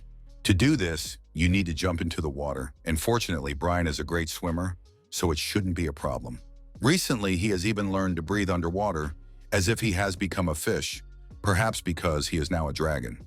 Soon, he finally saw the water core. It was glowing on the seabed. Such a great power is enough to destroy anyone. Only when he gets closer, he feels himself filled with power. He became very curious about how strong he could become when he absorbed this core. When he touched it with his hand, he began to feel that this core was trying to resist absorption. It took some work, but soon it was almost done. Brian began to feel quite strange, probably because the core had merged with the dragon pearl. At that moment, he immediately remembered the conspiracy with Lisa, and she told him what to do after he removed the barrier.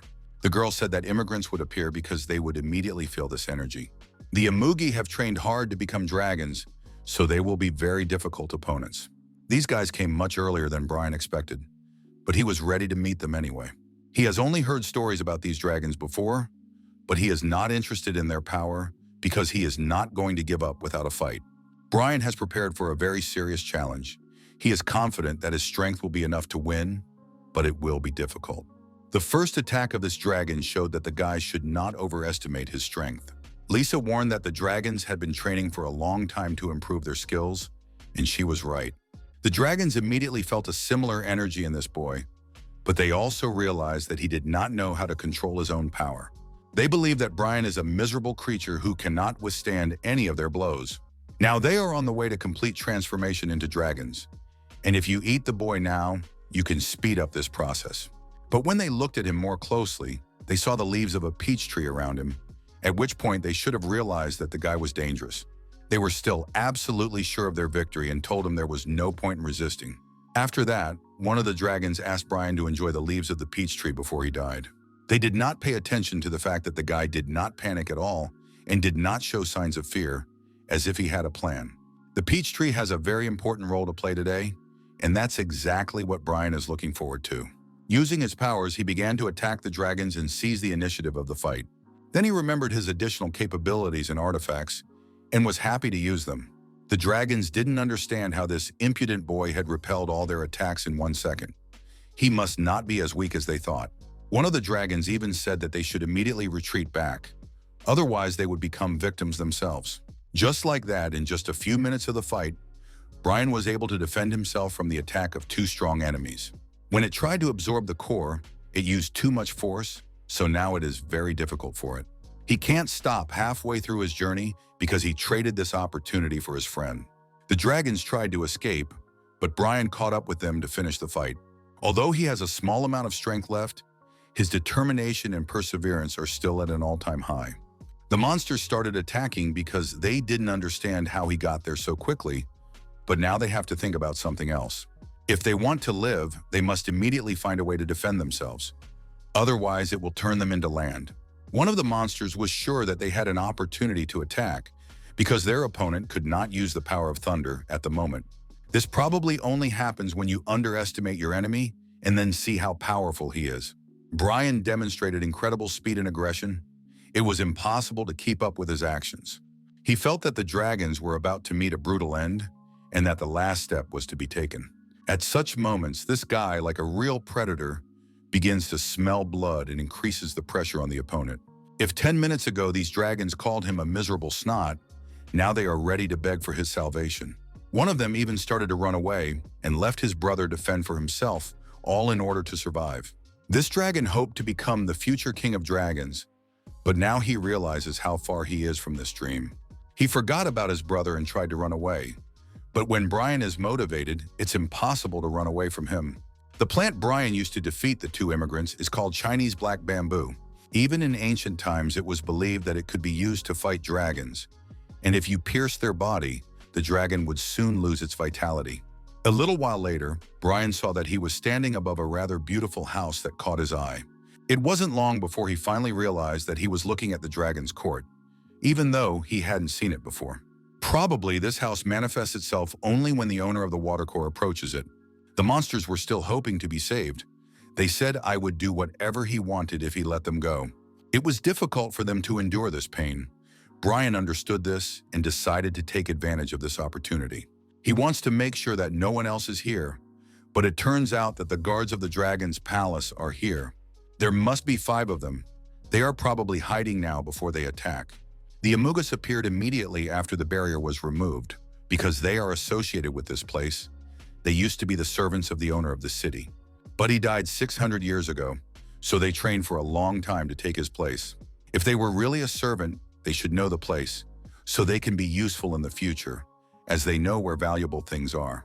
Brian decided to trust them and let them go, and the monster immediately decided to transform into its true form.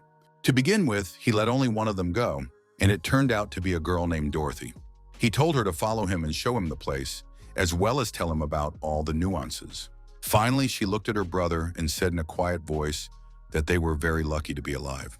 Upon entering, Brian realized that it was incredibly beautiful and spacious. The mechanisms in this palace are powered by the energy of the water core, so the owner of the core can easily manipulate them. Despite its small size, this palace was created in the Sango era, i.e., before the three states were founded. Until the last ruler, no one was inferior to the Sea Dragon Kings. This yard looks quite spacious, and it will be possible to move a peach tree here and even make a garden.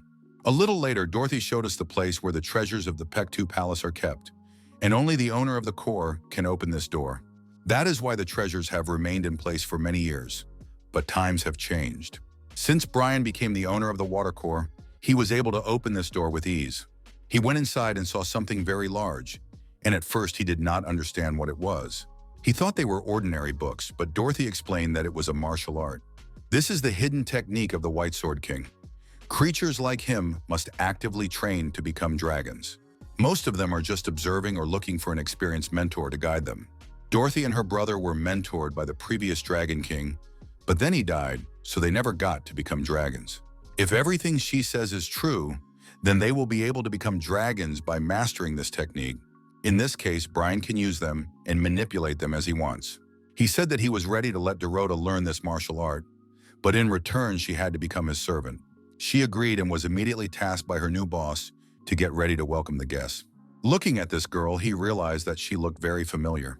She is very similar to the dragons that attacked him and the Pinaqua lady. They probably all look the same. Now he was wondering what her brother looked like. He probably looked like the others. Soon Brian was meeting his first guests, and amazingly, the Lord of Divine Fire came to visit him. Although the guy is only at an incredible level, this master has already recognized him as a Dragon King. The master could not understand why the new Dragon King, who should have been busy restoring the palace, wanted to see him. The boy replied that he had a request for the master and took something out of his box. Having examined the object more closely, the Lord of Divine Fire realized that it was Chinese black bamboo. Brian explained that he wanted the master to make a flute out of him, which immediately made it clear that the young Dragon King's ambitions were very deep. From the very beginning, the boy began to assure me that he was not going to use the flute for bad purposes. The master laughed and said that there was no need to worry about it, because he knew how to keep his clients' secrets. The size of this Chinese black bamboo is perfect, and it will be easy to make a great flute out of it if you put enough effort into it. With one glance, he realized the value of this bamboo, so it was immediately obvious that he was a great craftsman. That's why Brian decided to ask a question. The master allowed him to do so, and then the guy got something else. It turned out that he wanted to ask a few questions about the sword he had already found in the vault. This match seemed very strange to him, so he took it out to look at it more closely.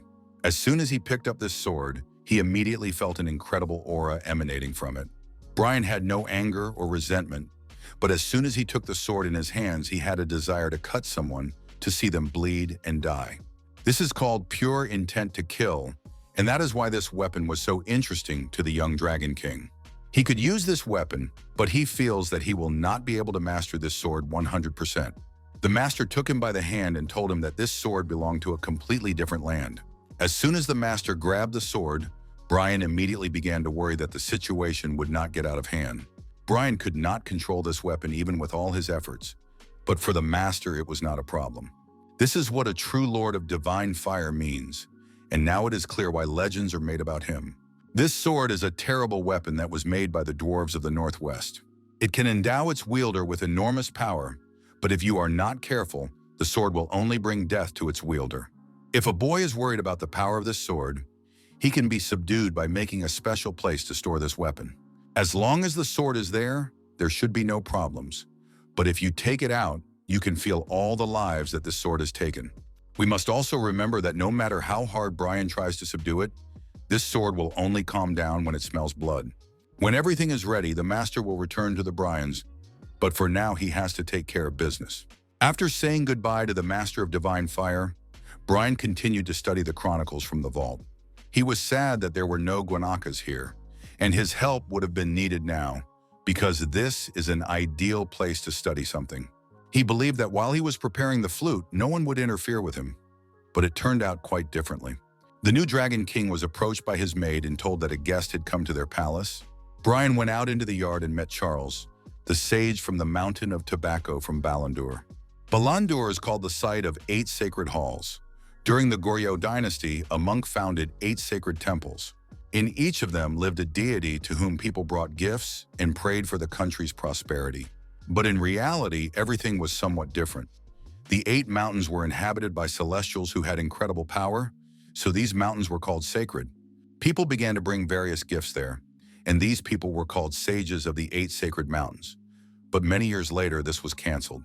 But now that the gates of heaven have reopened, the Korean leadership has returned the sages of Balandur to their status. The master of the sanctuary of Mount Pektu, in other words, the rightful owner of the mountain, Master Charles, came to see Brian.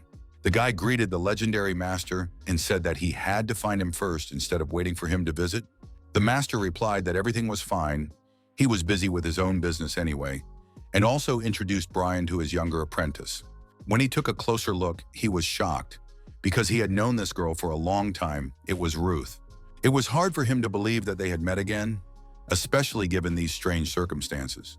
He pretended they didn't know each other and greeted the girl, then said he was going to take them to his house. As soon as they arrived, it was immediately noticeable that the atmosphere around them had changed. After her full recovery, the girl began to be called Fairy Charles, although she did not like this name very much. It's immediately obvious that Charles is good to Brian, but there must be a reason why he came here. The master knows that this guy has reached an incredible level at such a young age. It is immediately noticeable to an experienced eye. In addition, he managed to make many acquaintances with respectable people. It is rare to meet such celestials who reach the top so quickly. The master said that his student's young age would not prevent her from achieving success, as she had almost reached the heavenly level. He probably came here to ask Brian for help, or rather for the boy to teach his student something. Perhaps what he called pair training can also be called training for building friendships. This is exactly what an experienced nail technician wants. By practicing together, they will be able to satisfy each other's desires. Charles is not sure, but perhaps in the future this girl may become a concubine for Brian. All these words are too much of a shock for the guy. He did not expect to be surprised so often today. The master calmed him down and explained that this is the point of pair training. That is, training between a man and a woman who are in a relationship. Taoist sexual practices are really incredible, and if you release this energy properly, you can bring about harmony between a man and a woman. This is the only way to reach the highest path in the shortest possible time. So using his student, Charles tries to tame the dragon. This is what the world of celestials looks like. But Brian is against it and does not want to enter into such a relationship. The master asked him not to rush into a decision, as pair practice could help him a lot, and they could become relatives. Master Charles said that he was not one of those people who treated their sons badly. He took out the jug and put it on the table, and Brian immediately smelled the gonking extract. It was thanks to this substance that he was able to finally awaken his hidden foundation. Since then, he has never found anything similar to this elixir. The rarer an elixir is, the more precious it is, as all celestials know. Brian explained that he was already in love with another woman and was ready to marry her, but the master assured him that this practice had nothing to do with feelings. At this point, Brian looked at Ruth closely, and it was clear that she didn't like the idea either. But after some pause, Brian finally made a decision. Given his respect for this girl, he agreed to do doubles practice with her. His goal is very simple. He wants to make progress and get the most out of it. A few days later, he began practicing various techniques in the study of heaven and earth. His progress is incredibly rapid, and if no one interferes with him, he will improve his level very quickly. Now that he understands the principle, he can make it rain using the energy of the air. When it reaches the 6th level, it will be able to combine different properties and create natural disasters, which is a lot of fun. A little later, a maid came to him and said that Mrs. Ruth wanted to join him in the bedroom. Brian immediately smiled and told her she could come in. It was time to use the immortal charm.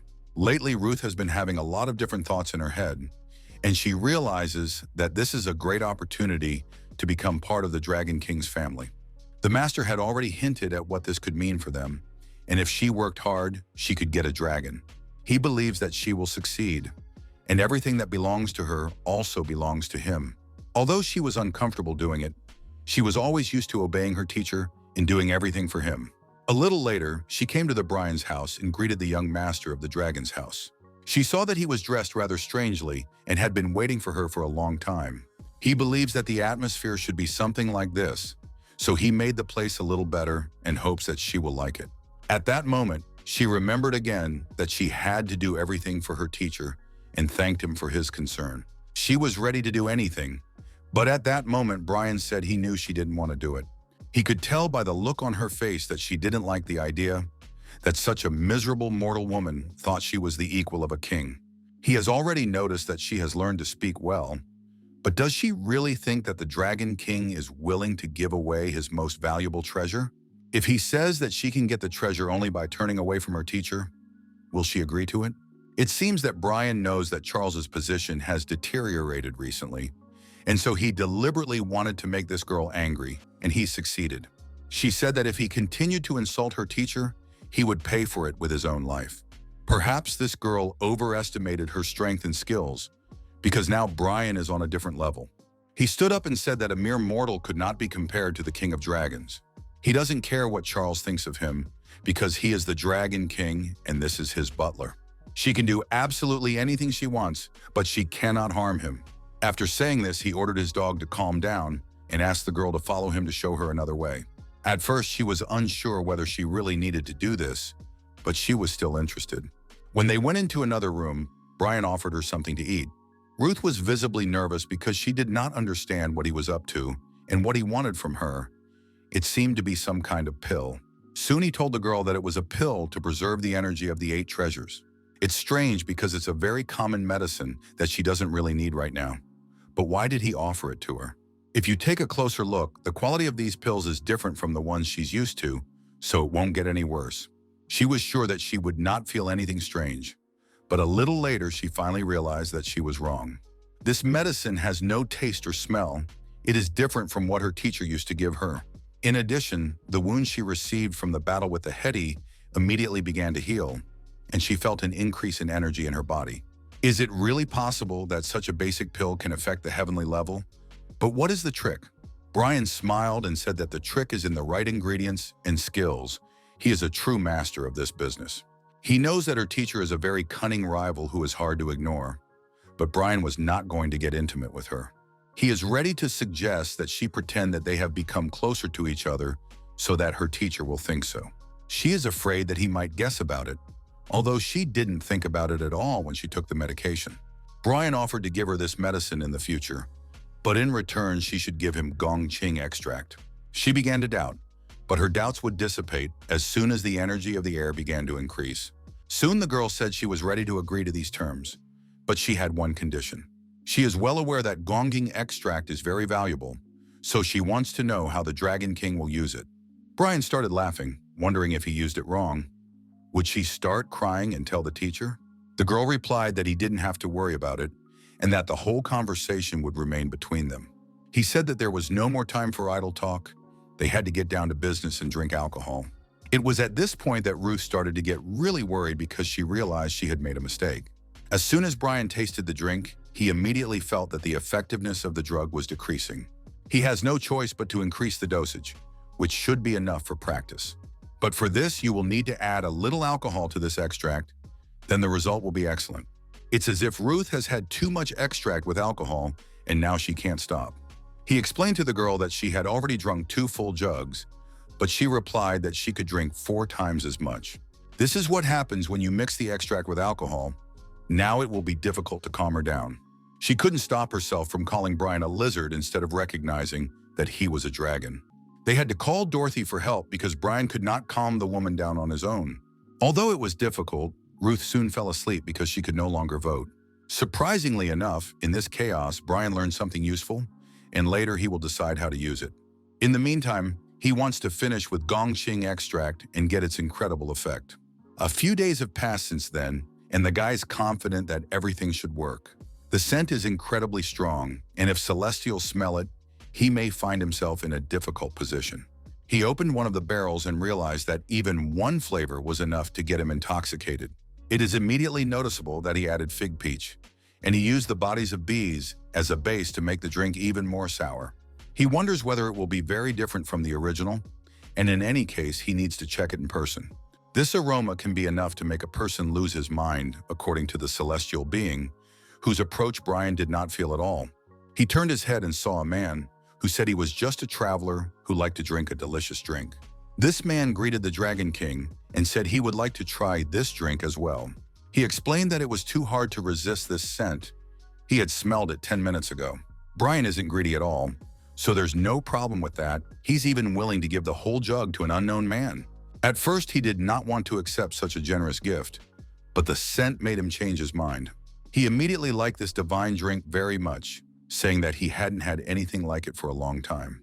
This drink made him remember his friend, but Brian knows that this man promised to forget the taste of alcohol after his death. He couldn't believe that this young master really knew this story, but how? Brian bowed to the master and apologized for his late arrival. According to ancient records, he was a traveler who settled in the north of Mount Pektu after falling in love with the alcoholic drink Pektagon. He is one of the 8 immortals, a descendant of the Thunder Sword technique, who killed a huge number of dragons and punished evil. His name is Richard. Brian greeted the master of heaven and earth, the immortal sword, and the master was pleasantly surprised by this guy's knowledge. He came to greet the new Dragon King because he had lost a bet to the previous king. In other words, Richard promised not to drink alcohol until he received the Nabi from the new king, so he did not violate the rules of the agreement at all. It's hard for the master to admit it, but at that moment he didn't know who Brian was, even though he had kept his word for 600 years. Even though he realized how precious this drink was by its aroma, he still showed no anger and was polite. Richard asked the boy to stop and say that he was a real drunk because he could not listen to these beautiful words anymore. It seems that he is ready to keep his word to the end, and this deserves respect. He's either too stubborn or too right. It's hard to figure it out yet. It's hard for Brian to watch his older brother use such horrible words to describe himself. Instead, he suggests sitting down at a table with good booze and drinking in memory of ancestors. In this case, the immortal sword is not against this proposal. He is pleased to see that the younger generation respects the older. He thanked Brian for saving him the trouble, and if he ever needed help, he could ask for it. Because of this, Brian immediately said he had something he wanted to ask Richard. This is probably a conversation about the astronomical sword technique, an amazing martial art received from an experienced sage. According to rumors, with the help of this art, the sage defeated the evil dragon in a difficult battle. Using even an ordinary sword in combination with this technique, you can achieve strength that exceeds other martial arts. Brian explained that he also practices sword techniques, and he wants Richard to teach him his vision of this art. 2 months have passed since this conversation, and now we will move on to North Korea. It's too scary to get up on a dark night here, and it's hard for small children to fall asleep. Lately, too many monsters have been appearing as if they are dreaming of eating little children. These monsters are not at all like the monsters from the city center. They are much bigger and look scarier. Without the help of celestials or people with extraordinary powers, it is almost impossible to be saved. But sometimes people are lucky and a real hero comes to their aid, a hero who uses a sword. At such moments, they realize that they are incredibly lucky to live in a world with such heroes. The new Dragon King is always ready to help ordinary people and save them at the last moment. For children, this is an incredible event. They look at him as if he were a real Superman. He looked at them and could not believe that these children were really being used as victims. Realizing this situation shocked him and made him incredibly angry. Now is the perfect time to be angry because new monsters are emerging. They are confident that they will tear the Brian into a million pieces, but we already know what overconfidence leads to. It's not the right thing to show such scenes to children, but sometimes circumstances force us to do so. They thought that the monster had killed the hero, and now no one would come to save them. But it turned out that this hero is in no hurry to die. He is ready for the second round and does not know the word fatigue. The monster was sure that it had swallowed the boy, so he did not understand how he could get out of its deadly jaws. In a few seconds, he forgot about all these stupid thoughts because he started having real problems. It was a smart tactic to surround your enemy and cut off the possibility of retreat. Brian knows that heavenly escape means hiding from the gaze of heaven. He has only recently mastered this technique, but he already knows how to use it even in the most difficult situations. The progress of this warrior is impressive, and it is hard to imagine what will happen when he fully unlocks his incredible potential. If he can hide his presence and change the direction of the attack, he is always ready to take advantage of it. The human body, with the power of air concentrated in it, is capable of many incredible things. Judging by this battle, we can already guess that Brian has mastered the technique of the immortal sword. Today, he demonstrated his incredible talent and potential, as well as the progress he has made in recent months. Finally, the second monster was destroyed, and this nasty worm will no longer bother the kids. It turned out that in order to learn this technique, the older brother constantly threw Brian down the mountain, although the reason for this is unknown. Nevertheless, these trainings worked, and now he has moved to a new level, so he trains in a place where a lot of monsters live. Brian is pleased because he realizes that all of them will be an incredible fertilizer for his plants. After he destroyed the monster, he heard words of gratitude for his rescue, and someone even called him a hero. He turned and saw these two children still trembling from the horror they had experienced. They were expelled from the settlement where they lived, but their family worshipped and believed in the gods for generations. Later, they also told me that witches are descendants of shamans. A little time has passed, and now we will move to a place guarded by soldiers. These armed men felt an unidentified flying object approaching them. Of course, like true professionals, they prepared to defend the territory, but they were too weak to do so. Soon it became clear that they were attacked by Brian and his blue dog, Het. To explain these events, we need to go back in time and hear the conversation between the celestial being and these children. They said that their mother was a shaman, and when the creature appeared, the villagers began to offer sacrifices to it. This monster had eaten many people, even their father, and was constantly coming to take a new portion of food. That is why their mother tried to create an iron spear to stop this monster. But somehow this information reached the soldiers, who immediately came to this village. They brutally murdered the mother of these children, and they were given as a sacrifice to the monster. It was very hard for Brian to listen to this story because he realized that this woman was only trying to protect the village. It was too cruel. He tried to calm these children down and assured them that they had nothing to fear now. He promised that now the monster would not come for them at night, and he also promised to avenge their mother's death. That's why he called and decided to attack these soldiers and to sort out the situation. Although the building's security guards tried to stop them, their strength was not enough. Soon the Hete got inside the house and began to kill the soldiers there. Lately, this blue dog has been following all the orders of his master. Perhaps he perceives him completely differently after Brian became a dragon. In general, Brian believes that Hetha was much better friends with the brown bear than he thought. Perhaps through this friendship he learned a lot, especially about attacking others. He expected that celestials or masters might be in this house, but it turned out that he had come to a monster who had only been disguised as a human all along. This dog was angry, and I don't understand why he was attacked by surprise. Brian explained that he came to act as a judge for the murder of an innocent man and to return the stolen artifact. The dog immediately realized that we were talking about the shaman. He said that the object that was taken from her must have been from the general. The guy noticed that this dog was dressed in an officer's uniform. He was taking advantage of his position and easily manipulating the state and the people. Probably all this is done in order to turn all the inhabitants of that village into fodder for the monster. The dog started laughing and said that judging by Brian's reaction, he had no idea who he was dealing with. He also explained that the reconnaissance units had already reported this to the headquarters, and reinforcements would soon arrive. The guy approached this mad dog and said that he wanted to be taken to the lair of these disgusting creatures. He is ready to personally go to them and destroy them for their bad deeds, although the dog is still sure that Brian is digging his own grave. The dog is sure that even though this guy is a celestial, he is nothing compared to their boss, and we will soon see. Once upon a time, demons were fleeing from celestials from China and South Korea. They fled and did not pay attention to anything until they found refuge in North Korea. They had to choose a new boss for their squad, a great white tiger who was 1,000 years old. He is called a great demon who is on the verge of reaching the supreme level. That's why this dog is so confident, because no matter how strong Brian is, he still won't be able to defeat this tiger. Meanwhile, the boy had already found himself near the lair of these demons. He saw something he did not want to see.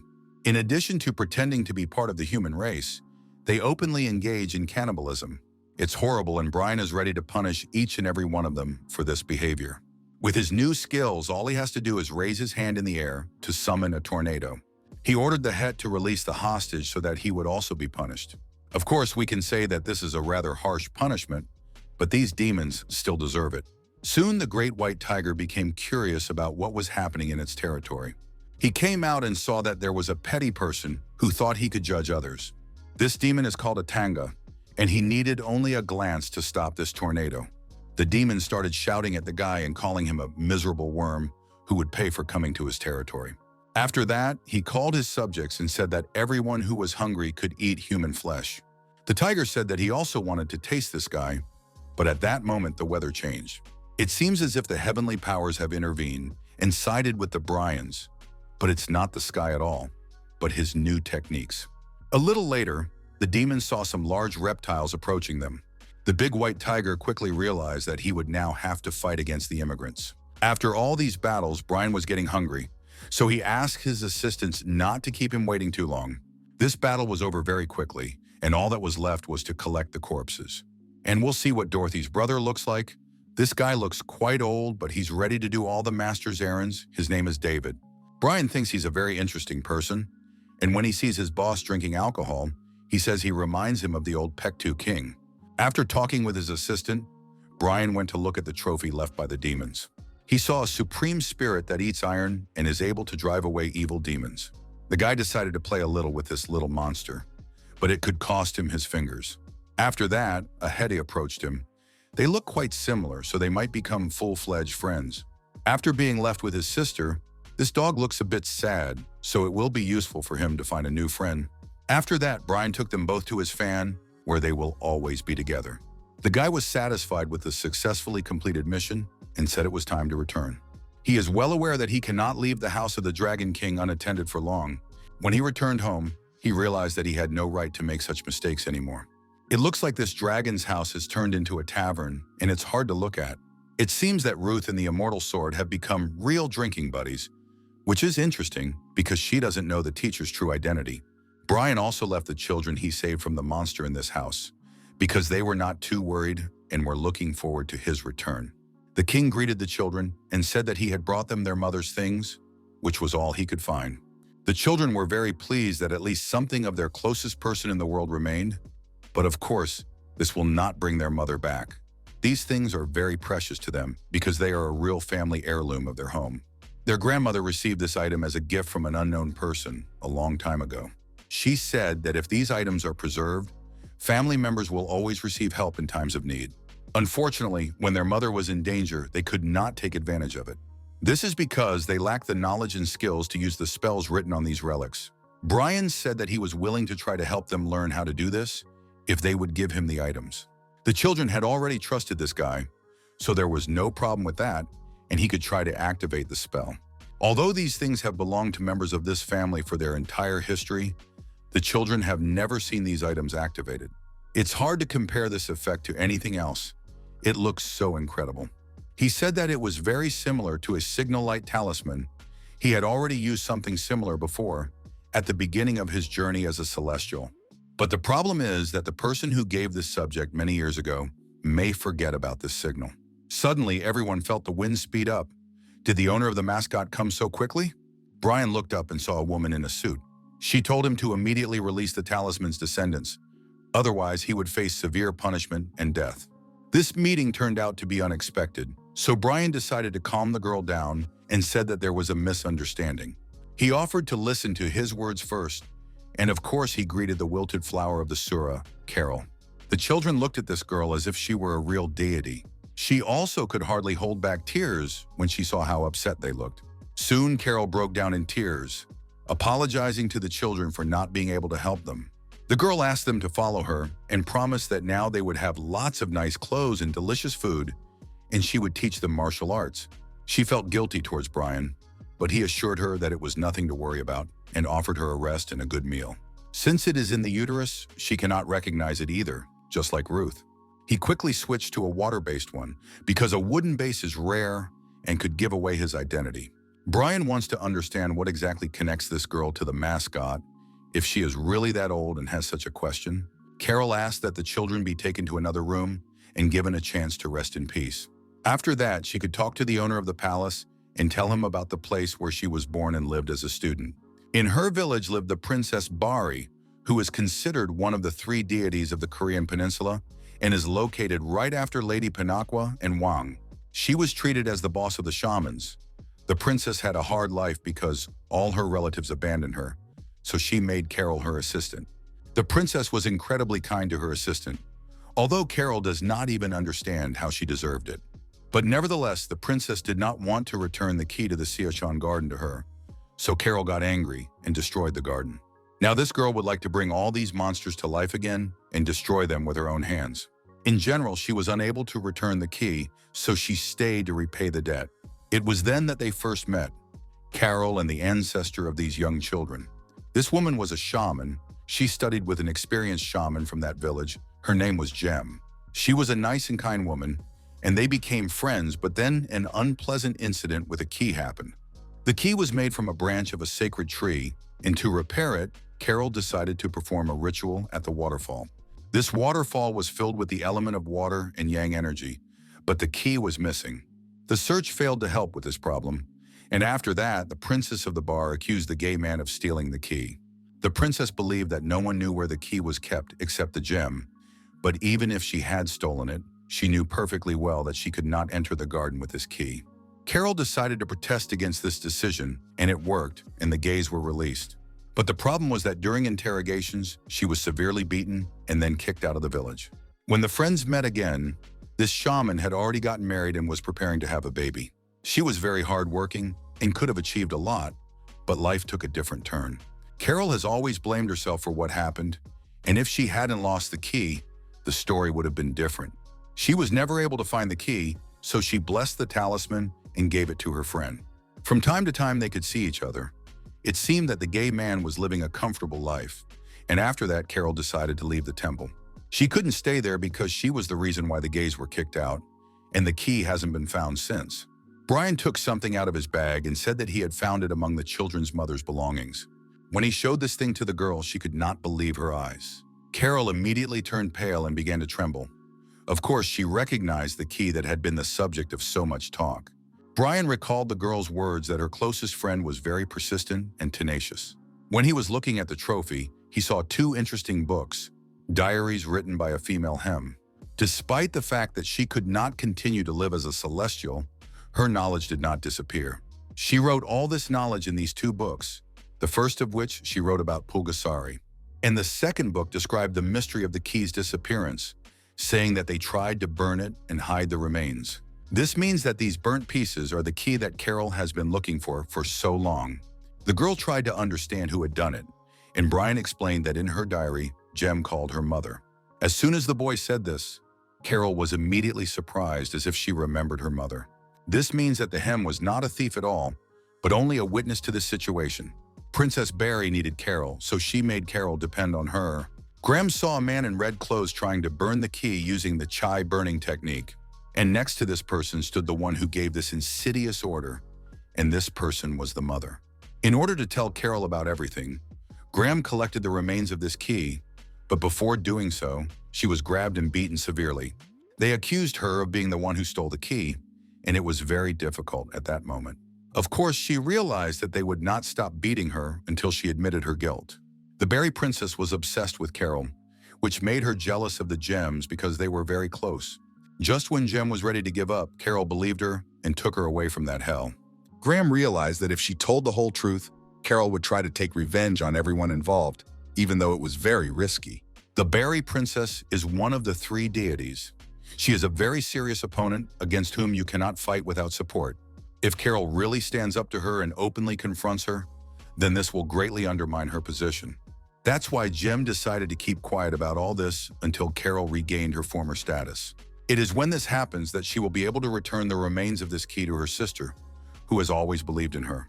She said that even when she dies, she should come to the sacred tree every morning and say prayers. Even if it takes several thousand years, her plan will be fulfilled. In its original form, it became the same as before it was burned. The reason the key was recovered is due to the deep devotion of the sisters, who cherished each other as if they were their own lives. After hearing this story, Carol was incredibly moved. It was obvious that it was hard for her to listen to all this, but she was happy to learn the truth. Brian immediately explained to the girl that challenging the princess would be suicide. Instead, he decided to make her an interesting offer, and after saying that, he began to recover the key. The girl could not believe that the key, once thought to be lost forever, was now in her hands. Brian explained that he knows how to control the water that makes trees and plants grow. If he can help her get into the Seahan garden, he hopes that she will help him with his business. Carol felt she had an important choice to make, even though her answer was already clear. She realizes that this guy used his life energy to fix the key. Even if he were a divine being, he would have to spend a lot of his power to fix the key. So if he took this step, he really needs something from Carol. Brian said that if his identity was revealed, not only would he be in danger, but the lake and this dragon's butler would be in danger as well. He had planned to hide here for a long time, but when Carol came, neither the barrier nor the imagery could stop her. He was very lucky that it was her, because if someone else had come instead with bad intentions, he would have been in trouble. It was for this reason that he repaired the key. And he also noticed that Carol has incredible strength, but she doesn't use it for her own purposes. When he first saw her, he felt that she hated this world because it was built by celestials, and they were similar to her in this. It was from these conversations that she realized that the Dragon King needed help to resist the current regime of celestials. He probably wants to take a favorable position that will not be inferior to the 8 temples and 3 deities. The world of the celestial is incredibly difficult. Does he really think that he will succeed just because he has her? But if the key to the Siakon garden is fully restored, the celestials will have to reckon with this woman. Although it was a difficult decision, Carol made a quick decision and said she would help him. This is exactly the answer he was expecting, and you will be happy to help this girl with her plans. He immediately began the process of fully recovering the key, which was very interesting to watch. A little while later, Carol began to yell at him. She thinks it's a big mistake to spend so much vital energy at once. It can die faster than it can recover the key, so it behaves like a little child. He doesn't realize that his main element is wood, so it's easy for him to make plants bloom. He disguises his element as the element of water, which is why she always thinks he's doing something incredible. Carol thanked him for his help and promised to do her best to help him become the top celestial in the world. Now, there are ideal conditions and opportunities for this, and she knows how to act in this situation. The girl looked confidently at the Dragon King and said that they should take part in the conquest of the Eastern Sea. Because of the bad deeds done by the Eastern Sea during the last battle, the Western and Southern Seas, as well as the sanctuaries, were very displeased. They agreed to take part in the conquest of the Eastern Sea in order to solve all their problems. If successful, they agreed to divide the treasures of the East Sea Dragon Palace among themselves. That is why the adherents who want to take part in the conquest have come in huge numbers, as everyone wants to be in the front row. Brian lacks the information and strength to join them, but he has a whole year to spare, and Carol knows how to fix it. She has lived for many years, so her experience is much greater than Brian's. The boy received an important item from Carol, and now it will help him to go to the place where his father is. In this place, which was created by respected masters of the law, time passes much more slowly than in the human world. Carol is pleased to have received the item she wanted, and now it's time to restore her strength. To take out any plants from there, you needed permission, because only the owner of the Serato was allowed to take out all the plants at will. Now times have changed and he is forbidden to leave the garden, so only Carol and Princess Bari can take out some plants to the Siashan garden. Carol is only allowed to take away the flower of life, the flower of reincarnation, and the flower of destruction. But these flowers alone won't be enough to restore her full strength, so she needs to get permission to bring out a 4th plant. In principle, this is all that needs to be done now, but Carol also wants to pass on her successes to Brian so that he can take a good position. He was shocked by this proposal because he thought that this girl was entering the gardens of Lady Pinaqua, but she explained that she had reached her position because of her abilities, so if the lady started attacking her, she would be able to defend herself. Carol recognizes that she is good at it, but she also realizes that she could go crazy again someday. At that moment, Brian looked closely into the girl's eyes and he immediately remembered the whole story of the wilted sura flower. She guesses that the Dragon King knows about her past. Almost all experienced celestials know this story. She is not worried that this story has become a legend, but she wants to say that her revenge has not yet taken place. After all these terrible conversations, Brian didn't feel very confident, but that's normal. Carol explained that she had decided to help him only because it would help her get revenge. She also said that her father gave her the name Carol. He always wanted a son, but got a daughter. That's why he named her Carol, because in their village it means born at will. When she first left the house, she tried to pretend to be a man and wanted to come up with a new name that was not related to her family. She began to call herself Kim, a name that means blessed by the universe. It's a common nickname that shouldn't be taken seriously, but she likes it when people close to her call her that.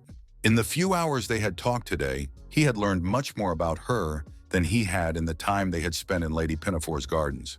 If she told all these stories, she really trusts him, and this is an important step in their relationship. Brian recalled reading Ham's diary and realizing for the first time how much Carol valued her loved ones. And he also realized how much pain, betrayal from these close people brings her. The Dragon King said that he was very pleased that their relationship was getting better, and he hoped for fruitful cooperation in the future. Soon the children left with Carol, and Brian had some free time. He decided to leave the court to his assistants Dorothy and David and set off on a journey. Finally, he approached a peach tree. Lately, he has paid little attention to this sacred plant. During this period, several fruits have ripened, and they look incredibly juicy. When Brian got a little closer, he smelled an incredibly horrible odor.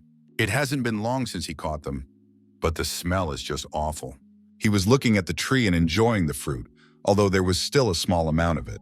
He is pleased that the bodies of monsters are the perfect fertilizer for the tree, especially if you plant plants that remove toxins next to them. They usually take more than 100 years to grow to this size, so it can be called a miracle. Then he wondered what would happen if he ate all 3 fruits at once. He probably overestimated his capabilities because the effect of so many peaches can be quite unusual.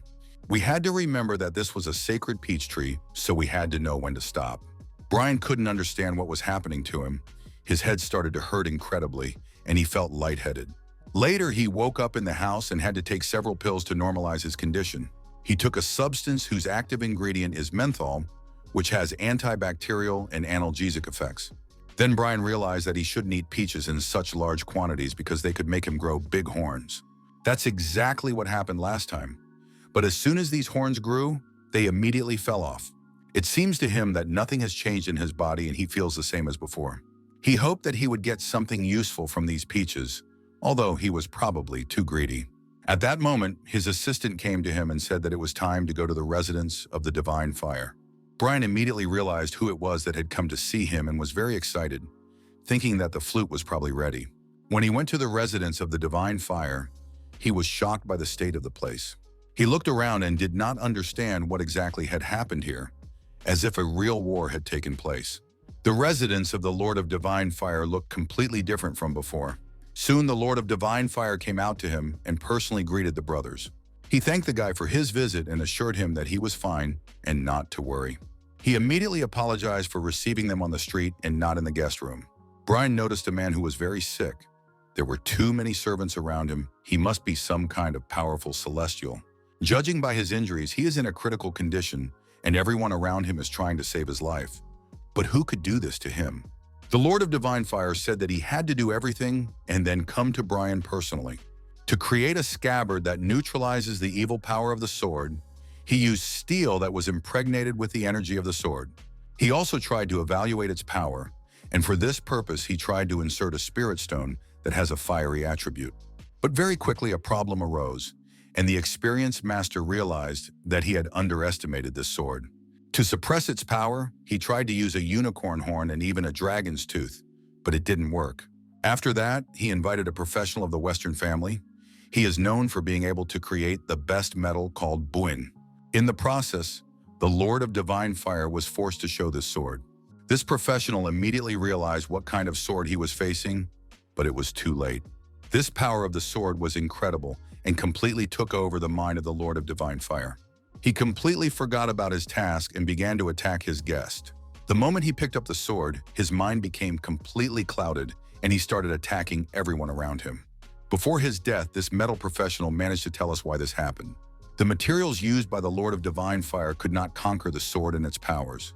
After that, the sword broke into the house and conquered all the insects that came across its path. The Lord's wife tried her best to stop this infernal weapon. It was very difficult for her, because this sword turned out to be a real weapon of Satan. As soon as someone picked it up, they immediately lost their mind and behaved like a professional killer. His wife said that they could not miss this opportunity and must stop this sword at any cost. The Lord of the Divine Fire allowed her to do whatever she wanted and ignore him. Now he explains his action by saying that he had no choice at all because he had to save others. If not for his wife, the situation would have gotten out of hand and a real disaster would have ensued. So now it is clear what kind of wounds are on the person lying in this room. The sword took possession of the body of a girl who had recently joined their family. From the first meeting, she seemed friendly and calm until the sword took over her mind. Even though the master managed to stop her, the sword still controls her mind. It was necessary to either destroy the sword or create new knives that would be able to calm him down. Brian mentioned that the master used a dragon's tooth, which is a hard-to-find body part, so it is very much appreciated. After some thought, he suggested trying to use the dragon's horn to create a scabbard. Of course, a dragon ear must be in perfect condition, and finding one is almost like plucking a star from the sky. But we remember very well what happened after Brian ate the peaches, so everything worked out perfectly. The Lord of Divine Fire could not believe that he was seeing the dragon's horns with his own eyes. He did not understand where the guy got such a jewel in this difficult time, but in any case, it should be enough for the success of their business. The Lord of Fire began to engage in his mission, so Brian had some free time. He went to look at the man holding this sword in his hands. When a sword inhabits a person, it is the person who speaks on their behalf, so the sword immediately recognized its first owner. He was interested to see how Brian began to tremble when he felt his strength, and he knew that the boy wanted to put the sword in its sheath. He asked the boy to come closer if he was not afraid, although the sword was sure that Brian was afraid of him. The Dragon King is sure he has nothing to fear because his sword is restrained, but why does he need a cell phone? The master said that the sword had taken over the body of a new girl who had recently joined them, but why was he using a cell phone? In theory, he has only recently taken over her mind. Has it already had time to affect him? Through this phone, the sword turned into a real child. Brian felt it immediately. He started playing with it and then saw that the sword was reading a novel on the phone. It turned out to be a very interesting book about an unpredictable protagonist. Brian pretended to be really interested and started asking additional questions. It turned out that the main character was a complete loser from the very beginning, but then everything changed. Soon the sword told the whole story of this book, and he told it with incredible persistence. It was obvious that the plot of this novel was very interesting, and he was completely taken over by it. Brian didn't even know how to react to it. If we compare the sword with the moment when he first picked it up, it doesn't look so evil now. Probably the fact is that he has too sharp a temper, and even in a book, he likes only active moments. Soon the phone was completely discharged, and this upset him to no end. He started to panic and asked for Brian's phone number, but the Dragon King said he didn't have a phone. Instead, he offered to listen to an interesting story, Brian's personal story. Soon the sword could not believe that this was really happening. It seemed to him that it was a nightmare. He screamed loudly and said he couldn't accept it. It was too horrible. Of course, it will always be difficult to hear about how a father abandoned his wife and child. Then he found out how Brian had saved people, and because of that, he was severely beaten and thrown in jail for a while. Then he learned a horrific story about a ladies' pavilion and how she showed talented people to make her family look better. And of course, Brian could not help but tell us about how he had to leave the little bear alone because of the many dangers. The sword took him by the shoulders and offered to kill everyone who had offended him in this life. He said that if Brian does not have enough strength, he is ready to help him in this matter, because it is the first time he has experienced such great anger. The Dragon King laughed and said he appreciated the offer, but the sword was now imprisoned, so he could not help him. Although Brian can ask the Lord to let go of the sword, he will not do so after the sword has taken over the territory. Of course, after these words, he lost his mind again and started making noise and getting angry. Always the same thing. Brian smiled and said that he had an idea on how to get rid of anger. In response, the sword smiled, but said that the main character of this story is better off doing everything himself. That is why this sword should be in his hands, because it is the right thing to do. Brian remained calm, even though the sword could very quickly take over his mind and change it forever. This is exactly what happened in a few seconds. It was noticeable that Brian was losing control of his body. The sword plans to use this young and strong body to punish all his enemies and cut them into small pieces. But it's never bad to dream, especially if you have a divine fire lord who is ready to keep the situation under control. He is not going to let a disaster happen in his house again.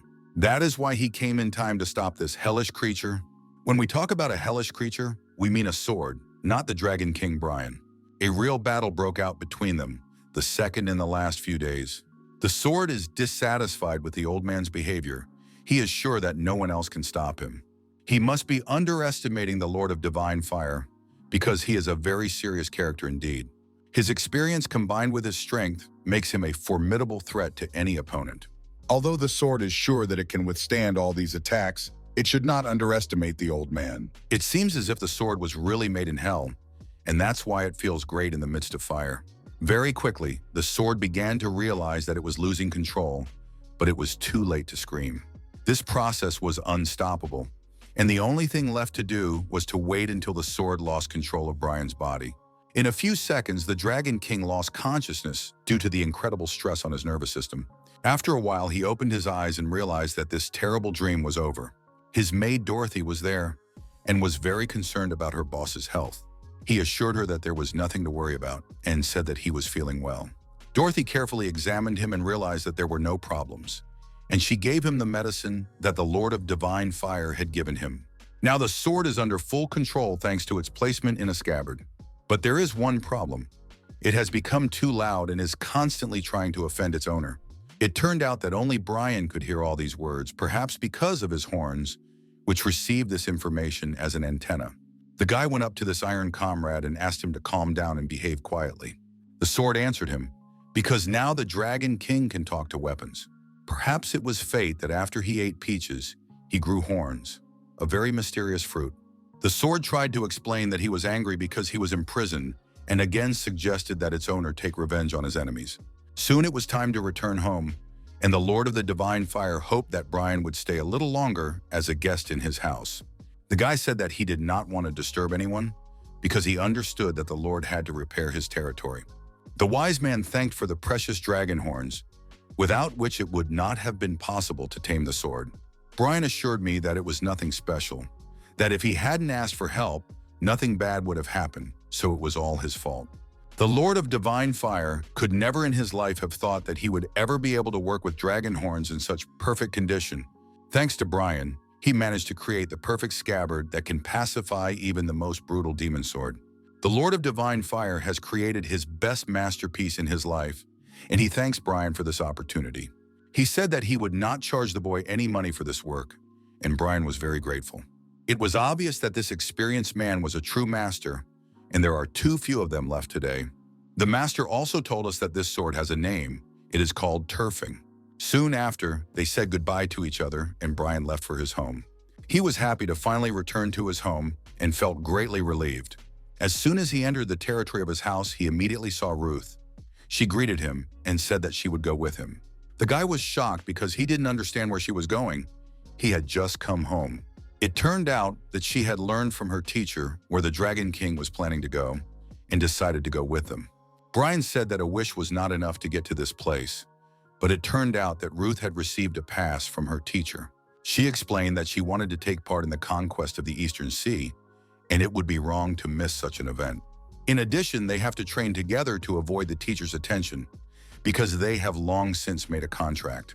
After a while, Brian got tired of listening to all these explanations, so he let her go with him. It was not obvious that she was too happy about this news, although this was exactly what she was trying to achieve. Recently, Ruth learned about Brian's trip to North Korea. Dorothy told her that it was there that the owner saved the children and destroyed dangerous monsters. The girl could not believe that at the moment when she was constantly knocking out alcohol, he continued to save people. It was difficult for her to come to terms with this cruel truth, and now she considers herself too pathetic. That's why she decided to never give in to him again and always work together to become better. There was a lot of discussion about whether or not there really is a mountain of tobacco in the Balador. Unlike other legendary mountains, it is hidden behind a spatial barrier. Usually a lot of people gather there. All of them want to get to this mountain. It will probably be a full house because of the conquest of the Eastern Sea, but if you have a pass, you can enter without a queue. Among the crowd of people, there were those who quickly recognized Ruth, who had already been here twice in the past year. She used to be an ordinary person, so she was very lucky to meet the legendary teacher. Brian noticed that the local Celestials did not treat her too well. Soon, the Dragon King and his partner approached the guy who was supposed to let them in. They said they had a pass and didn't want to read while standing in line. He immediately woke up and recognized that he was a student of the legendary Charles. Ruth tried to show him the jade pass to the mountain, but he didn't pay any attention to it. He was concentrating on this tall guy and immediately recognized that he was the king of the Pektu dragons. This guy said he didn't know where they got this pass from, but Brian should go back to the general queue and wait. Instead, a student of the legendary master can go through the line without any problems. Probably the point is that they only let in those who have a fairly influential teacher, and everyone else has to wait. Of course, Brian realizes that he is in a hurry, so we can't waste time standing in line. He was looking at the face of this guy who was checking people in and trying to figure out who he was. It seems as if they had met before, or at least Brian had heard of him. The Dragon King decided to come up again and tell him that this guy should do his job properly and check him again. This guy's name is David, and he got angry and said that the Dragon King was acting too boldly, considering that he was just a lizard. He asked me not to overestimate my strength and not to force him to use my strength. But Brian is not going to back down. He wants to show everyone around him that he should be treated with respect. The battle was about to begin, but at that moment the gate to the mountain was opened and a venerable warrior appeared. This man's name is William, and he is unhappy that someone is trying to start a fight on this territory. William is David's father, which is easy to guess if you compare them closely. Brian immediately recognized this man. He sees this face every time he looks in the mirror. He wondered if he would look the same in a few years. Brian knew that this man was in the area, but he did not expect to see him so soon. He said hello and made sure that William was David's father. After that, Brian stepped forward and declared with a confident voice that he was the king of the dragons of the pact. He began to complain that he was not respected enough on this territory, and he would not allow anyone to humiliate him. William admitted that his son was behaving too defiantly and agreed that they should apologize for the disrespectful behavior. William said that they would also be very happy to receive such a guest in their city and show hospitality. But to do this, Brian must prove that he is worthy of being a guest of this city, because only strong warriors with authority are allowed to come here. William said that he could not be a judge because usually his son does this job. He also said that there is one problem. There is no one in the city who can confirm Brian's abilities. That's why it will require a duel, although David is still young, but he has already reached an incredible level, so Brian will be his opponent. It seems as if the Dragon King has been waiting for this moment for a long time. He had imagined this moment millions of times and dreamed about it since childhood. He dreamed of the moment of meeting his father because this man destroyed his family with his own hands. Brian had always wanted to kill the man with his own hands and completely destroy him. But the moment he finally met this person in person, he felt strange emotions. His mind became completely empty, and it seemed as if he wanted to use a demonic sword. He could be much more honest with his feelings and merge with his sword to form a ruthless force of punishment. You can understand him because he had nothing left in his heart but the desire to kill. However, he was able to calm down and wait for the duel to start, as he had to do everything by the rules to avoid getting into trouble. David was confident of his future victory and said that Brian would have to beg for his life. He got the right to attack first, so he was preparing to show his full potential. Brian remained calm and waiting for the opponent to attack, easily dodged it. He admitted that David is a really fast guy, but that's not enough when you're fighting a real Dragon King. They are both quite young, but they have gained enough experience. In such battles, experience can be crucial, especially if all other characteristics are the same. At first, it seemed that the Dragon King of the Pact was losing the initiative and constantly defending himself. For people watching the battle, he seemed much weaker than expected. Some people even thought that Brian got the title of Dragon King by accident. David used space as a defense, but space can only act on insects that have a material form. That's why Brian quickly realized that he needed to transform, which would help make his attacks much more effective.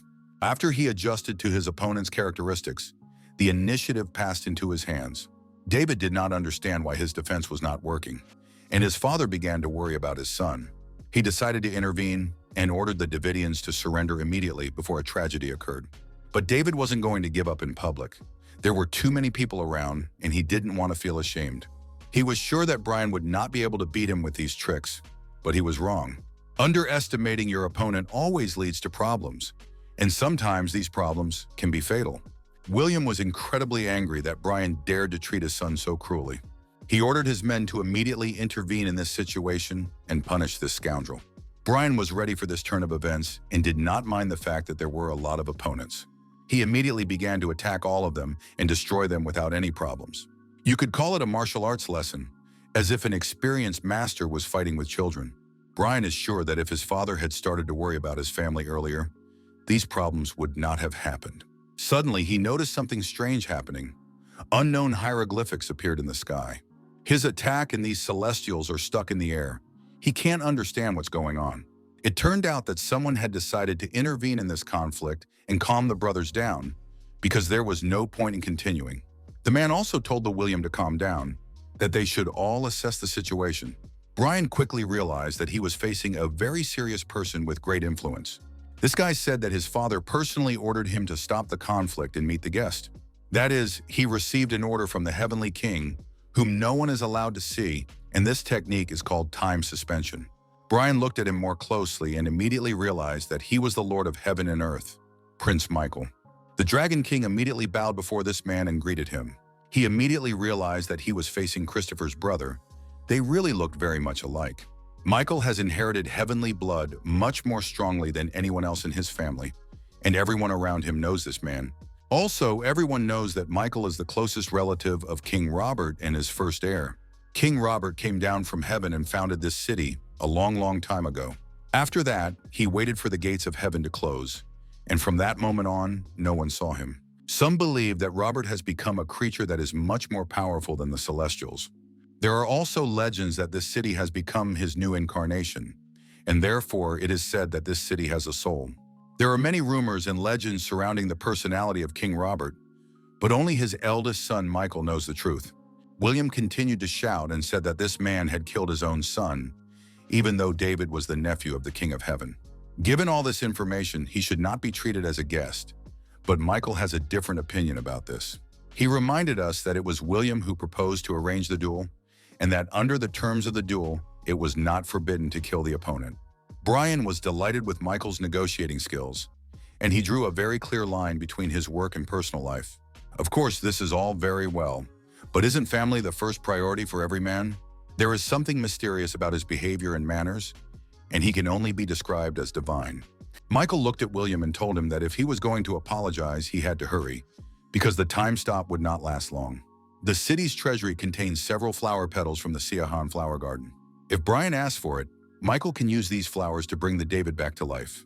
Brian can ask for it, but first he wants to hear an apology for disrespect. The apology was soon received, and Brian said that he did not mind bringing the David back to life. He did not realize that in exchange for his son's life, David would take his hand, whatever that meant. The city of Shinshi really impresses with its architecture and geographical location. You can feel a completely different aura from these buildings than in all other famous cities. It's no exaggeration to say that this city is a true masterpiece of architecture, and the atmosphere here is incredible. The buildings are made in a unique manner that cannot be found elsewhere. Michael believes that this style was used in his father's homeland. Brian noticed that his interlocutor began to speak in a more cheerful manner. He probably had to be serious before that, because there were so many people around. Dansu is a divine tree that grows on top of Mount Tobacco, from where you can see a view of the entire city. According to the legend, when Robert first stepped on the earth, this tree grew on this spot. Soon after, Michael brought Brian to his house and invited him inside, where it was quite modest but atmospheric. The Dragon King of the Pektu was surprised that the king's son lived so modestly. It didn't look like the house of someone who ruled the city. Michael gave him a cup, and Brian thought it had tea in it, but it turned out to be empty. In a few seconds, this bowl was filled, as was the plate next to it. It was like magic. Brian was incredibly surprised and at the same time impressed by this technique. He looked at his interlocutor and realized that he really fit the image Brian had in his mind. It's amazing to feel such elegance in such a modest place. Brian decided to thank Michael once again for his kindness and graciousness. He really feels at home. Michael said that he was always happy to meet interesting people and revealed the real name of the Dragon King. Brian couldn't believe that this man could recognize him by his putty, but how did he do it? Michael reassured his guest and said that no one else knew his true identity except him. 2 years ago, in the early hours when the gates of heaven opened, he read his fate in the stars and saw a sign. This is how he learned about the existence of Brian. Although he did not know his name or age, Michael could be sure of only one thing. The person who would lead the way in the direction where the star fell would be incredibly talented, just like him. This can only mean one thing. Prince Michael is also a monster, just like Brian. It's time to talk a little bit about monsters, and we need to explain that these creatures are called anomalies. They are not related to the sky, mosquitoes to the earth, or people, and are something completely different. In ancient times, those who are not part of the unity of heaven, earth, and man, insects were called monsters. They were hunted down because everyone believed that those who disobeyed the laws of nature would have a negative impact on the general order of things. But at the same time, a monster became the defender of the main sacred city of the Korean peninsula. Brian took off his mask and listened attentively to Michael, but he could not understand why he was telling him this. Anomalies are naturally attracted to each other. Michael once met a man with a similar fate and received help from him. It was then that he first heard this story about the laws of monsters and was very surprised. The elder is obliged to show kindness and help his relatives to preserve the common future. Few people know about the existence of monsters, and there is a logical explanation for this. There are too few monsters. It turned out that Michael had been following Brian's every move, even though it seems incredible now. He saw the false accusations of Lady Pinafore and how Brian teamed up with Christopher. Of course, he also learned about the disappearance of the seven-pointed sword during the battle with the dragons of the Eastern Sea. It was the first time in so long that he had experienced such pleasure, and it was incomparable to anything else. The thought of someone watching him all the time made Brian both embarrassed and happy. Perhaps because they are both monsters, Brian is not consciously attracted to Michael, and that's okay. After that, the prince opened his box and said that his guest could take whatever he wanted. All of this can be called true hospitality and a manifestation of kindness to one's neighbor. When Brian saw the sword of the dragon's light in front of him, he was shocked. In his youth, this sword saved Michael's life many times. Despite the fact that this sword is very old, it is still in excellent condition. At this point, the demon sword began to talk to Brian and also appreciated the power of the dragonlight sword. But this does not mean that Brian should also take this sword for himself, because the demon sword also has rank S, so one sword should be enough. Brian realizes that if he takes this sword with him, the turfing will be too vocal. Given that they are both monsters, they should have roughly the same abilities. Looking at Michael, it was obvious that he was very nice to his guest, as if they had already become good friends. Next to the sword, Brian noticed wormwood and garlic, and guessed that these two bags must be of equal value. That is why he decided to choose these vegetables, because in the future, he will be able to grow them in his garden. The demon sword was happy that its owner had made the right choice, because otherwise they would have had a conflict. Brian wanted to pay for this kindness, but Michael explained that monsters should help each other. He always continues to follow his principles and hopes that in the future, Brian will get what he wants. After that, they said goodbye and Brian went to the city center, which is a sacred place for this clan, so you have to be careful here. The Dragon King realizes that he got here only through incredible circumstances, and he wonders if he will ever be able to get to this place again. He still can't believe that he met a celestial with the same abilities as him. He feels as if they are real relatives only because they are both monsters, and in the future he must return here. As he continued his walk through this amazing city, he met a man who recognized the Dragon King, Pektu. He greeted me and said his name was John, and he was here to help Brian get comfortable. But first he wants to check the guest badge to make sure everything is official. This token has a value of 10, which means that Brian can stay here for 250 days multiplied by the value of this token, which is almost 7 years. It turned out that the Dragon King even has the right to choose the level of accommodation. John explained that it was allowed, but only if Brian paid for it. Soon Brian saw his room, and it was much smaller than he had expected. It was as if he had been given a studio apartment, and it immediately reminded him of the apartment he used to live in. John said that this room is of the lowest class. It looks like John would be perfect for the role of a realtor. There are 5 ranks of housing in total, with the best housing located in areas that are ideal for cultivation progress. Maranbu is the currency of the Celestials. A clear amount of energy is transferred to the amulet and used as currency. Their number varies from 1 to 9, and the higher the price, the higher the number. It is forbidden to leave this city, and to leave, you have to spend all your days or give them up. Now Brian is unhappy. He no longer considers it a sacred place because he only needs a pass to rent a house. It seems that this clan is a gang of realtors, but I heard that he would need money in this place. Given his current balance, John was able to find him the right room for the next 6 months. No one can enter without the owner's permission, so Brian can go about his business here and not worry about privacy. After John left him, the Dragon King realized that he had almost completely spent his balance. Although he has no money left, he has found a normal room to live in, and now he needs to pay back the money by selling plants. First, he will plant wormwood and garlic, which he received from the sun god, and then he will be able to sell them for a good price. He bought fertilizer during his studies and took it with him, so now he can use it to create something useful. Soon the guy finally felt alive again, and this pleasant feeling made him smile. He was tired of constantly using Kai water. Now he can finally practice the star wind breathing technique. Now it is at the clean level, which means it is the 6th level out of 9 possible. It was just like 3 months ago, when he was still not the Dragon King of the Heavenly Lake. Even after he absorbed the energy around the Celestial Lake and drank half of the elixir, he still didn't see enough progress. Brian began to worry that something was wrong with him, as if his talent had disappeared. Perhaps he has no talent for this business at all, or he has reached his limit and the elixir cannot improve his abilities. He decided not to think about it and practice the star wind breathing technique and hope for the best. He shouldn't be upset that his skills haven't improved, because there are many other advantages to consider. Although his strength is not very high now, he is confident that with training, he will be able to improve it.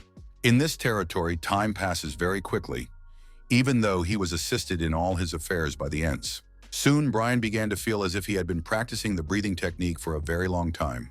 5 years have already passed in this world, although only 6 months have passed outside this territory. Everything he planted earlier has already grown, so you can taste it. Everything tasted delicious, but the guy didn't notice any changes in his body or increased abilities. Perhaps the problem is in the star wind breathing technique. Despite the fact that he is still learning, the first star wind technique has reached the final stage, and he has received the 10th star. Even if he trains more, he won't be able to improve this technique, even though it's much easier than the others. It seems that this technique was originally created for a pure immortal level, or it was not fully developed. Perhaps some parts of the technique were lost many centuries ago, in which case Brian can create a new technique. In celestial art, there is a skill that must contain all kinds of attributes. But there is one energy attribute that is not talked about at all, the wooden attribute. If you apply this attribute to the star wind breathing technique, you might get something interesting, and it's definitely worth a try. First, we need to combine all the attributes into 6 stars of celestial art. Of course, progress is good, but now Brian has to pay for his accommodation, because 6 months have already passed. Then something interesting happened, and this situation will affect the future plot. Brian tried to push his wooden friend away from him a little, but he managed to make it fly back a few meters with a light touch of his hand. It seems as if after he tasted this vegetable, his strength indicators increased several times. He quickly realized that he was holding special garlic, even though it looked ordinary. It is not yet clear whether this plant can strengthen any body type or give it a human physique. The human physique is an add-on that allows immortals to use the body of humans. If the heavenly body and the earthly body are used as fuel, the human body uses these as a force that can strengthen the body. That's why even if a person's physique is on the same level as others, his strength is still stronger compared to them. Soon, Brian used an incredible number of wooden people to test the effectiveness of garlic. If he takes a bite of this garlic, he will have a human physique for 3 hours. Now that he had learned about the effect of garlic, it was time to try wormwood. But first, he has to solve the problems with renting housing, and for this, he needs to get money. The central city market is always busy. Sellers are trying to sell their goods at favorable prices, and buyers are always doing their best to lower the price. Now, there is a man named James here. He knows how to lower the price, so again, I got a great product at a cheap price. People who have no money because they are training in the city of God are 2 easy targets for him.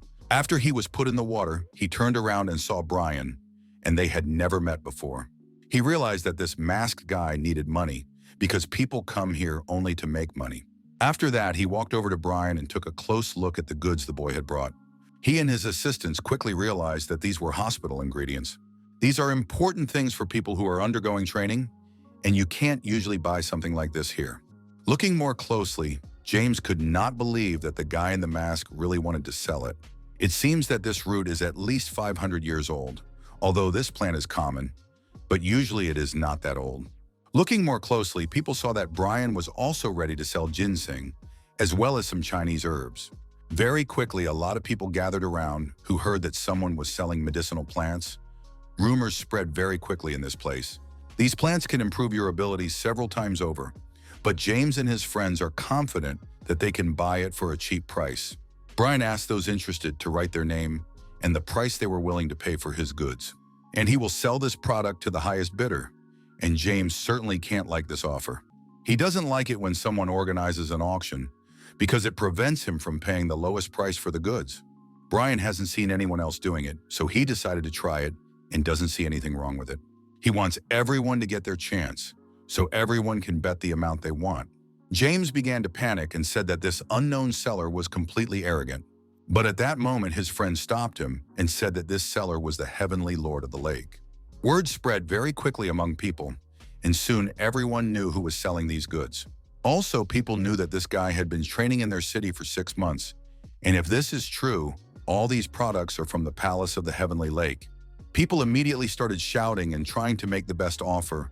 Everyone realizes how valuable these goods are. Brian quickly realized that the situation was getting out of his control, and that was not good. He turned his head and saw an interesting person who was very calm and didn't pay attention to all this.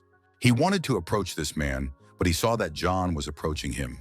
It was the perfect time to ask John to help out for a while, until Brian could do all his own stuff. The Pectu Dragon King decided to catch up with the man he had seen a few minutes ago. He understands that the person who should be in the Pinafore Pavilion should not be in the Central Market. From the man's reaction, it was immediately obvious that Brian knew everything about him. That's why this man started shouting and saying that he was tired of all this and couldn't live like this anymore. He said that he would not give anything to the Dragon King because this item belonged to his family. He is also not going to give it to evil women. After these words, he continued to make noise. Brian was watching and couldn't understand what was happening. It was chaos. Soon after, this person lost consciousness and fell to the floor. All very strange. Now, after taking a closer look, Brian had no doubt that he was looking at a warrior named Lee, and they had become friends earlier. He is one of the warriors who lived in the Pinafore Pavilion, but why is he here, and why is he reacting so strongly? First, he has to find a place to put him on the bed, but Brian cannot enter any room without permission. It was then that he decided to take Lee to his room, because no one would disturb them there. He knows how to prepare the right medicine for all occasions, so there were no problems with that. Brian also prepared some medicines in advance to give to Lee when he woke up. He thought that his comrade had been poisoned, but then he quickly realized that this soldier had completely different symptoms. His mouth was bleeding and his blood vessels were dark blue. It is unlikely that Brian made a mistake and used some poisonous plants, i.e., Lee was poisoned from the very beginning. Now we need to decide who poisoned this guy and why. Why try to kill such a good man? Brian tried not to panic because he knew that there were a lot of plants in his house that could help with the poisoning. But you have to be very careful with commas, because if you use them incorrectly, you can only make things worse. Brian gave him new medication, but it seems like this guy's getting worse by the second. He tried his best to stop the poison from spreading through his body, but it didn't work. Brian was sure that the detox was working well, so the problem was not with his herbs. If we give Lee stronger drugs, we can push the poison out of his body, but the problem is that we don't know what kind of poison it is. In this case, you need to act differently and use other methods of treatment. Brian decided to use the Guangan Shin, which is the most important place for blood circulation. This is the first time he has used this technique, and he hopes that everything will go well. After he performed the ritual, all that was left was to wait and observe the patient. Lee was getting worse by the minute. It was even hard to watch. He was coughing up blood and trembling constantly. His fever did not stop at all. Soon the spirit of a huge snake, perhaps even a demon, came out of his body. Brian realized that the poison was charged with a great evil spirit, and now everything was in place. This spirit is 100% angry because it was expelled from the human body. The guy decided to talk to him and ask who had called him and where he came from. But the spirit was in a very bad mood about talking to the Dragon King and tried to hurt him. He moved into Brian's body and began to travel through his internal organs. This big snake was looking for something, trying to find his inner chi energy. But his inner energy was much stronger than this evil spirit. Because of this, the detoxification ended very quickly, and everything went well, although the snake tasted bad. After the poison has been expelled from the body, the warrior's condition should improve very quickly. But Brian looked closely at Lee's body and realized that his plan had completely failed. He was sure that he was able to completely remove the poison from his body, but now the guy might die. It looks like it's made of glass and is about to shatter into a million pieces. There was an explosion, and Brian couldn't understand what kind of energy was coming from Lee's body. He had never seen anything like it before, and even more so, he had never heard of it before. Is this really a real life form from the Lady Pinaqua Pavilion? He turned into a young boy and could not understand what had happened to him either. Brian very quickly took a blanket and dressed his friend so that he would not be naked. He said that while they were talking, Lee had a seizure because of the poison, so he had to examine his body. Brian very quickly noticed that his friend was not surprised at all that he had been poisoned, i.e., he knew about it. Lee replied that it was his uncle who gave him the deadly poison and imprisoned him for many years. The Dragon King of the Pectu could not understand why his own uncle had treated the boy so cruelly. Lee told him that his uncle was called a Seijo, or Flynn, and then Brian understood. King Seijo, also known as Flynn, was a great prince of the Joseon dynasty. Even now, Brian could not believe that Lee had called this horrible king his uncle. The young warrior also said that he got his name from his father, the sixth king, who had to leave his kingdom on the orders of the Flynn. Brian needed time to calm down and understand what was happening. If you think about all this, you can guess that something is going on in the Pinafore Pavilion. It also becomes very interesting whether the Pinaqua lady knows who the LA really is. Brian hopes that his friend will soon tell him his true story and reveal some secrets. If he had nothing to hide, Brian would have been happy to listen to his entire story. Lee recognizes that Brian really saved his life, so he is ready to tell him about his true identity. He knows that Brian will be interested in this because the story will be about a butler. He began his story with what everyone knows, that he has long been deprived of the right to power. The reason his uncle did not stage a coup earlier was because of the Song King. He wanted to make Lee his puppet, which is why he promoted him up the career ladder. But his uncle had a different opinion. In order for all this to happen, Songye constantly deceived Lee and fed him poison. Of course, from the very beginning, the little boy did not know that they were trying to poison him. He was shocked when he first tasted this unpleasant drink. Every time he took these medicines, because that's what his uncle called them, he would get dizzy and fall asleep quickly. He didn't understand what was happening, so his body began to collapse, as if his uncle was trying to destroy their family from the inside. They all had to do this to little Lee because the family was afraid that someone, even a non-immortal, would oppose them. After that, Songye successfully manipulated his uncle and soon gained control of the royal power. After that, my uncle changed his mind. He still couldn't quell his ambitions for the throne and thus became the next king. He then punished Lee with a deadly poison, and the boy soon became addicted. He tried many different detoxification medications, but they did not help his body at all. When he finally woke up, he realized that he was buried in the ground. It was at that moment that the young warrior realized that he had become truly immortal. He was upset because he was unable to fulfill his duty, save his family, and take care of his immediate family. Because of this, he thought about suicide several times until his teacher found him and saved him. His teacher's name was Patron, one of the most famous personalities in history. After being rejected by the king, he decided to forget about his official career and devoted himself to his personal path of Tao.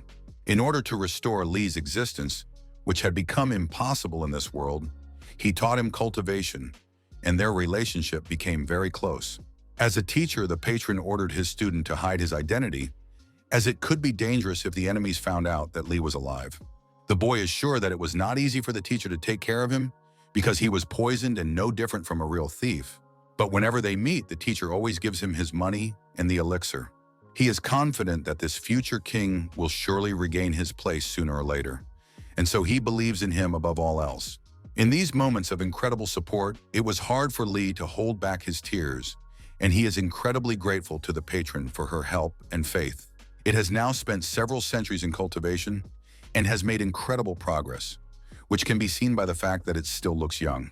His experienced master, on the contrary, has aged a lot over the years.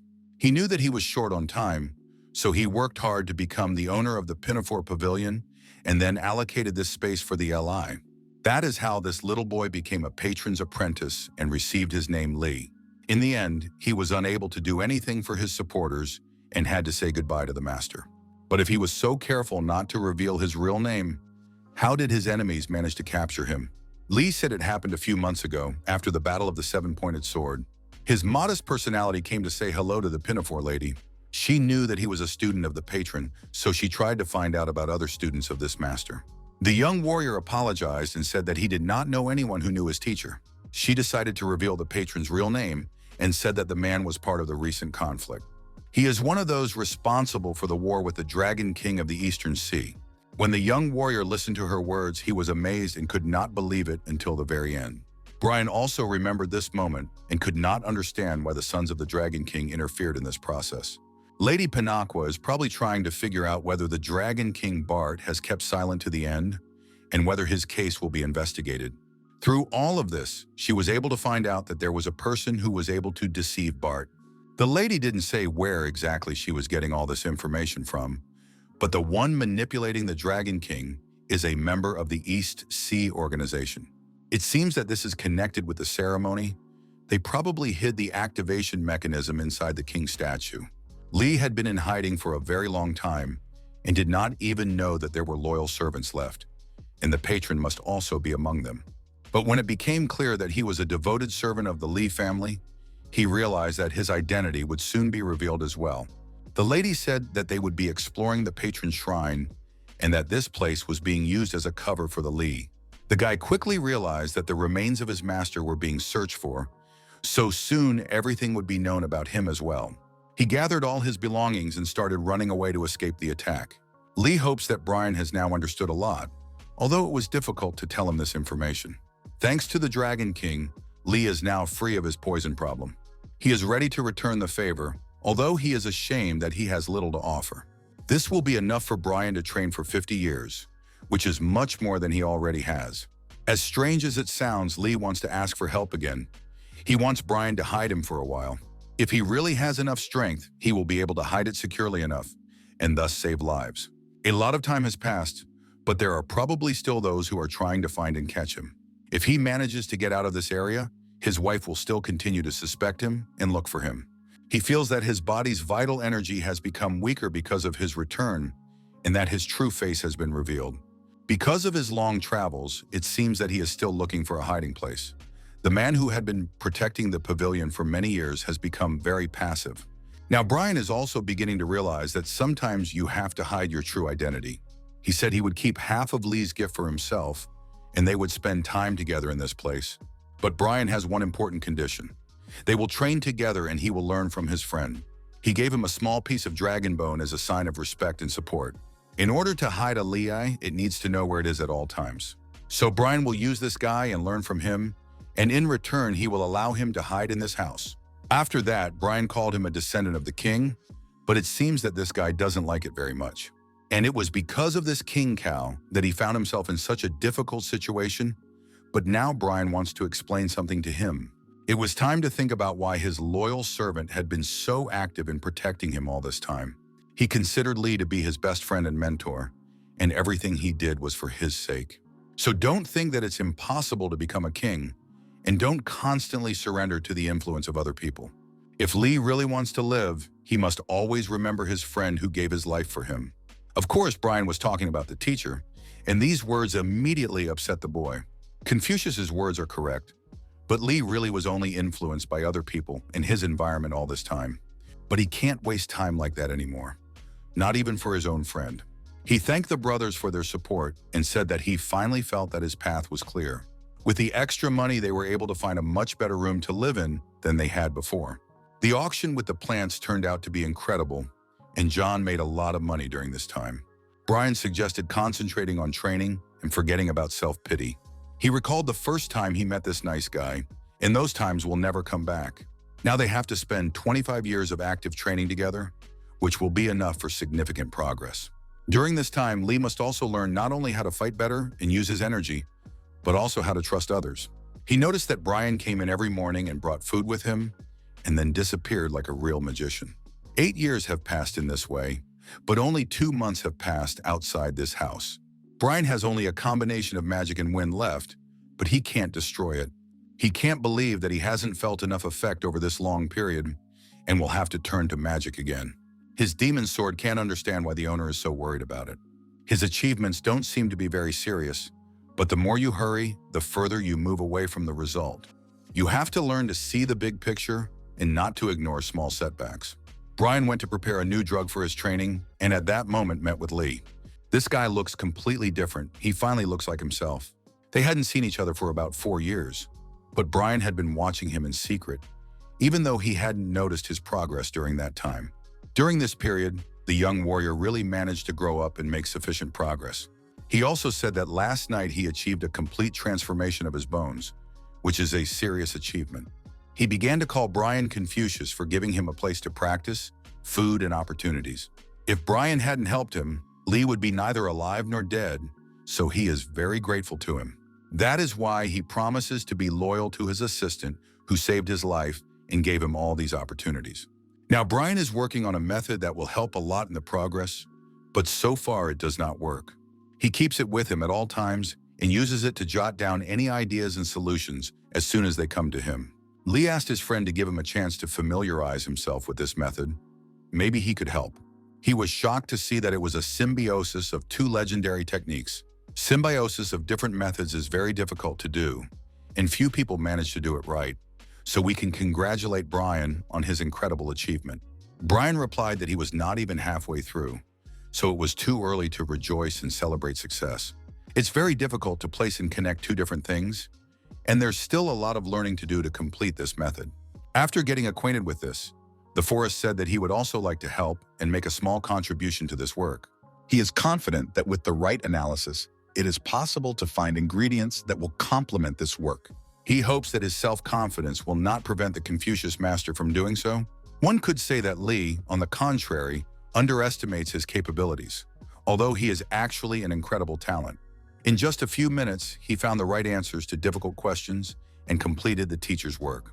Brian was shocked that the answers were right there all along, but it doesn't matter now because the result is what matters. The work is completely completed. He has been working on it for a very long time, and now it's time to celebrate. Soon John came to them. He was trying to meet with Brian to give him something. In his hand, he held an invitation to a meeting at the main palace, where the most respected members of the city's clan would meet. If he doesn't extend this invitation, he risks losing his own head, so he is very worried and hopes that Brian will come out now.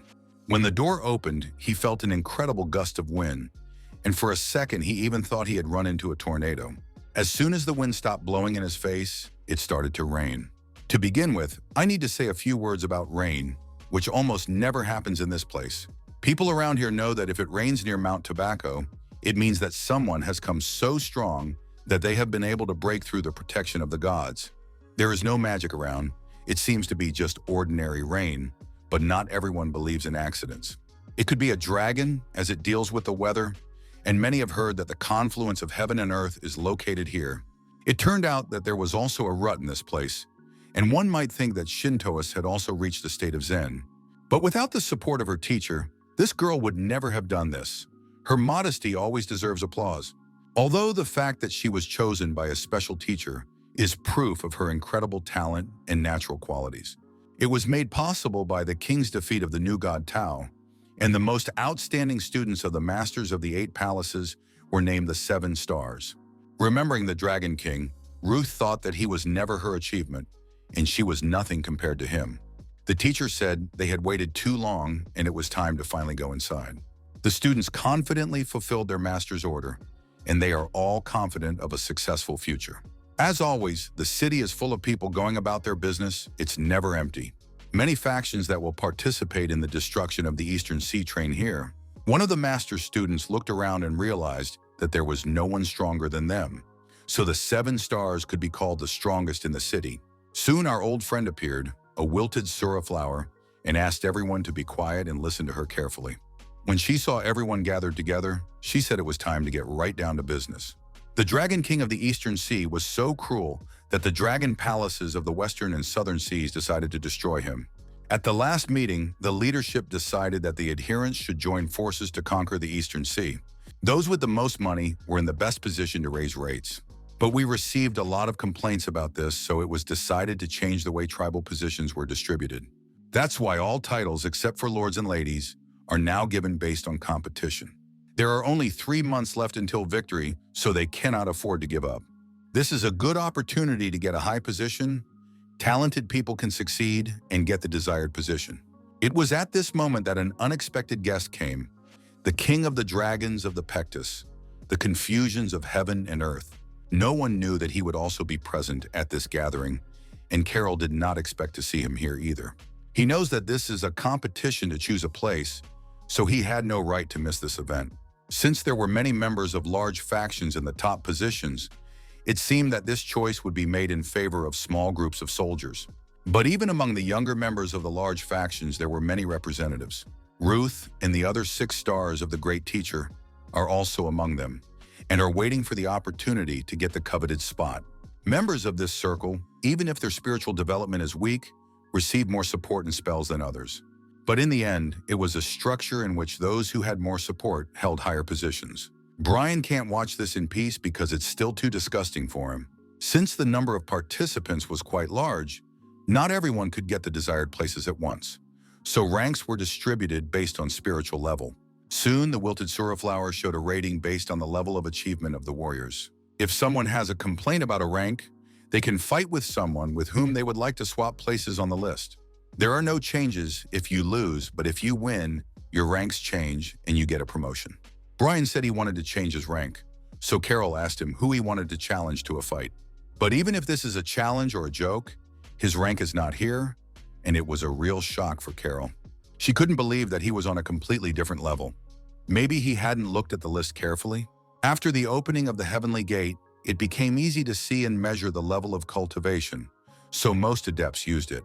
I could have made a mistake, but I didn't check it carefully enough, so now I have to give you the opportunity to confuse. She wants to know what current rank he considers worthy of his level. Brian is happy that this opportunity allows him to show his strengths, and that's why he said he wants to win first place. He wants to get the first place on the list of participants, and even Carol did not expect such audacity from him. She, like all the other students, first thought he was joking, and only then realized that he was serious. At that moment, a girl stood behind Brian, and she realized that he wanted to take her place. The people around her immediately recognized her. She is the 3rd child of a powerful master and is at a higher level of divine state than the others. She concentrated all her strength and energy in the direction of the Aaron. That is, when the sage level is divided into 9 steps. This girl's name is Margaret, and she is in first place. So if Brian wants to take this step, he must defeat her. He looks calm and confident, as if he's not worried about a potential fight at all. The fight was officially scheduled, and soon it started, with Margaret immediately summoning her evil demon. In front of the crowd, she wants to show everyone her true strength and make them respect her. From the very beginning of the fight, Brian was forced to actively defend himself. His sword had already seen similar opponents in a novel where the main character is a monk, and he said that this battle would be difficult. You can guess this even without his clues because this evil spirit is too big and strong. But Brian has practiced his strengths for many years, and he is not going to give up so easily without a fight. If he came here and said he wanted to take first place, he was 100% confident in his abilities. Using the natural power of water, he decided to calm down this big troll. It was obvious that Margaret was not ready for such pressure from her opponent. She expected a much easier battle. Brian came up to her and said she seemed too tense. It turned out that it was better not to anger this evil woman, because she could get angry and show her full potential. Margaret has summoned the evil spirit again, but now it looks even bigger and more threatening. Brian realized that he had started celebrating his victory too early. He shouldn't underestimate his opponents. The speed of the evil demon surprised him. Usually large creatures are too predictable and slow, but this big troll has completely different qualities and has great speed, in addition to its strength. Now Brian is fully focused on his opponent and is not going to let him demonstrate all his talents. Don't forget that the king of the Pektu dragons fights with a demonic sword, and this changes the whole thing. His attacks were too harsh and sharp even for this talented woman. She showed all her power but still lost the initiative in the battle. Brian didn't even use a single move. She looks at him and realizes that he is using the skill of Siracusa, which is written about in the Sacred Chronicle. Brian looked at Margaret and said that a high level can be achieved even without the help of an incredible artifact. She felt that these words were a mockery, so she got even angrier and said that she would not lose this battle. It looks like she is now ready to use her secret weapon, a wilted red flower. Carol immediately saw this and started to panic. It was obvious that she recognized the plant. If you look closely, you will realize that this is a wilted sura flower. Among the many flowers that hold tens of thousands of different forces, only the sura flower is focused on combat. It can give its owner incredible potential to destroy any enemy. And right now, Margaret has decided to use this wilted sura flower, so this battle is getting more and more interesting. She knows that she has no right to lose today, and she wants to be as cruel as Carol when her lover left her. Brian quickly realized that he was about to get into real trouble. The evil spirit was behind him, and all this time it was waiting for the perfect moment to attack.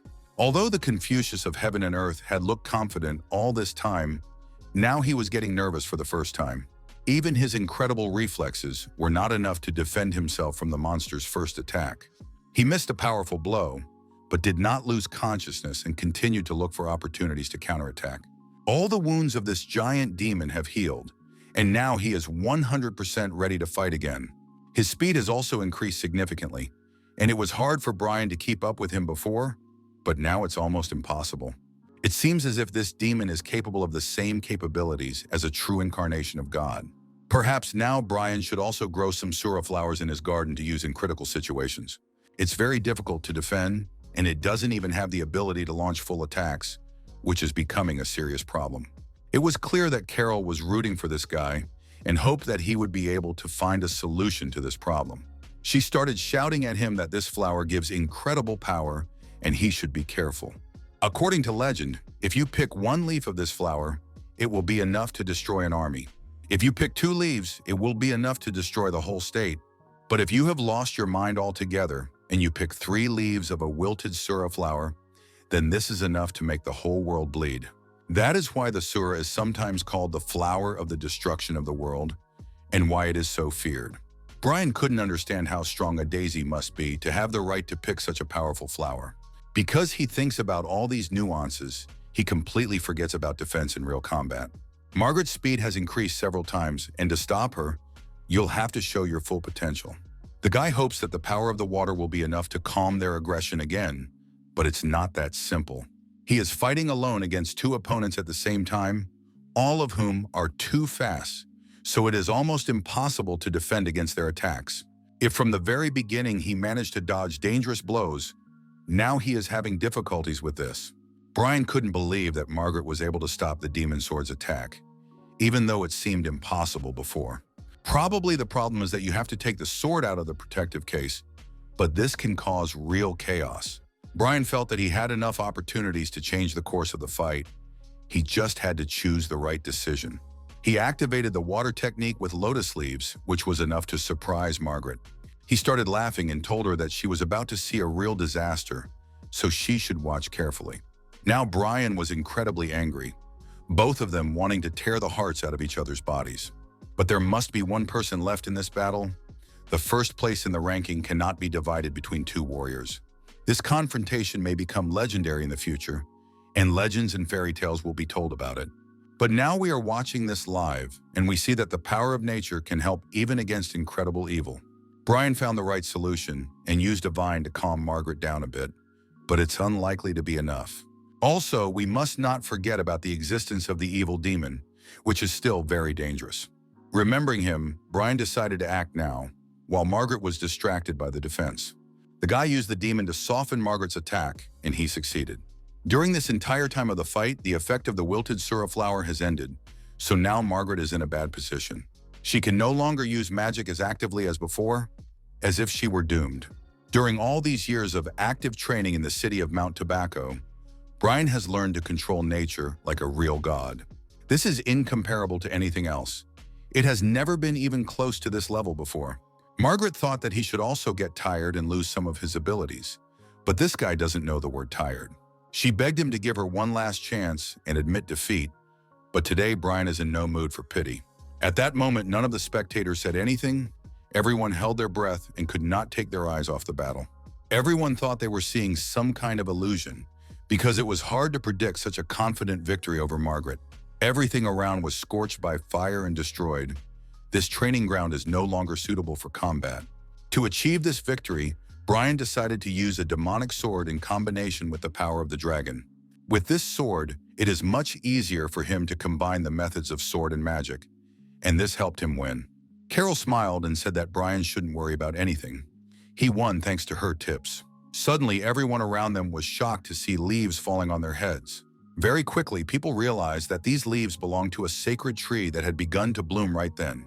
This is probably due to the Brian spell, which affected the Garden of Power.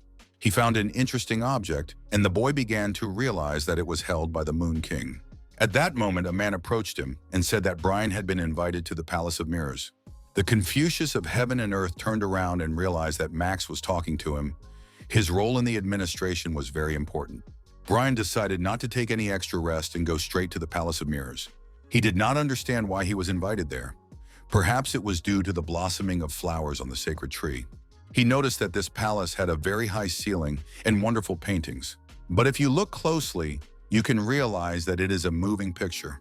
Brian came over and started looking at the paintings, trying to understand what they meant. He had already read about something very similar to this in books that were found 1,000 years ago. It said that huge monsters came from outer space in ancient times to take over the world. But experienced sages who have reached the Zen path closed the heavenly gates to prevent these monsters. If it were not for the selfless sacrifice of these experienced sages, the world would have perished long ago. I would like to draw a parallel with today's wise men who are responsible for the stability of the world. They are too busy with personal interests and power and do not think about ordinary people. Max said that this painting tells the story of the great masters of the past. They are called external deities.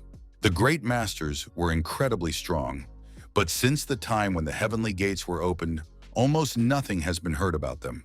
Brian looked at the painting more closely and saw a large flower, and he wondered what kind of plant it was. Then it seemed to him that he was looking at a 2-star solar rod that he had used before.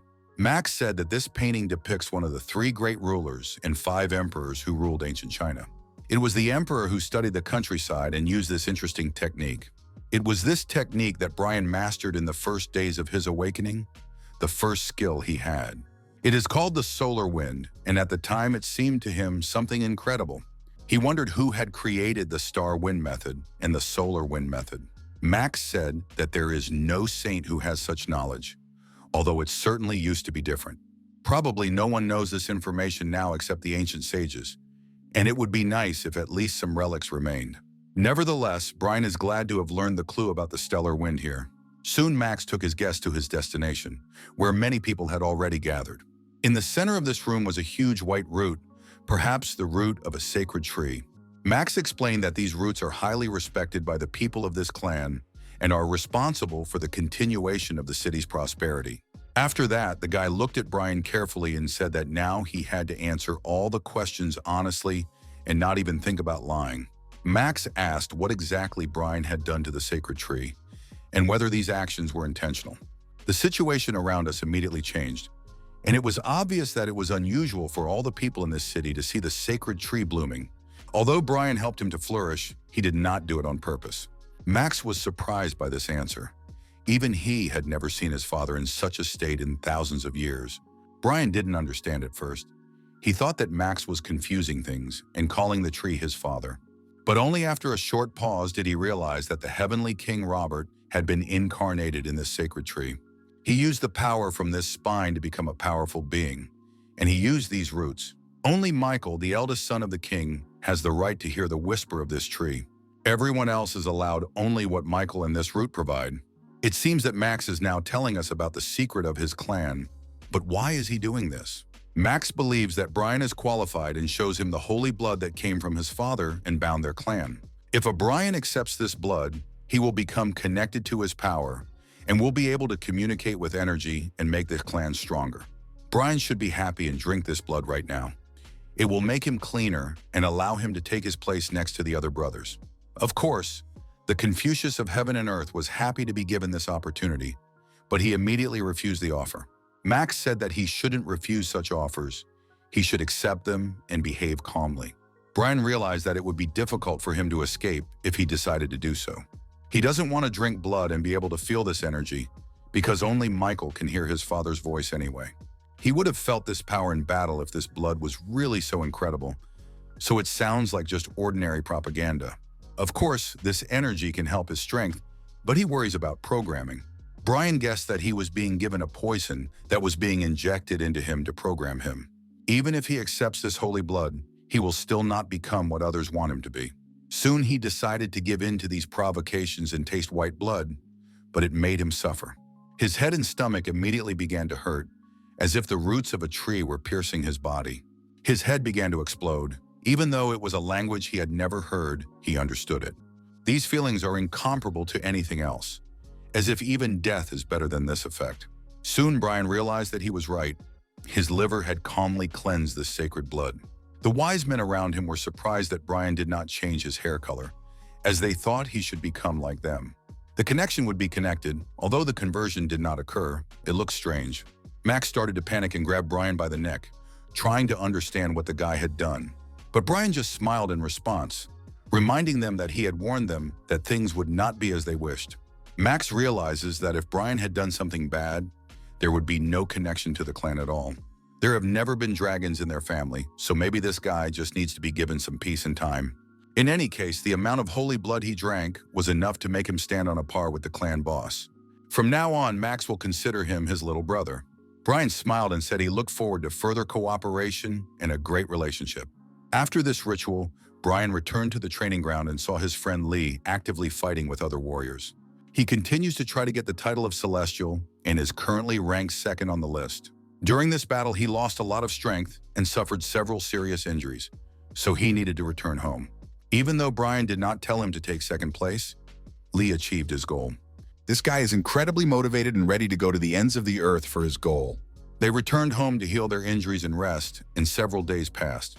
Brian watched his body closely, but it seems that the sacred blood is not going to harm him. During this time, his friend also experienced a complete restoration of his vital energy. The list of participants in the Eastern campaign has been determined, and all the details will be discussed at the next meeting. With only a little time left, Brian has already completed his studies and can now complete his preparations for the trip. After Brian finished his workout, he asked Lee to go with him. Now they have to go together to the north of the peninsula to meet with the general. When they set out, they met a girl who had been possessed by a demonic sword called Turfing. Brian immediately recognized the disciple of General Azog, the Lord of Divine Fire. When he learned that the general was going about his business, he asked her if she knew about the item he had ordered. The girl said that there were some problems with this item and asked me to follow her. A little while later, they all entered General Azog's room together. But what were they going to do here? The maid showed them the hiding place and told them that the item Brian had ordered was there. She doesn't quite understand what happened, but unknown people from another province came and took her teacher with them. The Lord of Divine Fire has managed to hide this important object in a hiding place, but she cannot open it. The master ordered them to wait, and so they have been waiting all this time and cannot give this object to the brothers. After a little research, the young warriors realized that the seal was applied in such a way that only one owner could open the cache. It turned out that this master was not the Lord of the Divine Fire, but a Brian. Lai explained to his friend that most of the local students and servants have fiery key energy. If you pour the energy of water into the seal, which is the counterpart of the element of fire, you can open the cache. The servant of the Lord of Divine Fire was named Susan, and she was completely in love with her savior, the Dragon King. She is understandable because he saved her life when the demon sword entered her mind, and she always wondered what Brian looked like without the mask. Back to the cache, Lee said that it can only be opened using the right technique, and he told us how to do it. Together with the Dragon King, they tried to open this hiding place and very quickly succeeded. Finally, Brian can pick up the item he ordered from General Azog a long time ago. It is not surprising that the general hid this object so carefully, as if he knew something bad could happen. Brian expected to receive the flute from the general's hands and have a pleasant conversation with him, so it's a shame that things didn't go according to plan. I wonder what Lady Pinafore is thinking if she ordered the general to be brought to her pavilion. It turned out that the general had left a note with the flute, so he knew that he would soon be captured. This note told about the Tevin Rock, as if the general wanted Brian to go there. Lee said that this name is not used now, the rock is called something else. The Tomb of the Moon King. King Moon was the 30th king of power, a famous ruler who ended a long war and united the 3 Korean states. When Brian met with his servants, it turned out that they also knew about this king. It is also known that the legendary flute also went to his tomb when it decided to become a dragon. It happened almost immediately after the end of the war, which lasted more than 7 years. The emperor of the Tang dynasty refused to admit his defeat. He woke up something that did not need to be woken up and ordered these creatures to attack the Korean peninsula. In order to confront this evil monster, King Moon was forced to personally appeal to the dragons. He asked for help because he knew that without it, he would not be able to defend his kingdom. According to legend, this monster was destroyed, but the details of this battle remain unknown. Rumors began to circulate that the king had become a dragon, and everyone around him began to search for the secret of his transformation. Rumor has it that even General Azog knows the secret of the transformation, but there is no evidence of it. Perhaps this is why Lady Pinakwa ordered her warriors to bring the Lord of Divine Fire to her. It is not hard to guess that she has long dreamed of creating a dragon that would obey her orders. In the Ladies' Pavilion, the Lord of Divine Fire was being beaten very badly, and she wanted him to finally start talking. It was obvious that he had been beaten for a long time, and it was difficult for him to even breathe. Lady Pinakwa is unhappy that he still won't talk. Maybe it's time to bring his family here? The Lord of Divine Fire replied that he did not know anything, but he did not want his family to be involved in this situation. The lady hopes that he will speak very quickly and without too much screaming, but they have to come up with something. She knows that hands are the most important weapon of a master, so she ordered her men to cut off his hands. It was at this moment that the Lord of the Divine Fire began to truly panic. If he loses his hands, he will never be able to make a real artifact that can be called a work of art. Lady Pinafore has tried to strengthen her family's position before, so her actions are quite predictable. Most likely, if she creates a dragon, she will tell everyone that the place of the future boss of the Eastern Sea belongs to her. If there is no news yet, the general is still alive and continues to remain silent. He left a note for Brian because he hopes this guy will help him. But won't it be too late?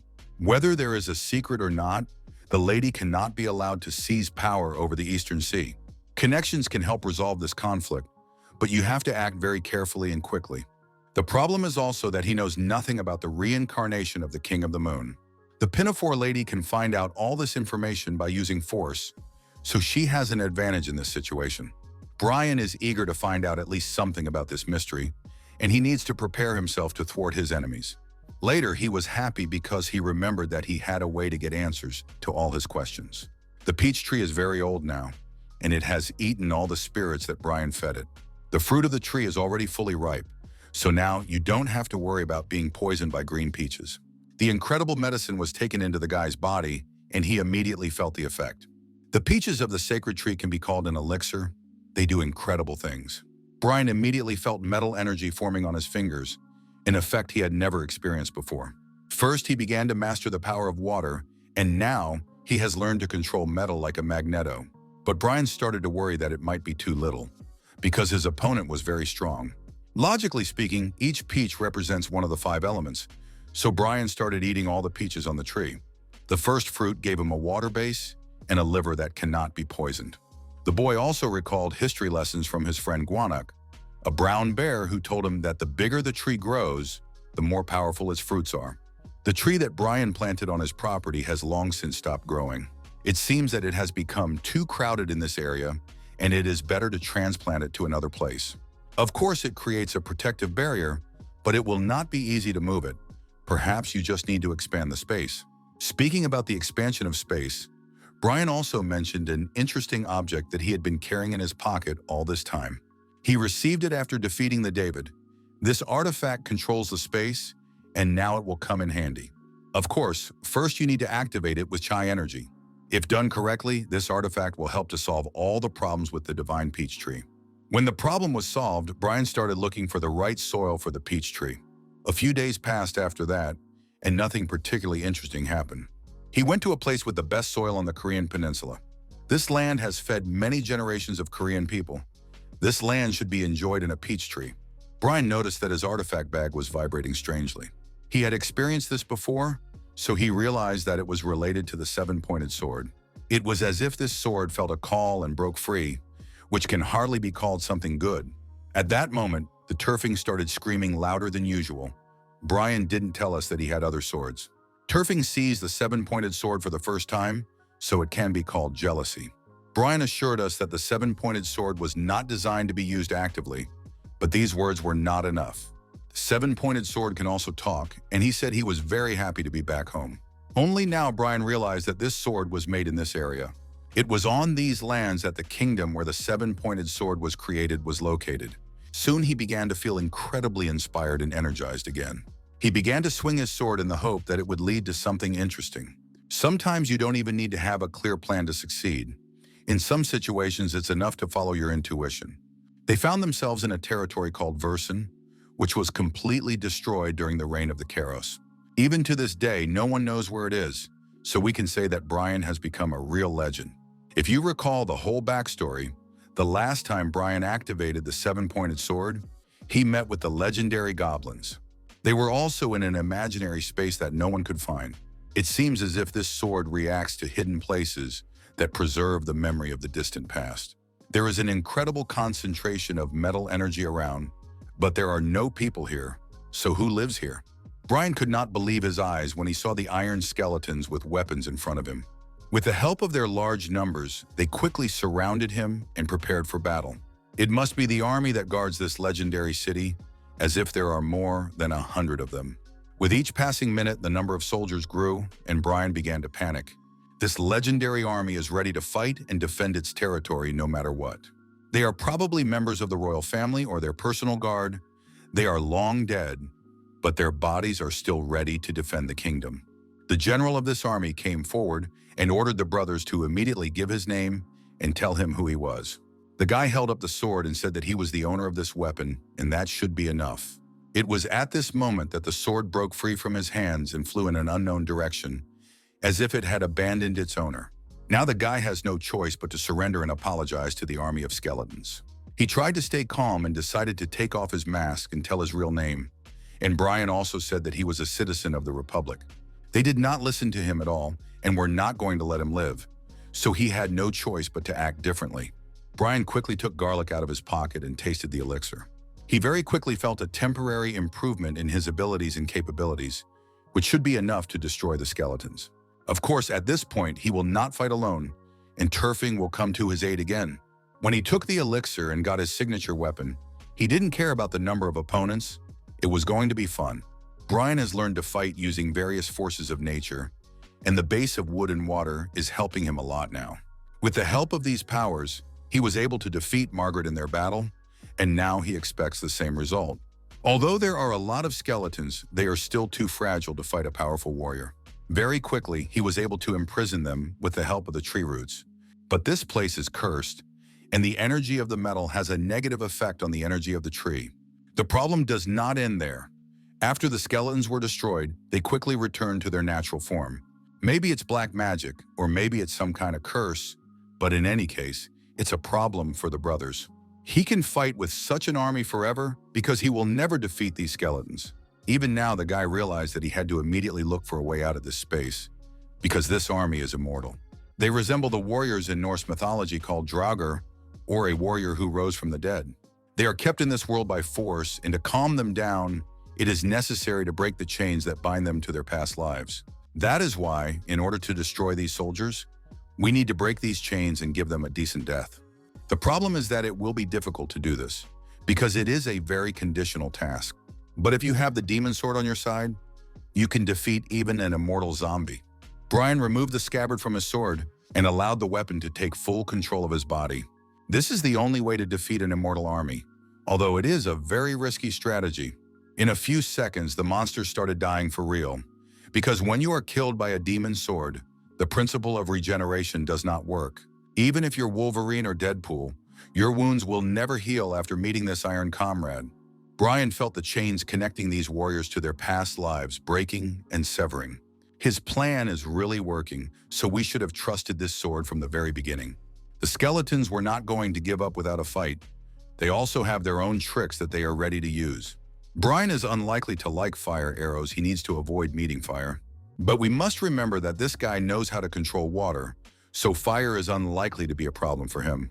There are too many warriors around. He cannot break the chains of death of each warrior individually. In this way, he can lose his strength and get tired before he destroys the warriors. If this is a real army, then there is a king who gives orders to his soldiers.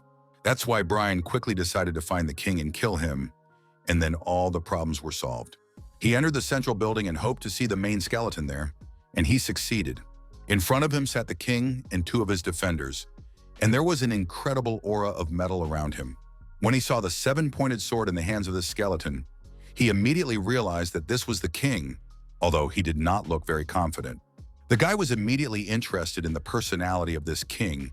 He had never heard of him before. Many years have passed since Brian left his old home, but the king still smells the past. He believes that it was Brian who took his legendary sword and destroyed his home. An army of monsters surrounded the boy again, and it will happen again and again until he dies. The king believes that he can get his crown back if he receives Brian's body. He wants to take his body and soul and return to the real world. To do this, he ordered his soldiers to immediately attack the boy and take his soul. Brian quickly realized that the king had lost not only his body but also his brain. This is not surprising. After years of solitude in his palace, it is difficult to remain sane. But this does not mean that Brian is ready to give up without a fight, especially since he always has a fan with him. He took advantage of this opportunity and called his blue dog for help. They haven't seen this pet for a long time, and now they will have a great time together again. Brian ordered the Het to attack the skeletons and destroy them all. But he summoned more than just the Het, and we shouldn't forget that he can now summon the spirit of another monster he found a few years ago. For too long, they have been in a closed imaginary space, but now they can feel freedom. Although they had fun with each other, a real battle against skeletons is always more interesting than any game. This demonic elephant feeds on metal, and with its help, it can grow. An indestructible metal beast that can grow to incredible sizes by absorbing metal. According to rumors, he can even fill all four seas with himself, which is why he was called Pulgasari, or immortal. In the book about this beast, it is said that it can appear out of nowhere, from the last breath of a sick monk or from a rice ball. Pulgasars have appeared at all times, and each time they appeared in a mysterious way. To become the owner of these incredible creatures, most Celestials tried to create Pulgasari with their own hands. But all their attempts failed because this case is almost impossible. That's why when the legendary master heard about this beast, he thought it was just a legend. But strangely enough, he eventually found the answer to this riddle. Pulgasari is born out of human suffering. It can be created not by one person, but by an era of problems. A time when people groan under the tyranny of evil, and their ruler is blind to these problems. These are the moments when greedy officials line their pockets by sucking the last juices out of ordinary people. Such people create Pulgasari, but then they will be overwhelmed by hatred, pain, and despair. When the state is plunged into chaos, despair, and pain, the hopes and dreams of people form a Pulgasari egg.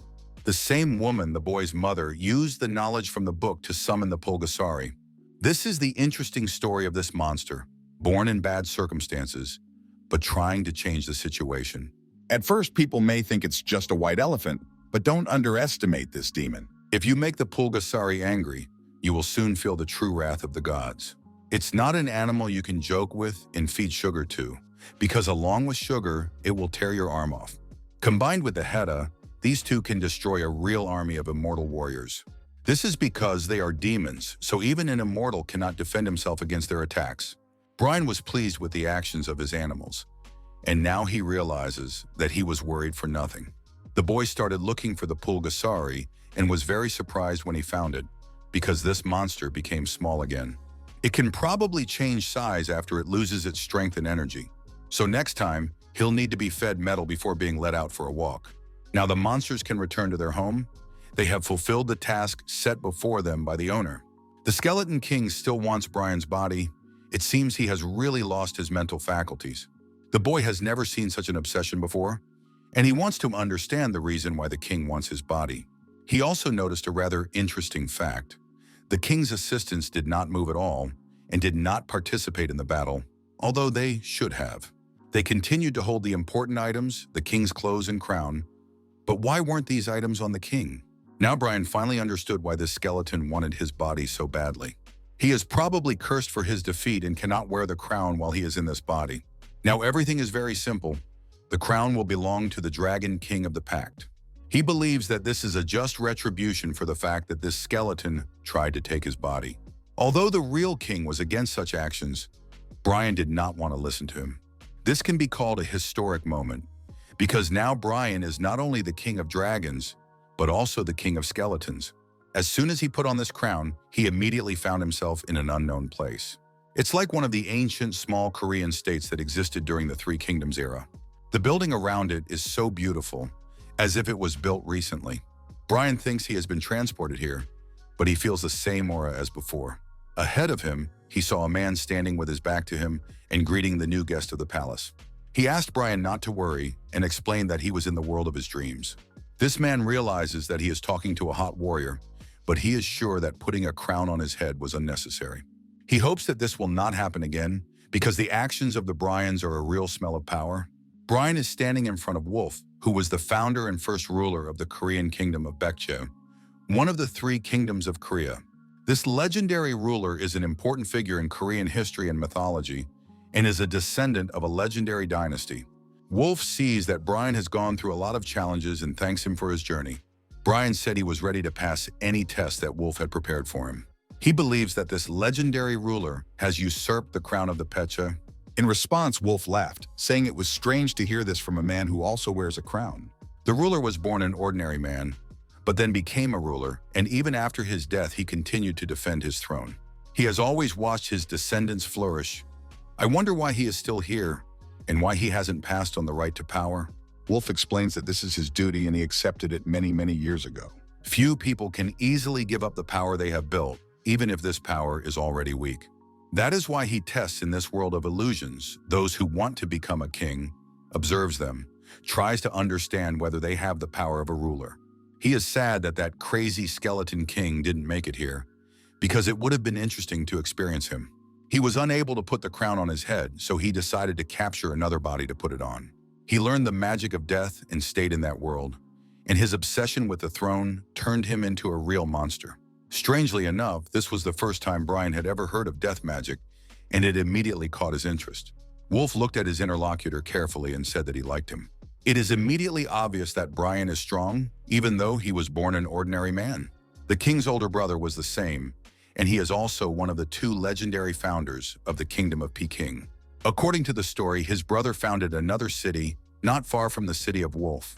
But his fate was not so pleasant. He considered his kingdom too modest, so he could not stand it and committed suicide.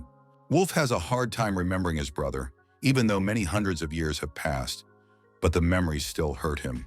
From the very beginning, his brother was supposed to lay the foundation of the city. He was worthy of the throne, but his strength attracted the attention of the Celestials. So it was then that he decided to act out this play that everyone knows about. And after his imaginary death, the wolf was able to become a full-fledged king. Luckily, the Celestial was only interested in his power, not in the things around him. If his brother were alive today, they would rule this kingdom together. They say that the power has its own laws and Wolf wants to avenge his brother, so he asked Brian to follow him. Also, the next time Brian wants to take someone else's throne, he should use the Imperial Seal if he has it. Until that moment, the guy did not even realize that it had been in his artifact bag all this time. Wolf explained that instead of personally wearing the crown, it is much more effective to use the Imperial Seal. It belonged to legendary personalities in the past, so only real legends used it. Brian may need this thing when he takes revenge on his enemies. Soon they approached the throne, and it was then that the wolf ordered the boy to get up. Brian could not understand anything. But then the king said that he was officially transferring the right to power, and Brian could be considered his heir. He said that this was all he could do for him, and now he could finally be free. From the very beginning, Brian did not understand anything, but he decided to obey and sit on the throne. As soon as he closed his eyes, he immediately returned to his world, to the very place where he first put on the crown. He saw the king of skeletons in front of him. This guy still wants to get someone's body. Now that Brian has become the king of the bakers, he must visit all the cities where the seven-pointed sword will show a reaction. Now this sword trembles like a little scared girl, but Brian knows how to fix it.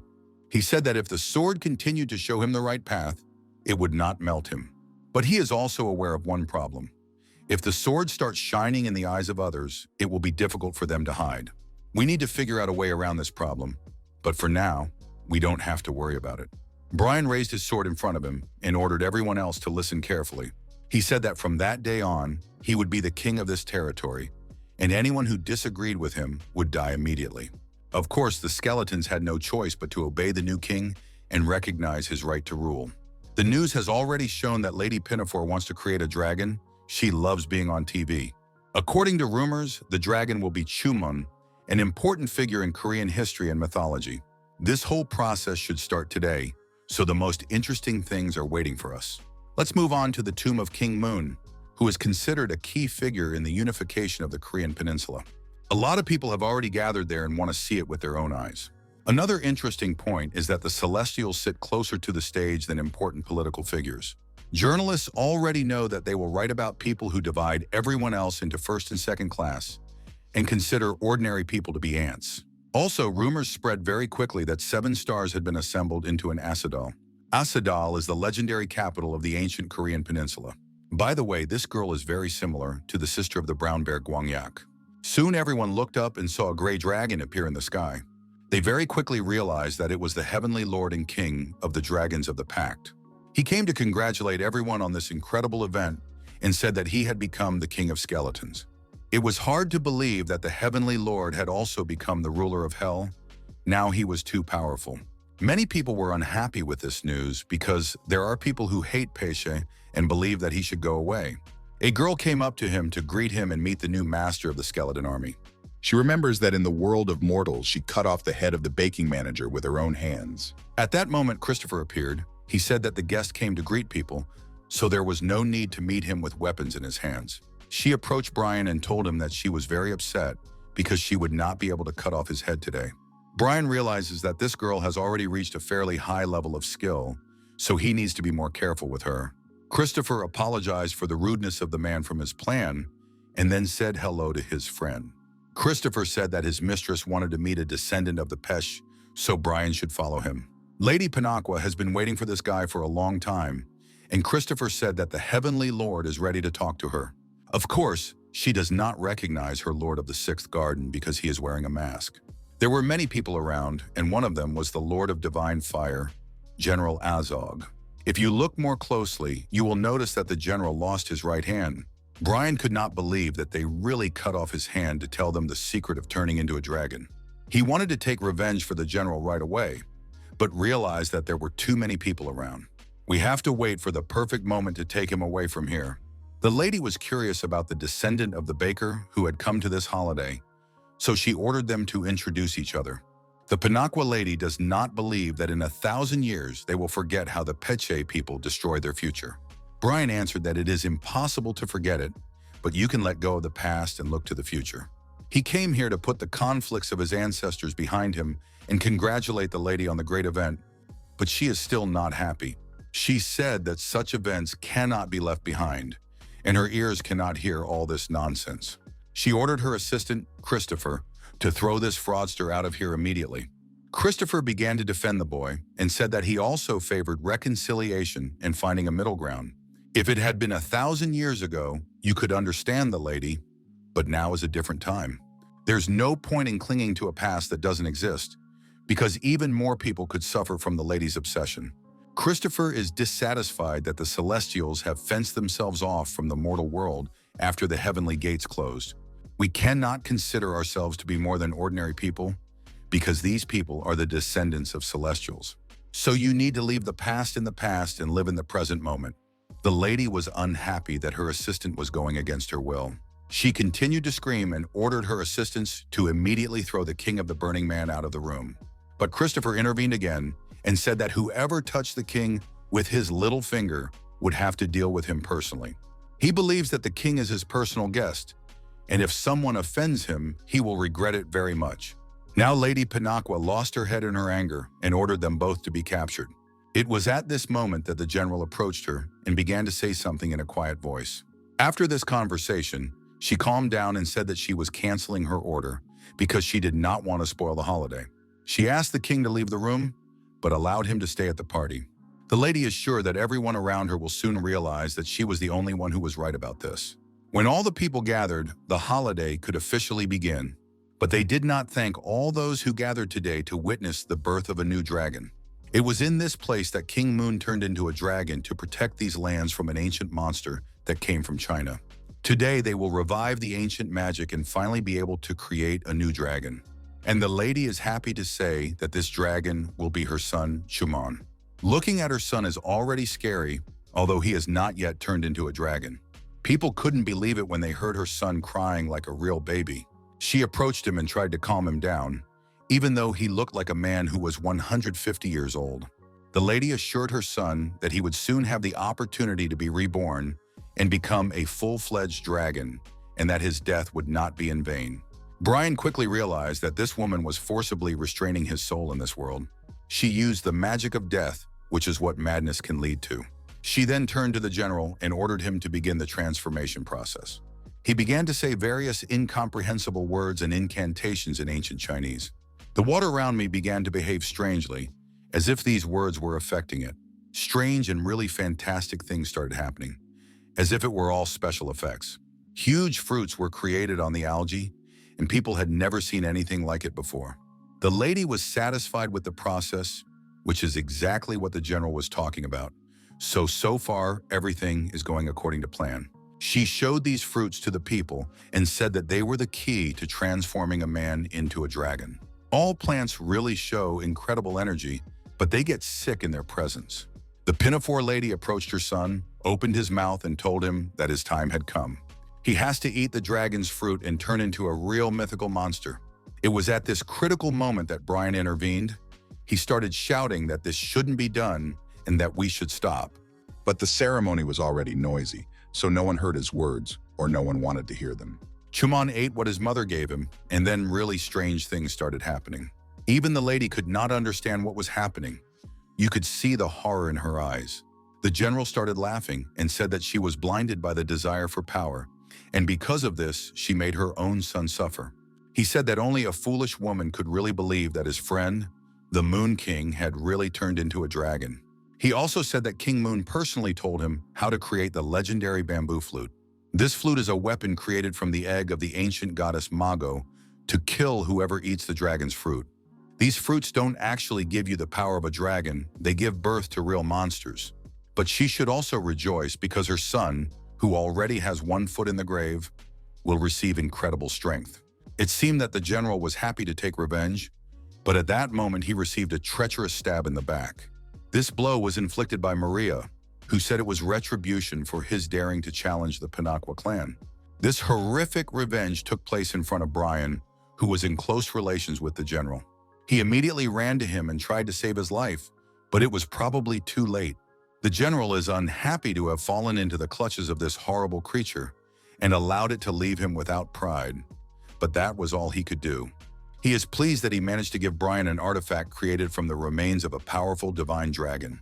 He apologized to the boy for not being able to do more and asked to avenge him. He asked to destroy this monster and then closed his eyes forever. It was noticeable how serious Brian had become. He told Lee that now it was time for revenge. The transformation of this old child into a monster is almost complete. The monster started attacking people and killing everyone around, and only the lucky ones could escape. The Pinaqua lady tried to stop her son, but her assistants ordered her to flee immediately. Christopher was incredibly angry to see what happened. He realizes that it happened because of Lady Pinaqua's greed for power. This greed has awakened an ancient evil, and now it will take a lot of effort to stop it all. It's almost impossible to see fear or doubt in this guy's eyes. He is always ready to take a step towards danger to save humanity. As soon as the fight with the monster began, it became immediately clear that this demon could heal its wounds very quickly. So it is almost impossible to defeat it in the classical way, so we need to come up with something else. Not all people managed to escape, some were still in danger, but they were lucky to have celestials nearby. Ruth also took part in this ceremony. She managed to save several people and gave them the opportunity to find a safe place. Even the best of celestials cannot defeat this monster, which shows its true power. Christopher tried to analyze his weaknesses, but he saw nothing. This monster has just been born, and this is probably the main power of the gods. I need to say a few words about the goddess Mago. According to Korean mythology, she is the goddess of creation, usually called the grandmother of Mago. Brian began to realize that this monster was the embodiment of this grandmother Mago. The demon is getting stronger by the minute, so you need to come up with a plan to win very quickly. Brian immediately remembered the general's last words, and the key to victory was probably the use of the flute artifact. This guy has to avenge his friend, and he has to do it at any cost. The general talked about revenge, but he blamed himself for giving birth to this monster. In any case, Brian must avenge his friend and also punish the lady, because it was she who made all this possible. She made the general suffer and cut off his arm, and then ordered him to create this monster. The Dragon King asked his friend Lee to cover his back so that he could use the flute in peace. The music of this artifact should do something incredible and help in the battle against the monster. From the first seconds, it was clear that this music was not at all pleasant to this creature, so it had to be used. Christopher was the first to take advantage of this. He felt the monster's weakness and cut off several of its limbs. He noticed that the monster's regeneration slows down because of this music, and this is an opportunity for Celestials. He ordered all the soldiers to speed up and attack the monster without stopping. They must demonstrate their entire arsenal of capabilities to stop the ancient evil. Of course, this will not be easy because the monster has its own strengths, which it is ready to use. All the while, Brian continued to play the flute, and his life was saved by the Lee on several occasions. Judging by the look of this monster, it has a lot of jokers, so you need to find a safe place to stay alive. Because he was talking to his friend, Lee completely forgot about defense and did not see the fatal shot coming. This is exactly what you can expect from the legendary plague. Each of its arrows hits the target. But Lee also has his own arrows, and he's willing to bet that he can shoot as well as the legendary Legolas. He uses a legendary weapon called the Legend of Death. He received this weapon a long time ago from the best craftsman in the province. This is a mythical weapon from Korean folklore and mythology. It has magical properties and is a symbol of strength and protection. We can call it a treasure of their people, who never dreamed of ever seeing this weapon with their own eyes. His master gave him this weapon and said that one day they would be able to regain their former greatness. So the master patron was right, and this day finally came many years after his death. An arrow from a legendary weapon was launched in the direction of ancient evil. Lee turned out to be an incredibly gifted archer and hit the heart of the monster. He made a big hole in his body, although this arrow was a normal size. At that moment, the boy thought about his master, and he promised to never forget his legendary sacrifice. When you hit the enemy's heart with this weapon, you can be sure that the enemy will not withstand this blow. All that was left of the monster was a wet spot, and the people around could not believe their eyes. They looked at this legendary archer and realized that their lives had been saved because of him. Christopher immediately recognized Lee because they used to train together in the same pavilion. It turned out that the monster was made of ordinary clay and water, probably because it came from the sea. Brian has always believed that ancient monsters and deities are made of a different material. You might think that the shadow of this monster was made to expand its domain. It cannot penetrate here, which is why it uses organic matter to capture as much territory as possible and increase its influence. The Pinaqua lady could not believe that her son was really dead. She started screaming like crazy. A good example of what happens when your lust for power takes over your mind. She could not accept this loss, and that is why her heart was consumed by hatred. She started pointing her finger at Brian and said that he was responsible for her son's death. She is sure that he conspired with the Lord of the Divine Fire, and together they ruined this holiday. She does not want to hear anything and is convinced that only her words are true. That is why the lady ordered her soldiers to immediately capture the one who dared to deceive her. But of course, everyone knows that he is an incredibly strong warrior, so a rebellion will not lead to anything. Even if everyone knows the truth, soon the Lady Pinafore's lie will become the truth, even though the dragon is innocent. The lady ordered that Brian be seized immediately, but none of her assistants were in a hurry to do so. At first, they drew their swords and apologized to the Heavenly Lord. It was clear that they did not want a conflict, but they had to obey the lady. Lee overreacted to their behavior, saying that no one could offend his friend. At this point, Christopher intervened, saying that he would not allow the lady to make a wrong decision again. He can no longer calmly watch the Pinafore create evil. He knows that he has the same blood in his body as the others, but he is ready to take responsibility for the lady's sins.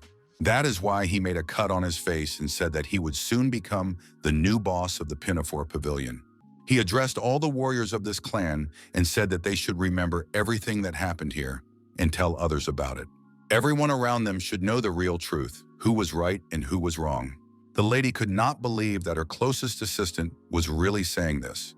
She did not believe that he could become a better ruler than she was. Although the lady was sure that no Celestials would recognize his authority, Brian stepped forward and said that he would recognize him as the new boss. Brian is not only a celestial lord, but also the king of dragons and the king of Peku, so his word means a lot in the world of Celestials.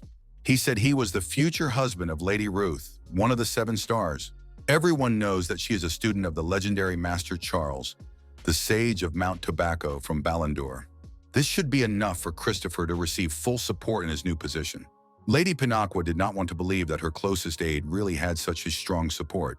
She also didn't understand how this masked guy had become so powerful in such a short period of time. Brian explained that he was very grateful for Christopher's support today and that he wanted to reciprocate. He congratulated his friend on the new era and said he hoped he would be a great ruler. Sometimes the transfer of the throne does not take place in the classical way. And this is a good example of such events. Soon, the news showed the world the truth, even if it was a harsh truth. Everyone learned the details of the evil deeds of the Pinaqua owner, which caused a very wide public outcry.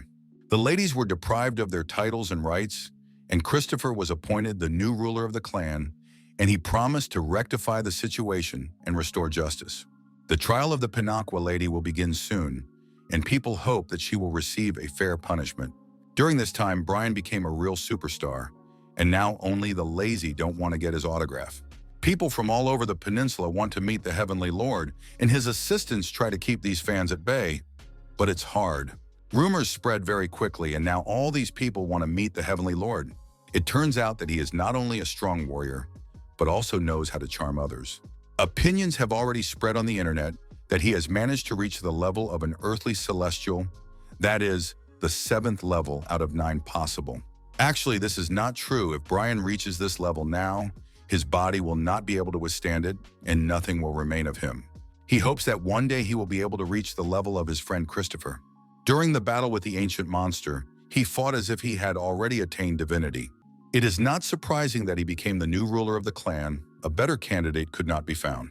It will probably not be long before Brian will be able to call him his older brother and not feel ashamed of it. Brian went for a walk and saw owls in his garden. This scroll belongs to a legendary warrior, but this warrior should have been dead long ago. Although no one knew about Michael for a long time, so the rumors about the others may also be true. The strong man must have made everyone turn away and left this object in the center of the garden.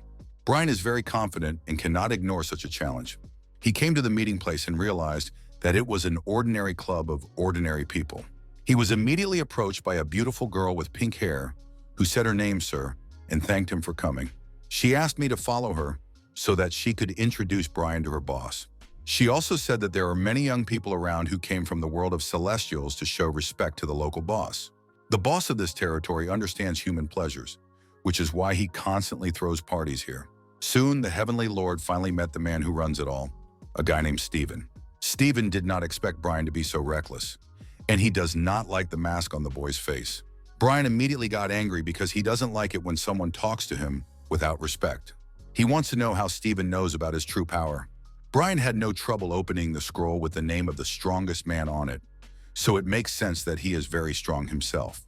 Before Stephen tells his secret, he wants Brian to fall to his knees and recognize his power. It seems as if he wants to blackmail him, but why quarrel with the Heavenly Lord right away? Brian immediately made it clear that he was not the kind of person who would tolerate such treatment. He pulled out a sword and showed that he was ready to cut off anyone's head for disrespect. He is not afraid of the illusions that Stephen can create and is ready to demonstrate the power of the demonic sword. Now this impudent guy finally realizes that he has said too much. Next time, he shouldn't waste Brian's time with pathetic tricks, but rather show respect right away. Although Stephen is considered a very strong man, he now looks like a small, frightened kitten. At this point, the illusion was finally stopped, and Brian saw what things really looked like. It was hard for him to believe that he was looking at a real Staley, not an imaginary copy. It must be difficult to understand how this guy could have come to such a miserable life. But if Brian behaves too brazenly, he will suffer the same fate. Brian doesn't understand why he called him here, why he made this whole show. This probably has something to do with the reason for the decisive actions of the 3 princes of the Eastern Sea who opposed Lady Pinafore. Brian believes that the reason is that someone has tricked the Dragon King into entering, and it seems as if Stephen knows who did it and is ready to talk about it. It's hardly revenge. To turn things around, you have to be able to fish in muddy water. Wherever you look, everyone is trying to profit from someone else's grief. No one likes it when a dragon appears out of nowhere and tries to take someone else's place, so Brian's butler may soon be destroyed. So someone tricked the Dragon King into coming, took offense at the brothers, and now wants revenge. The Heavenly Lord wants to know the whole truth, and he is even ready to use his demonic sword to do so. Realizing that he smelled something fried, Stephen began to speak, and he said the man's name, James of Valbidon. James is one of the most famous heroes of Chinese literature and folklore, and the Kvalbidon is a legendary group of robbers.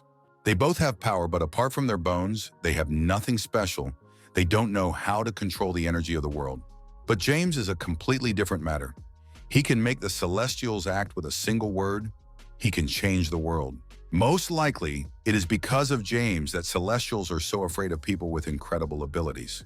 That's why, when he learned that James wanted to take revenge on Brian, Stephen decided to propose a reunion. Brian feels that this guy is not telling him something. It's hard to believe him from the beginning. It is clear that Stephen knows how to search for information and spends almost all of his day doing so. He explains that it is very easy to get information with the help of illusions. So, among all the treasures that Lady Pinakwa wanted so badly, there is something so valuable that the Dragon King believed a lie for it. This treasure is called a liver, and it's a well-known story among marine creatures. In Korean mythology, the liver is a valuable organ that is necessary to reach the dragon of the East Sea. The legend of the liver is also associated with various stories, and Stephen is ready to talk a little about it now.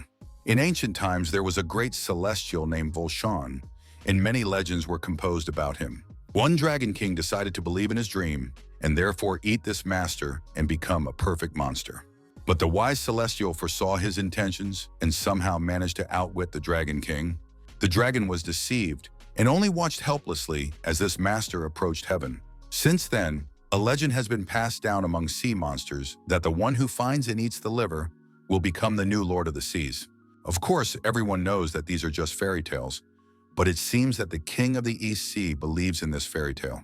Otherwise, he would not have sought a liver to prolong his life, and this is really interesting. Stephen realizes who is behind all this and knows what bait was used to lure the Dragon King. He is not only a useful person in this business, but a real treasure given his knowledge. Brian approached the man and asked him to tell him everything he knew. He wants to know what Stephen's real goal is and why he has called him to his place. Of course, Stephen hasn't told us much of the information yet, and now is the perfect time to reveal all the cards. Meanwhile, the palace of the Heavenly Lord began to panic because of the disappearance of the brothers. Lai was the most panicked of all, and he ordered his assistants to immediately look for the boss because he couldn't have gone far.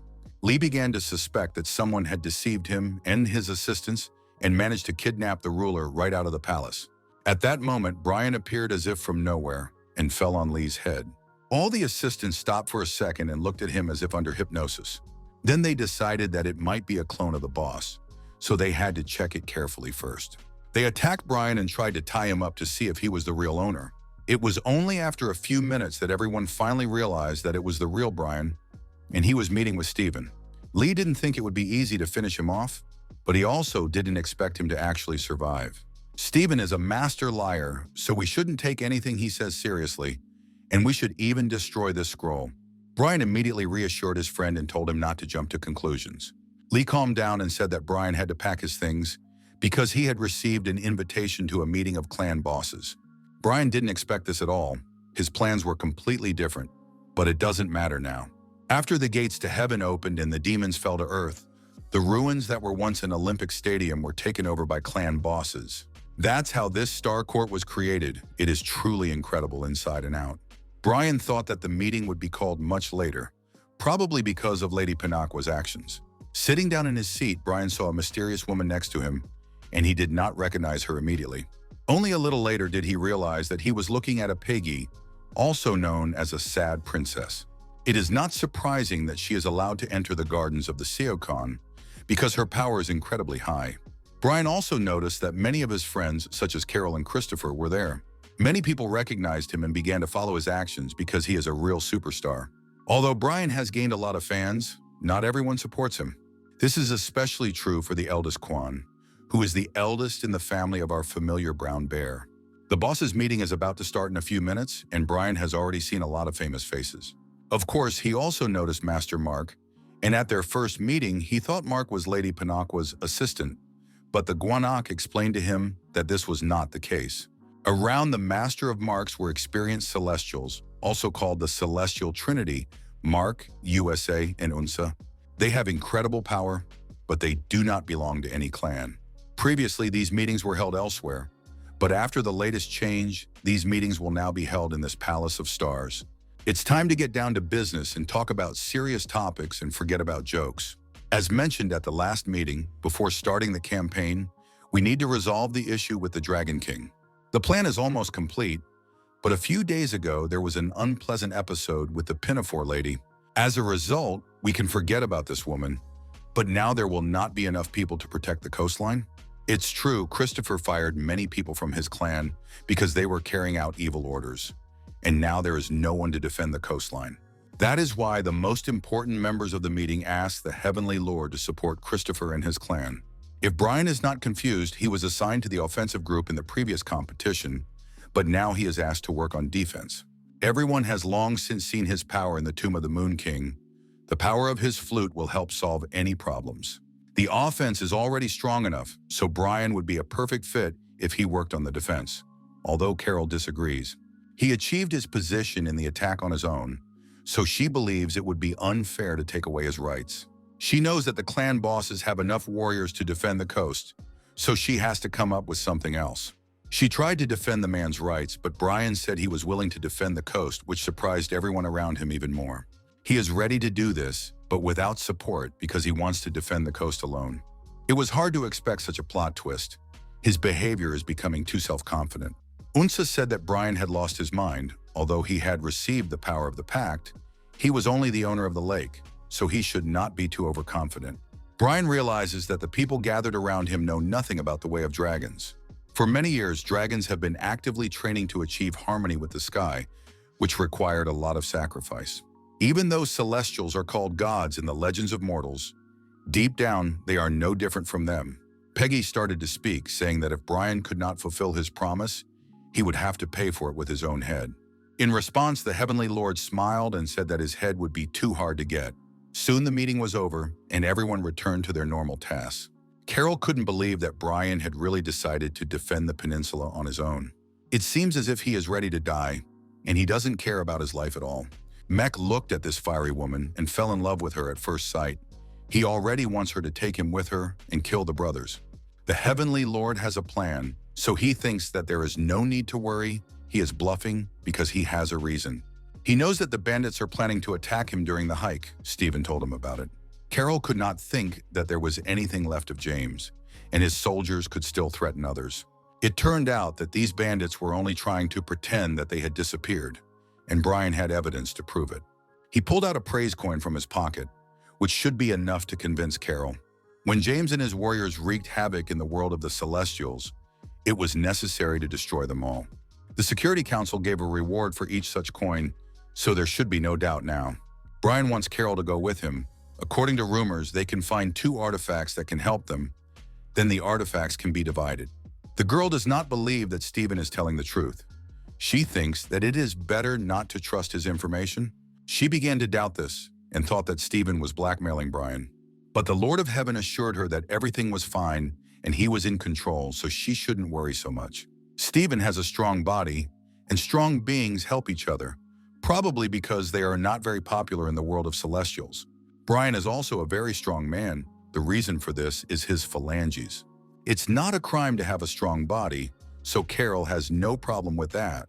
She just doesn't like the fact that Brian wants to team up with Stephen, and she doesn't understand what kind of treasure they're looking for. Brian told us that the last prince of Scylla went to the world of the dead to get these treasures. It seems that Carol is not ready to hear about the world of the dead. Such stories scare her very much. She knows that it will be very difficult to get to this place, even if you are the master of the sky. She told me that in order for a lord to enter the world of the dead, he must first die. The world of the dead is also called the Yellow Springs, the world where people's souls go after death. It is divided into levels depending on the distance from the world of the living. The higher the level, the further it is from the world of the living, and the harder it is to get there. The first level is the closest to the world of the living, where the worlds created by celestials are located. The second level is not much different from the world of the living, but it is smaller, and there is much less energy there. Starting from the third and fourth levels, the landscapes are very different from the human world. Monsters live there, and ordinary people cannot survive there. The fifth and sixth levels are dangerous even for celestials, and even experienced masters cannot get there unless they fulfill all the conditions. That's why they try to avoid this place, and if we talk about the highest level, other gods rule there. Even celestials do not know what lies beyond them, so no one can even compose legends about these worlds. Even celestials cannot return from there after they die, which is why Carol is so worried. Brian said that he sees opportunities in his friendship with Lady Tone. She can help them get back from there. Carol guessed that he was talking about the flower of rebirth. But this flower doesn't work quite the way he thinks it does. The flower of rebirth actually only absorbs negative energy and does not grant rebirth in the classical form.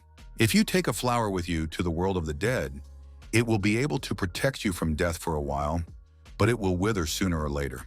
If you don't have time to return to the world of the living by then you're dead. Carol doesn't want Brian to bloom there like a rebirth flower, which is why she opposes the idea. Brian agreed with her facts and said he would try to find another way.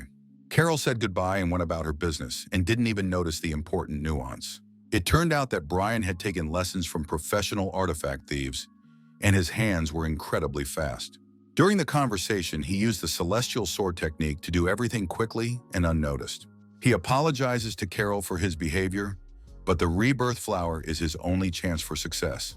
It was time to return to a place where he had not been for many years.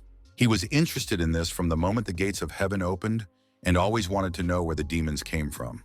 When he learned about the world of mortals, he realized that the further you are from the world of the living, the more monsters there are. They must have come from the world of the dead, or rather from those places that are closest to the domain of other gods. In this case, it is through this tunnel that you can get to the world of the dead. In this place, he will meet an incredible number of monsters, and you need to be mentally prepared for this. Brian has changed since his first encounter with the monsters. He is now a completely different person and no longer as weak as he used to be. He took a step forward and got ready for an incredibly interesting journey, which will be fun in any case. Soon he found himself in the world of the dead and immediately felt that the air here was even different, smelling of rot and smoke.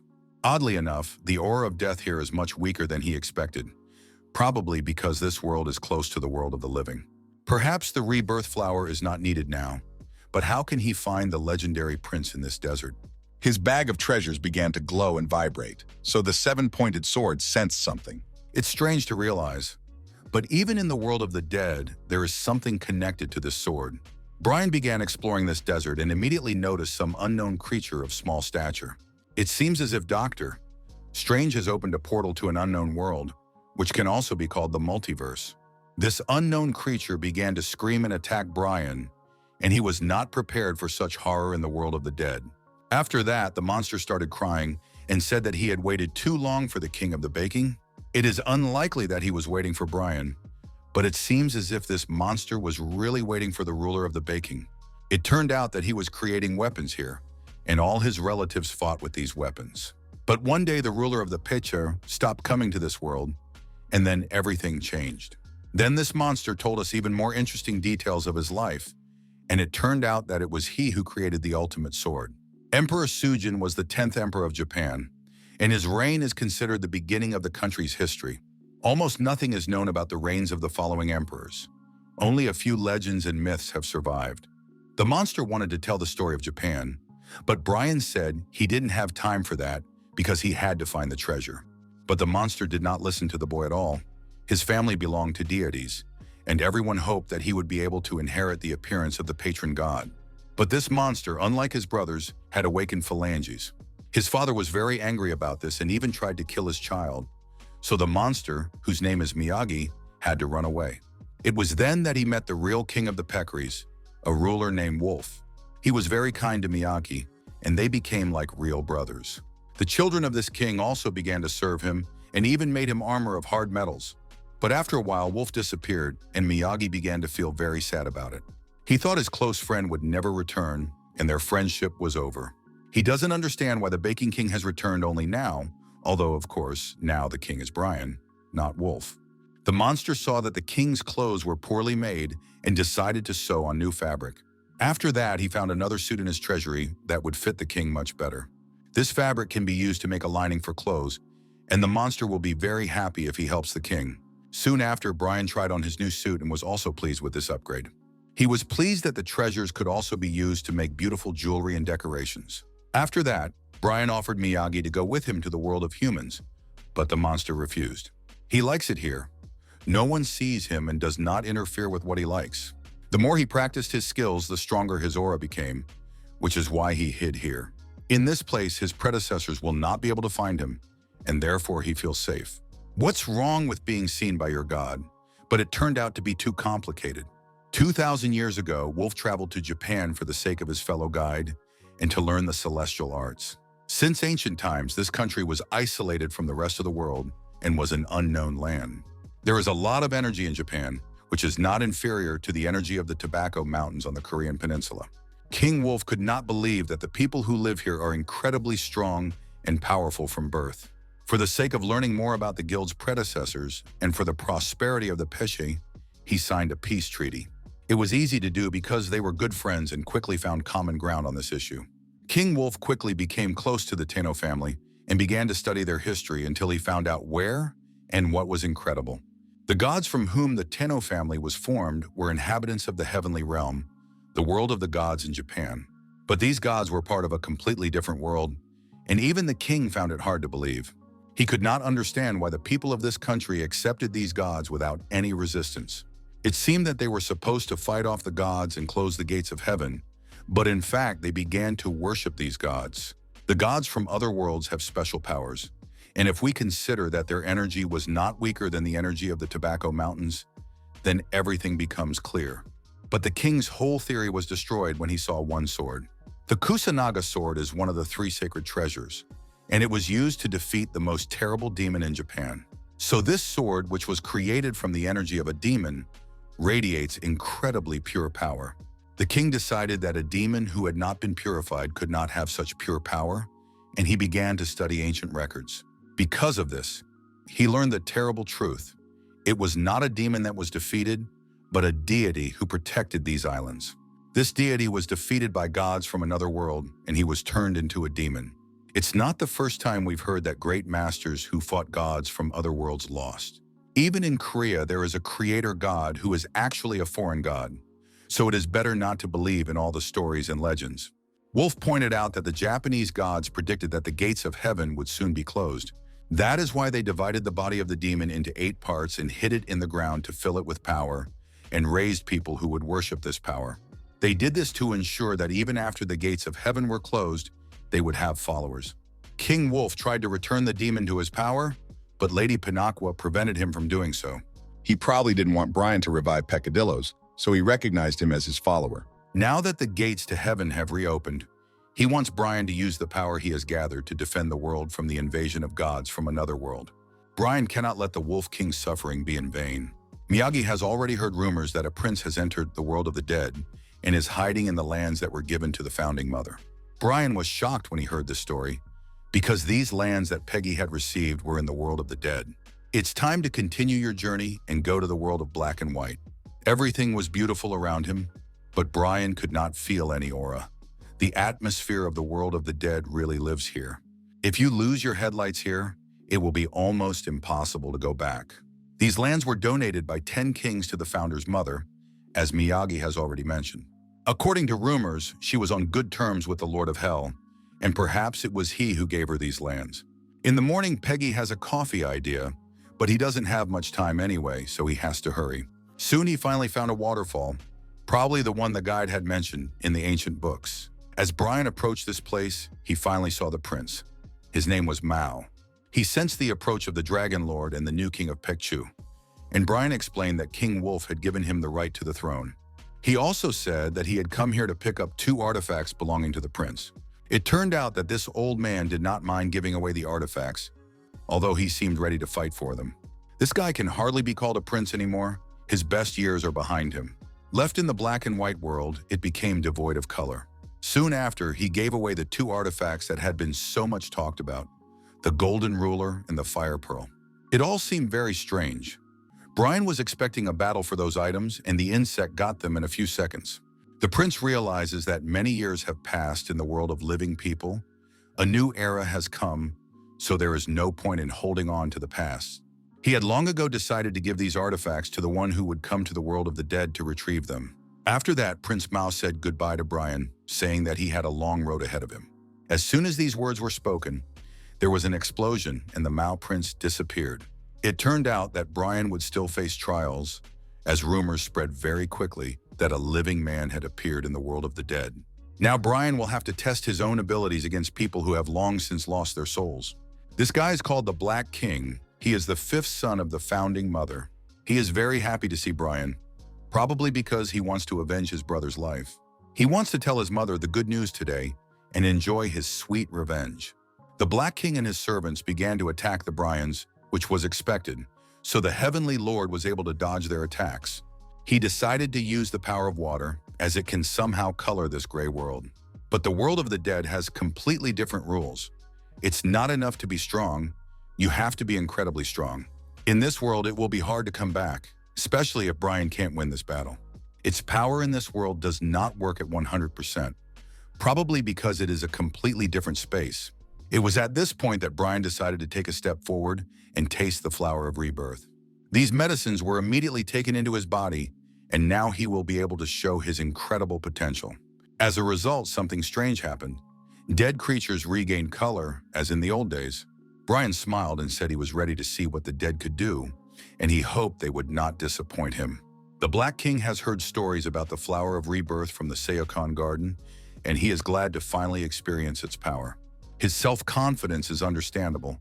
He is fighting on his own territory and is confident that this will be enough to win. Of course, during the years he spent on this earth, he learned to perform various tricks with the help of black magic, or, as it is also called, dead power.